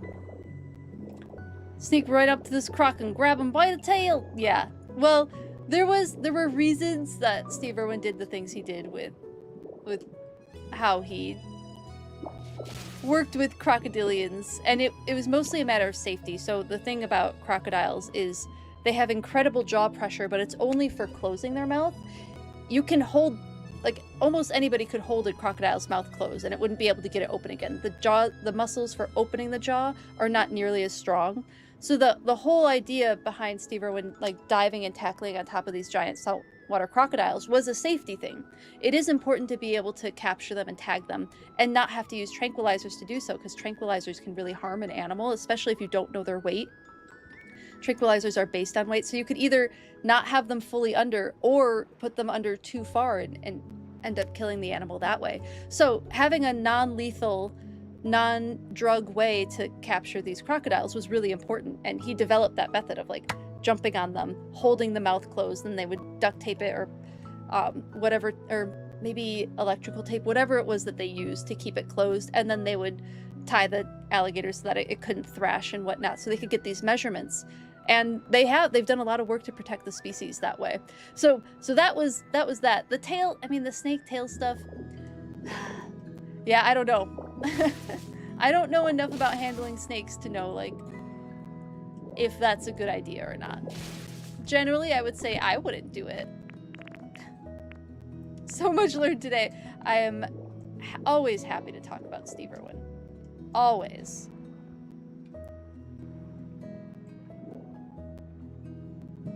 Might have a hard time getting me to stop.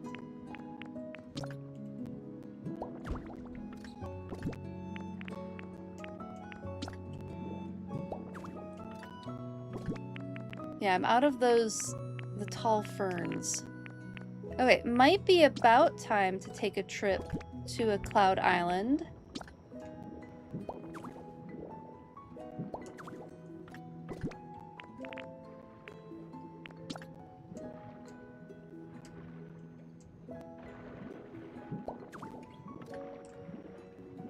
To stock up on coral and all that. Yeah, this is looking so much nicer. I definitely want to fill in the whole area. Safe mostly kind of really depends on the snake. Yeah, the grabbing it by the tail. Because the idea is that it can't, like, launch its whole body at you, right? And so there's, like, you can create distance from the snake strike. Is my guess is why he did it that way. Listening to Robert's PR interviews, he's just like his dad, except he wants to be behind the camera too. Yeah, I know. Robert Irwin is such a gem. Oh my goodness. And his photography is phenomenal. So cool. You're not going near a snake? Totally fine, Roshi. Totally valid. Plus I get style points for looking cool as heck. It does look cool as heck, yes. He had guts. Yeah, he certainly did. His show is still legendary. I mean, it's still like a phenomenal show. It's older, obviously. The camera quality isn't the same, but I mean, going back and watching Steve Irwin footage is so delightful. It's so good. And we're so lucky to have Robert Irwin to, like, keep that torch going.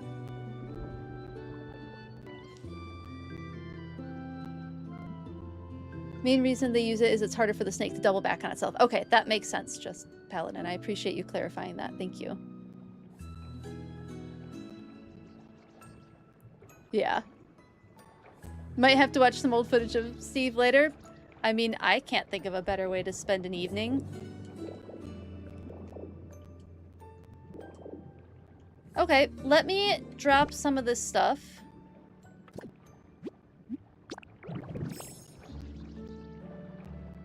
Oh, they're playing chase. I love it. Let me drop some of this stuff, and then we'll go to a cloud island and get more coral, since I'm running low on some varieties, but not others. Wondering if you can find some to put on during study hall. Ooh, that's a good idea. Oh my goodness, for your students to watch while studying? Oh my goodness, that would be so cool. What a special way to spend study hall. I mean, maybe the students wouldn't appreciate it the same, but that would be really cool. Of course I remember Jeff Corwin, and he's still around. He's still doing stuff. I don't know if he has a specific show anymore, but he's definitely still an environmental educator. I'd have to look up what he's doing these days. I think, like, some talking, like, doing talks and whatnot. Some other stuff. We'll keep the stuff that I need more of in there.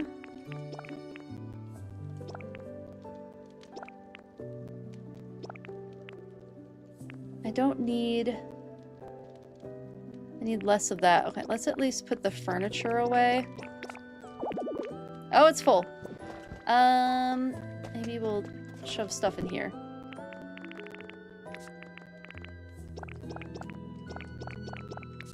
Oh god, there's too much stuff.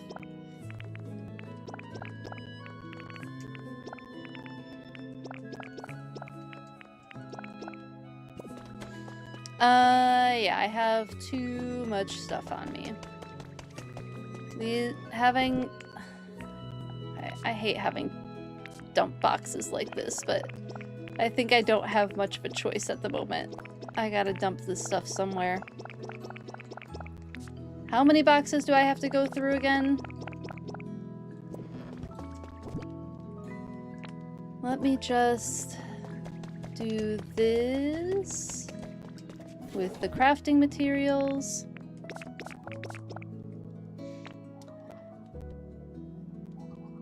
You used to like his show also? Yeah, I also really liked his show. Historically, we've bounced between wildlife, live cams, and Mr. Rogers' Neighborhood. Oh, that's so nice. Then they go through the hall shouting, "Won't you be my neighbor?" Which, all things considered, really isn't a bad thing to be shouting if we must be shouting anything at all. I think that is really clever of you, like Halcyon. I think that's a very clever thing to put on because you're right, they're gonna shout something. So it might as well be something generally positive if they must be shouting something. I think you're right. I think that's a good thing to put on. Just don't grab a king cobra or several of the elephants by their tails. They can strike about 60% of their body length and little to no support. I mean, I don't intend to grab any snake by its tail, but that is good information to know, Paladin. Thank you for sharing it. I'll find it again eventually. I know, right? Well, now that I don't have dinner tonight, I can, you know, maybe organize stuff, which I should have checked for a reply. Oh, thank you so much for the follow. I hope you're enjoying the stream. Welcome in.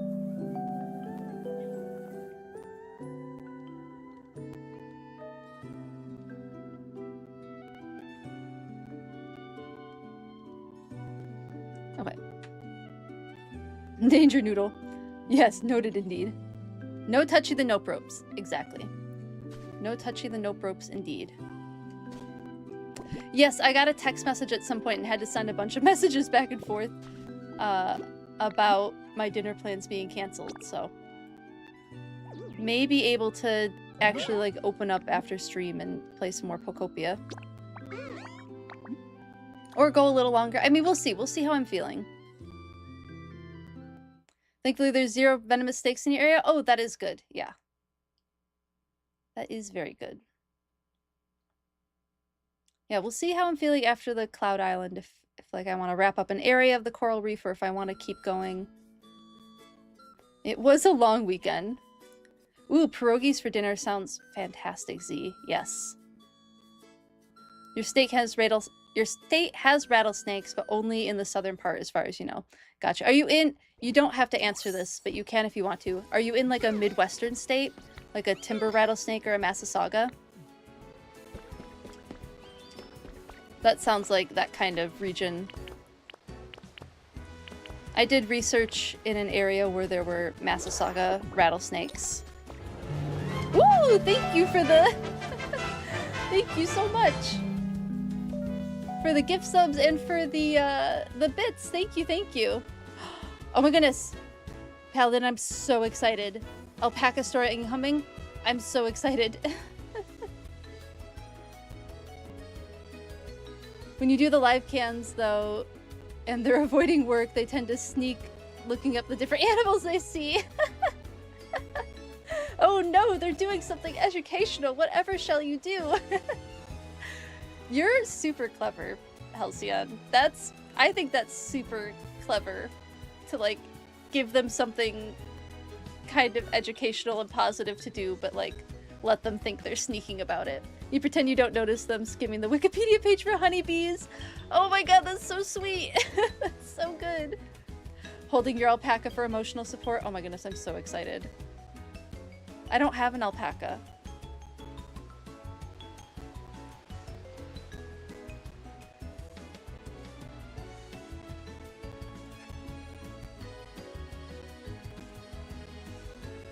I'm so excited. Fresh. Let's hide the meat in the dough.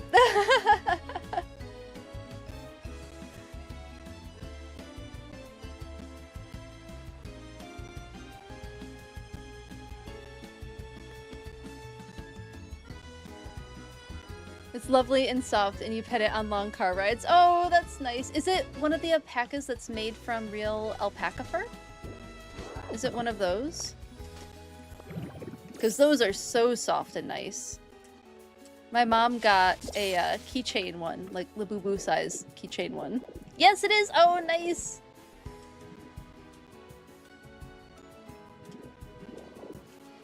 Yeah, can't really complain about students wanting to do, like, educational things. Really. I mean, it might not be the educational thing they're supposed to be doing, but it's something. I applaud your technique, Halcyon, truly. I think it's really smart. Plushy alpaca, yes. And thank you for the hype train, everyone. I appreciate it. Oh my goodness, and we reached a bits goal. We get to open another card pack. We can do it today or we can do it Thursday. Either is fine with me. Share the photo and show and tell. Checking. I want to see the alpaca. Oh my goodness, I'm so excited. It's so cute! Oh, it's so fluffy. It's so fluffy. Okay. You started a club where you write bios for shelter animals, and you've had some students sneak writing those during class. You sit there and rub your evil hands and smile. Yeah, I've tricked you into rhetorical appeals and arguments. Oh my goodness. You are so clever. A group of engineers stands by a dilapidated in ranching country in northern Colorado. The bridge being replaced spans an old irrigation ditch and a no longer used cattle driving path. It has been decided by CDOT that the trail is no longer needed and that you're just going to improve the ditch. Oh my goodness, Paladin, you're setting an incredible stage. I'm so ready. I'm so excited for this. What does this have to do with alpacas? I'm on the edge of my seat.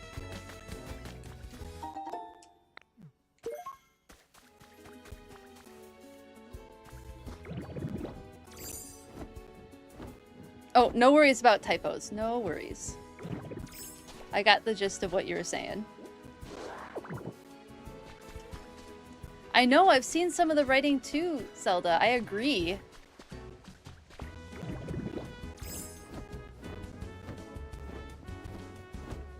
If I wasn't, like, constantly crazy busy, I'd post some stuff too, but I've just been... just too much going on.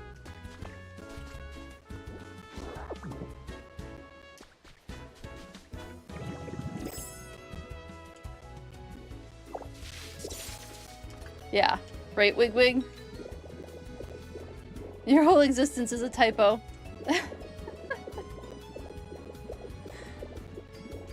Nice use there. Typos are a social construct. Exactly, Zelda. Yes, I agree.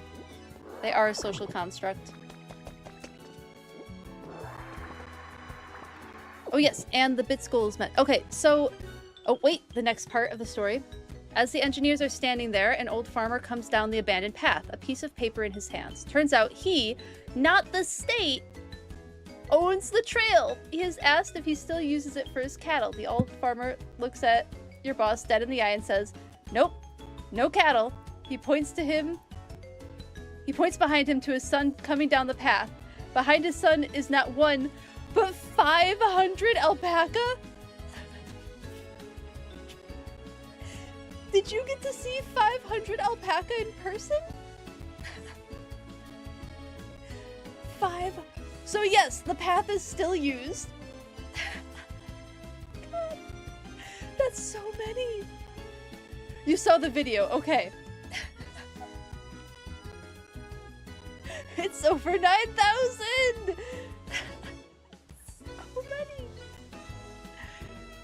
That's a lot of animals. And like, alpaca are large, but they're not small. That's a lot of alpaca. That's so good. Oh my goodness, that's phenomenal. 500 alpaca. I would ask what you do with 500 alpaca, but you shear them for wool, and then you sell the wool at probably a pretty damn good price. A lot alpaca.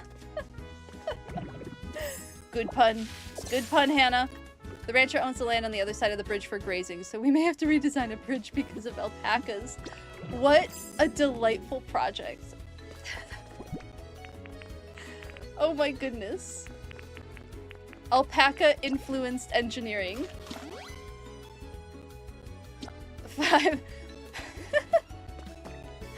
500 llamas under 600 men. How do we fit alpaca into that?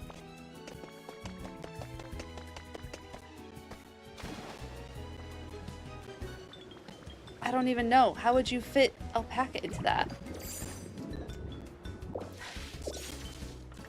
Had to have 3 meetings in 2 days because of alpacas. Too many meetings, of course, but what a delightful reason for a meeting. I, for one, accept, I mean, not that it's my place to accept, but I accept any future alpaca overlords.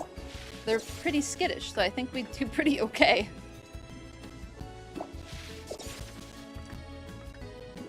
You want alpacas in your meetings? I know, right?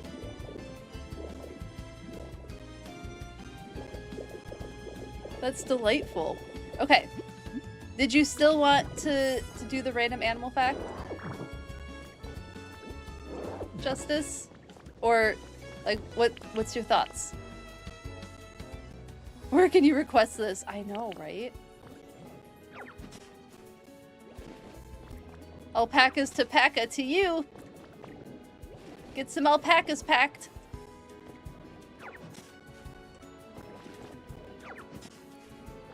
Couldn't. I mean, I have. Planet There it is. It's so packed with excitement. All right.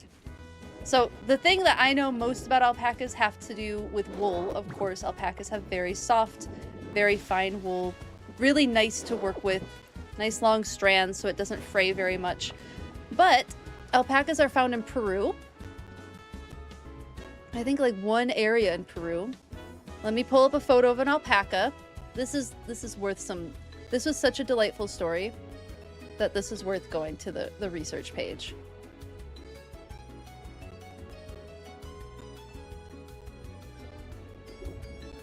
Here is a domesticated alpaca looking out over Lake Titicaca as it happens.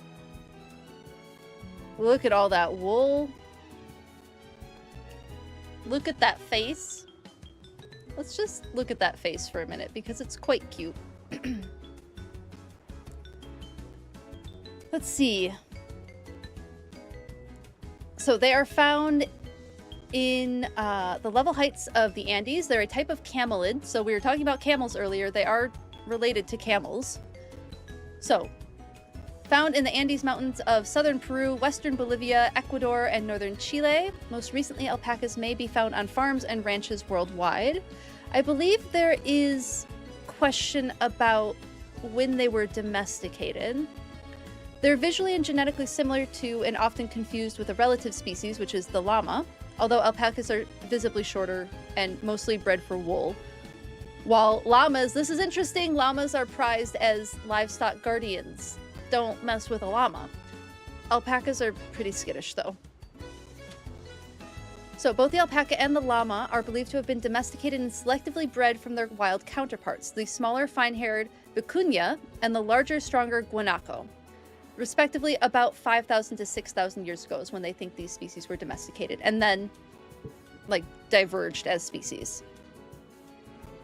Nonetheless, all 4 South American camelids are closely related and can successfully crossbreed. They spit to show dominance when they're distressed, fearful, or agitated. Camelids do like to split. You see if there's like any other fun things about alpacas. Oh, they're very trainable. They respond to rewards, most commonly food. Who isn't food motivated? Like, let's show me an animal on this planet and I will show you an animal that is probably food motivated at some level.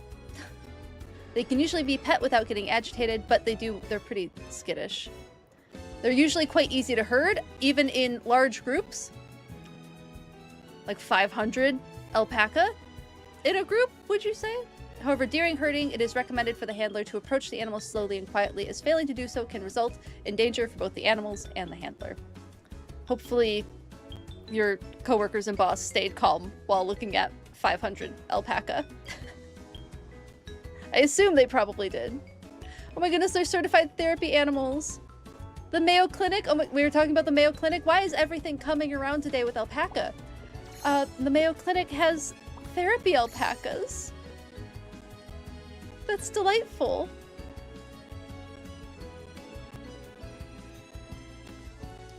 Let's see. That's interesting. This is, okay, you're following a biologist, right? I think this is interesting. Apparently alpacas use a communal dung pile where they do not graze. So it may limit the spread of internal parasites.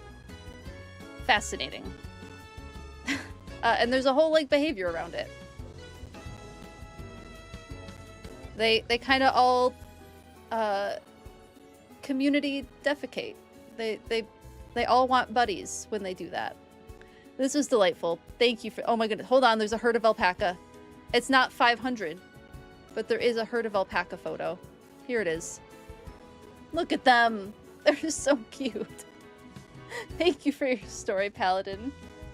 Everyone came back in one piece. Very good. Bolivia too then. Yes. Alpaca. Yep, we're on alpaca facts.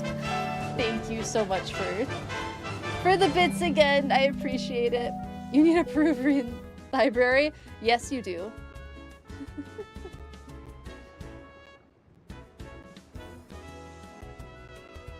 Thank you for coming to your TED Talk. It was a good TED Talk. I appreciated it. In the Andes, yes. Their wool is so nice to work with. I agree, Halcyon. Yeah, I have some undyed alpaca wool from a brown alpaca that I want to make a cute little like acorn hat with. I'm excited to work on that this winter. So many different types of different colors, yes. Llamas attack, yes. Llamas do attack. Apache attack alpacas. From an angle, the alpaca looks like he's wearing a slouchy beanie. It does. Everyone came back in one piece. Excellent.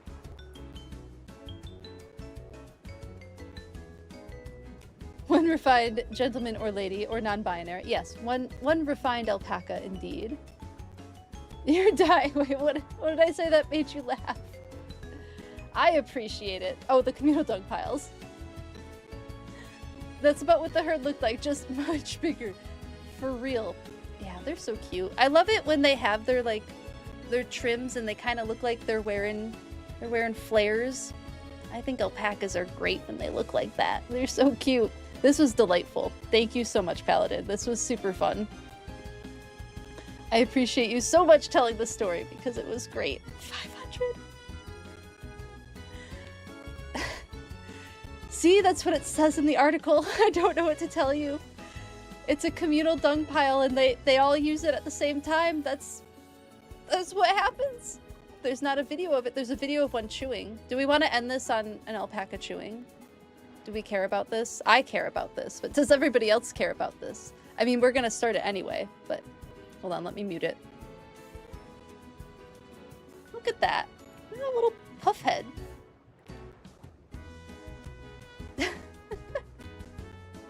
It's so cute. Great minds think alike. Thanks for hanging out, Wigwig. Good to see you. Have a great rest of your evening. Everyone poops. It's true. Public restrooms. Oh wait, one more alpaca chewing video. It's so cute. Alright. That's enough of the alpacas. Thank you for humoring me, everyone.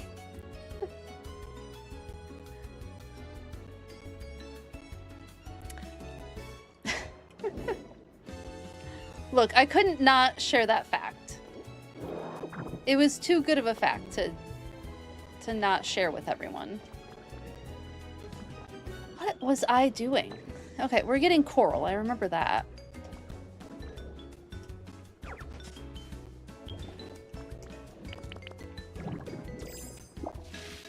Hello, Fia. How are you doing? Good to see you.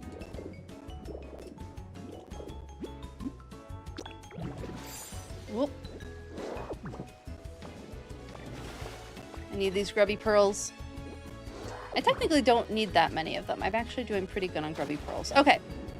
We're getting things that are necessary. Including prism scales, because the event is almost done and I should probably buy some more stuff before it's gone.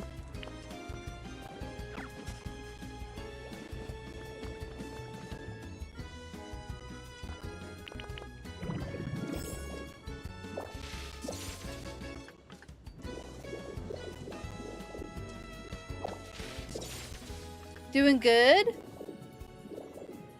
That's good. I'm glad you're doing well today. We just had a whole thing about alpacas. It's been a very tangenty. Okay. You all are right. Every stream is a tangent stream. But we have such fun tangents, and I appreciate them all so much. I'm glad I'm not alone in enjoying them. Yeah, we're working on coral reefs today, so I'm getting a lot of coral and other plants. Coral reefs are pretty diverse environments.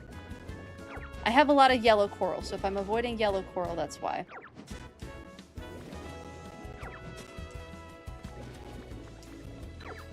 Definitely need more flowers.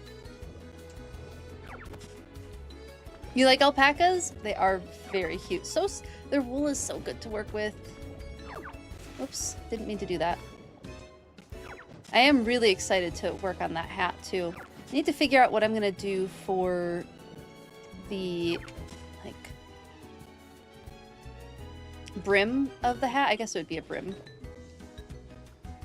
It's gonna be kind of a, like... Alright, words are gone. Beret. Beret style acorn hat is what I'm going to be making with my alpaca yarn.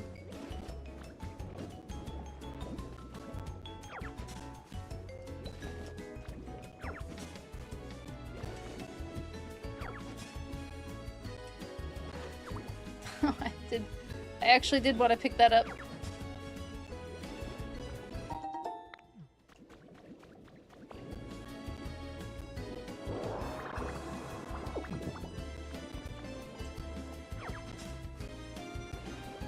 Hi, Vincent. How are you? Good to see you. We're doing coral reef stuff today. I'm making a coral reef. Finally time to get back to the making of things. Or not the, like, making of habitats in the game. I've missed it. Like, all the other stuff we've been doing has been really fun, like discovering the new Pokemon for each region, but I missed making habitats. You're good just watching a movie? Ooh, fun.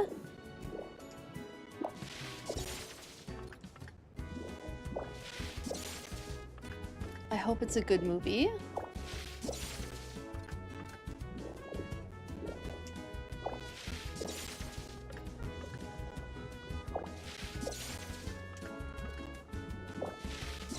Alright, lots of coral.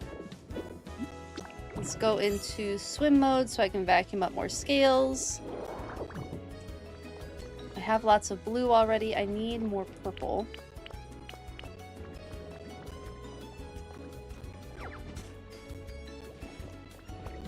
And green. The purple, green, and red coral is what I need a lot more of.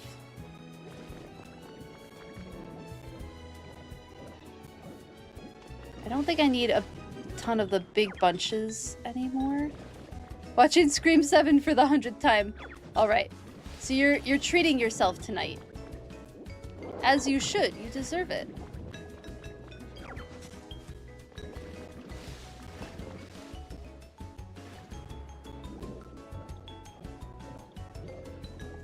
I'm curious, Vincent, do you notice like new details every time, or is it like comfort rewatch kind of thing? I feel like I always notice new things every time I rewatch something. But then I go like long periods of time between rewatching. I don't usually rewatch something very quickly.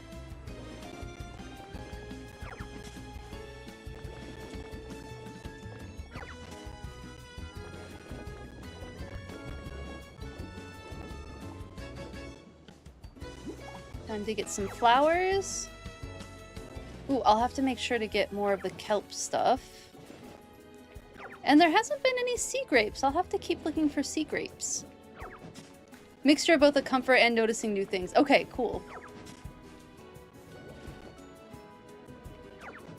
That's fun. Thank you for the hydrate.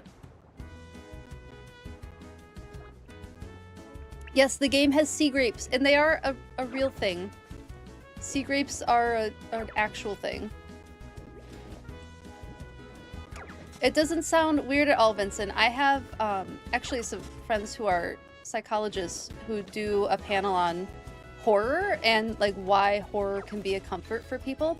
Do I remember the science behind it? Not off the top of my head. I've seen the panel a few times.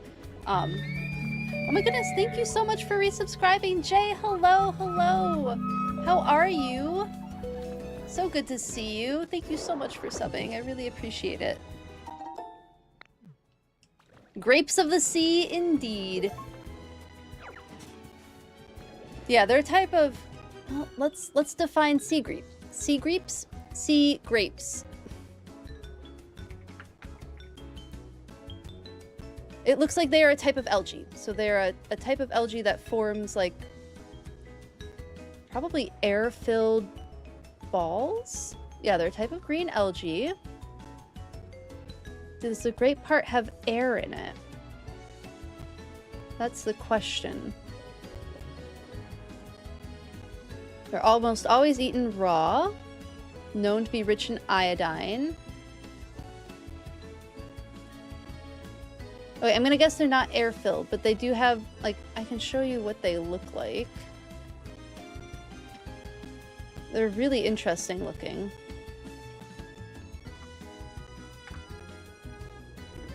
This is what sea grapes look like.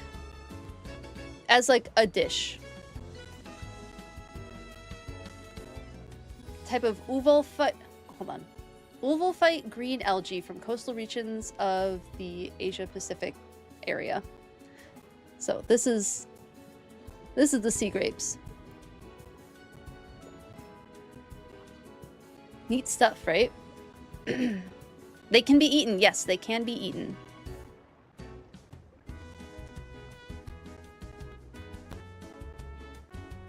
You don't know about the panel, but you've read some literature about it being catharsis for emotions. Yeah, or like a safe place to like practice emotions, that kind of thing. I remember that kind of thing was in the panel too. But yeah, it is not a strange thing at all for horror movies to be a comfort. Totally a valid thing.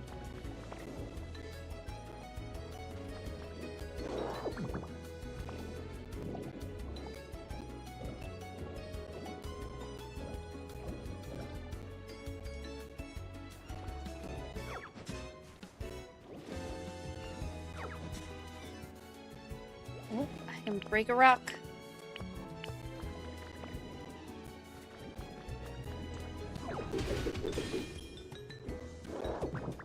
What'd I get? A lost relic. Neat. Sea grape. Speaking of, I need you.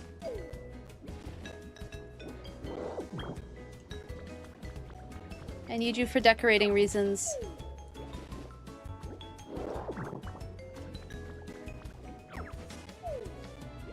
That's where all the sea grapes went. Found them.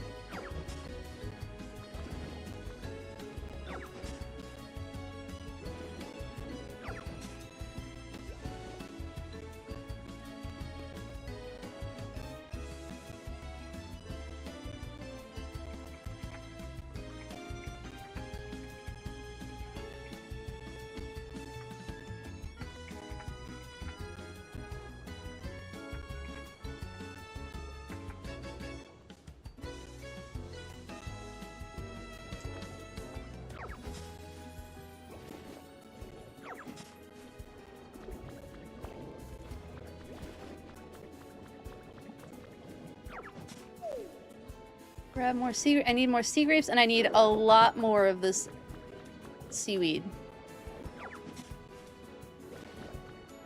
A lot more. Suppose it's a safe way to feel fear or anxiety. Yeah, exactly. You can turn it off at any moment and exit the situation. Yeah, I think that's the practicing it part. I think you're right, Halcyon, yeah. I think one of the friends who runs the panel might be in the Discord. I could tag them and ask them, or I'll message them and see if they're willing to chat about it in the Discord. If that is of interest. But no worries if not either.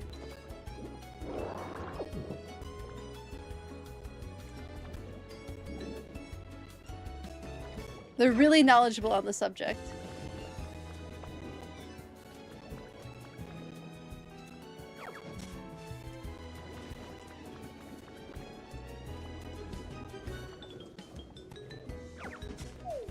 More sea grapes.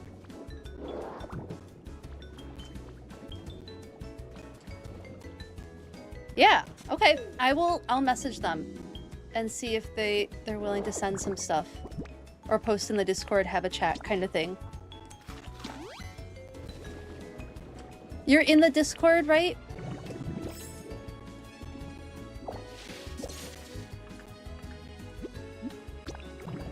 You're doing your master's, you wrote a lot about the horror genre. Oh, cool. So they've done a panel on it. I don't know if either of them have published on the subject. I think it's kind of an interest for them, but they would know research about it. This friend's research was on a different subject, but this is like a passion project kind of thing for them. You are. Cool. Cool. I will message them and see if they're willing to do that, and then I'll tag you and let you know.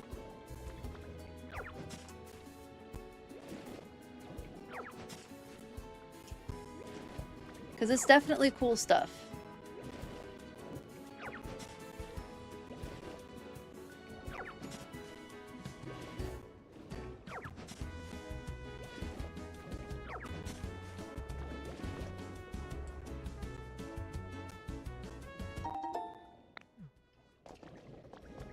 Ooh, I wasn't gonna clear this out.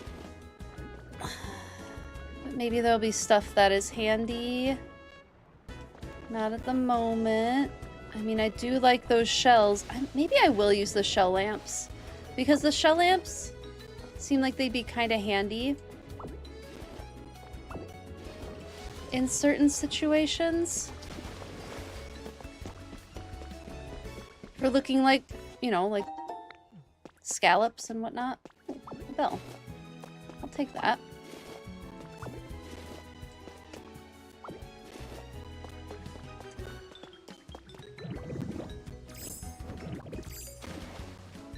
Wee, underwater. Let's get some of these. Shell lamps are cute, small, and go on the side of blocks. Yeah, I think they would do that. The thing that gets me is like clams wouldn't be on the side of a wall, but I will suspend disbelief for the purpose of making something look interesting and decorating. Perfectionism is not helping me here. It's not my friend.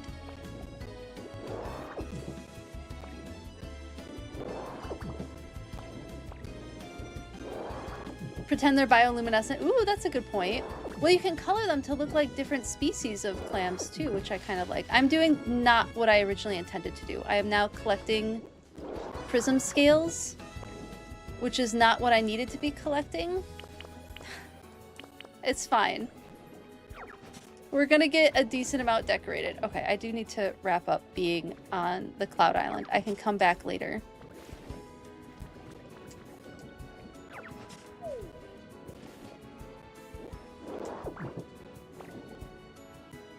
So you let me know that I do need to wrap up at 6 tonight, which is totally fine.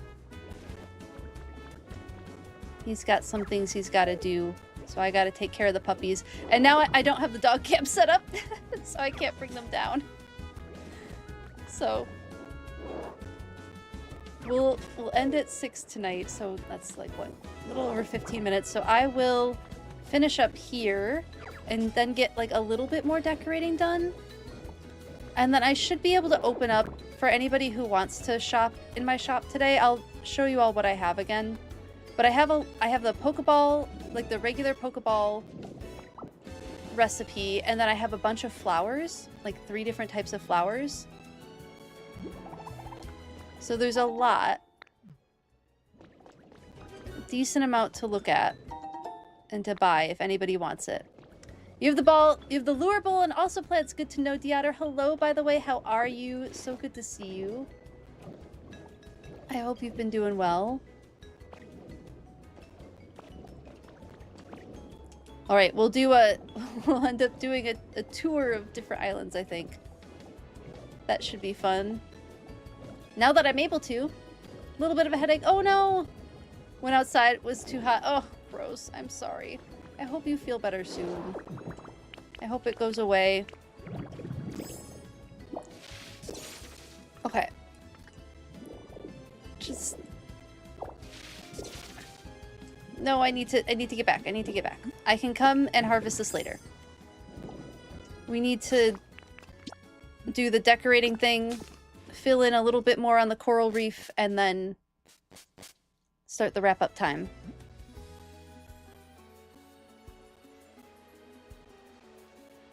Collect everything. I know. I'll come back. I promise. I'll come back and collect everything. It won't be left with so much stuff on it. Drinking some juice, took some Tylenol. Good, good. Fingers crossed that it helps. Okay, let's plan to open this pack on Thursday. That's going to be the plan. We're going to open the Bits Redeem pack on Thursday. I will write that down. Card pack on Thursday.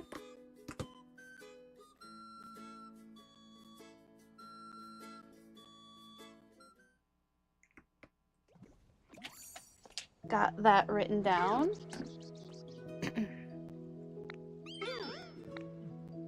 Let me get the stuff I need. So much. I'll at least get the blocks and the lampions.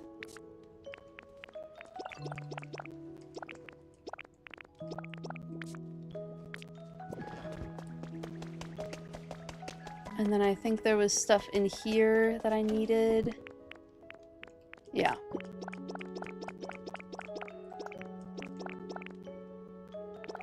No, not the teeth. Oh my goodness, not those.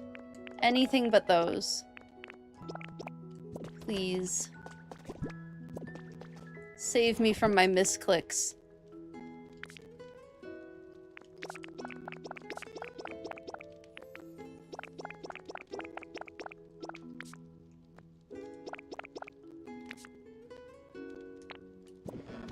Alright, let's put a few more things down. Hope everyone has a wonderful evening. Thanks for hanging out, Paladin. Long live the Alpaca Bridge. Yes, thank you so much for sharing that story today. Have a great rest of your evening, Paladin. And Stabby, of course. Have a good evening to both of you. Let's fill in this corner at least. I think that's what I'm feeling.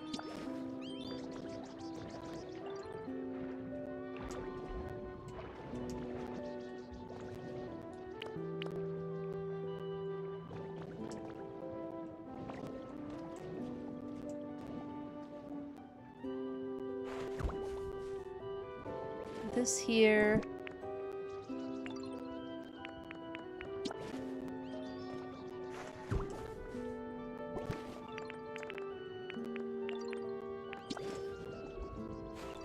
Flowers, some seaweed. Oh. Thanks for the stuff. Why do you want to find the teeth now? I don't know. They're horrifying. Why are you subjecting yourself to that?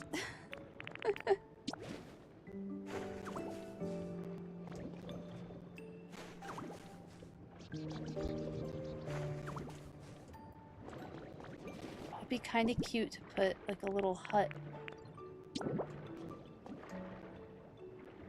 No, it doesn't quite work. That's okay. We'll just keep packing this full of stuff.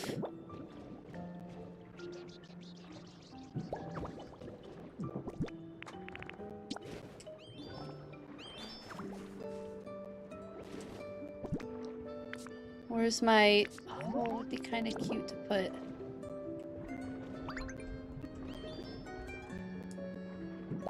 little coral table there.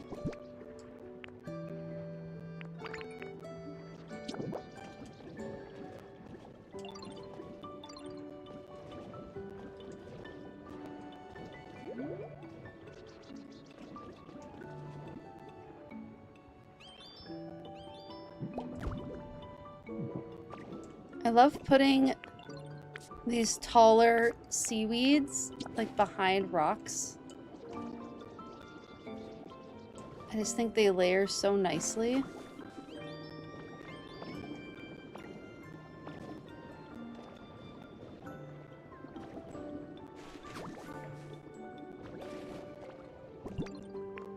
We'll put a shelf coral here. Okay, where?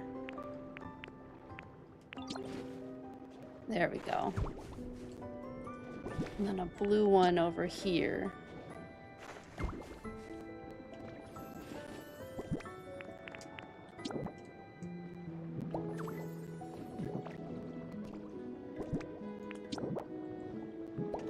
This is the most delightful cluttering.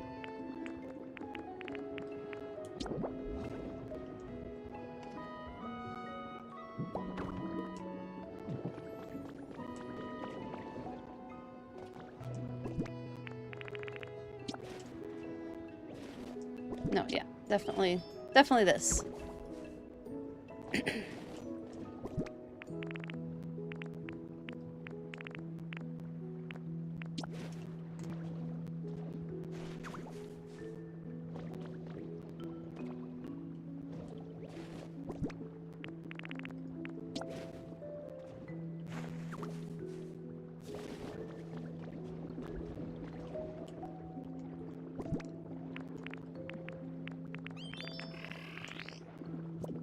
Who made that sound? Was that Malamar? That's a new one. Oh. Okay, I did not ruin anyone's home. Okay, good. Was worried there for a second.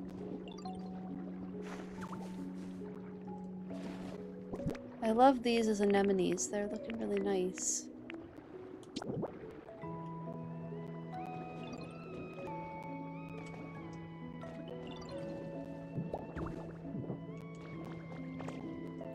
Oh, I haven't done a brain coral in a minute. Oh, there's one right here. Never mind. I did a brain coral a while ago. We'll put this one here, and then maybe another grass. That's such a wild sound. Okay. I think this is so much nicer.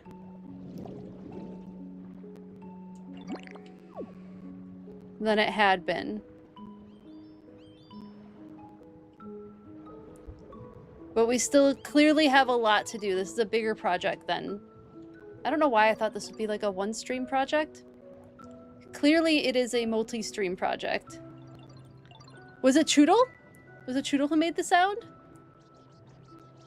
It could have been Choodle. Absolutely.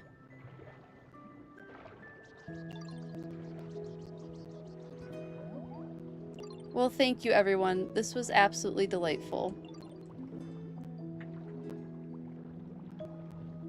I really enjoyed making at least this much of the coral reef. We still clearly have much to go. But it's looking really, really fun so far.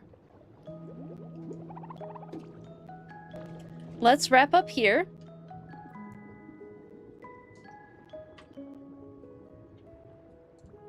Let me get to the just chatting. Thank you so much for being here today, everyone. I really appreciate you all joining me today. This was really a fun stream. Yes, we'll definitely go find someone to raid. Feel free to copy the raid message if you would like to join on the raid. And yeah, let's see who's live right now.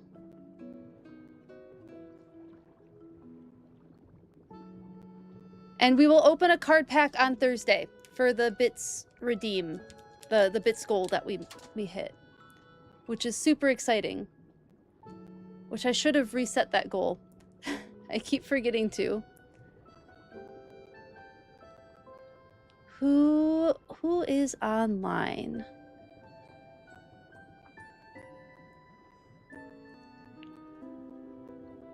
We could send you to some more Pokopia, or we could send you to a dinosaur stream.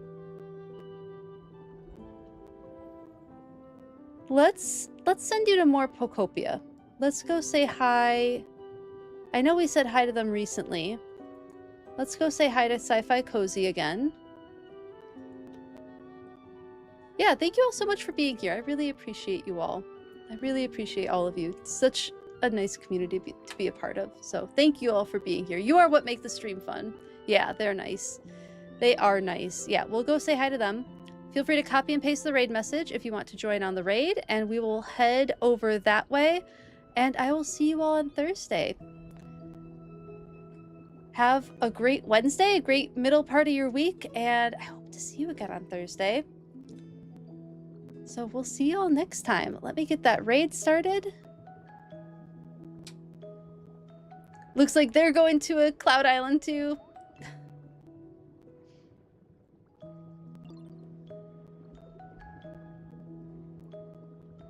All right. See y'all over there, and hopefully see you on Thursday.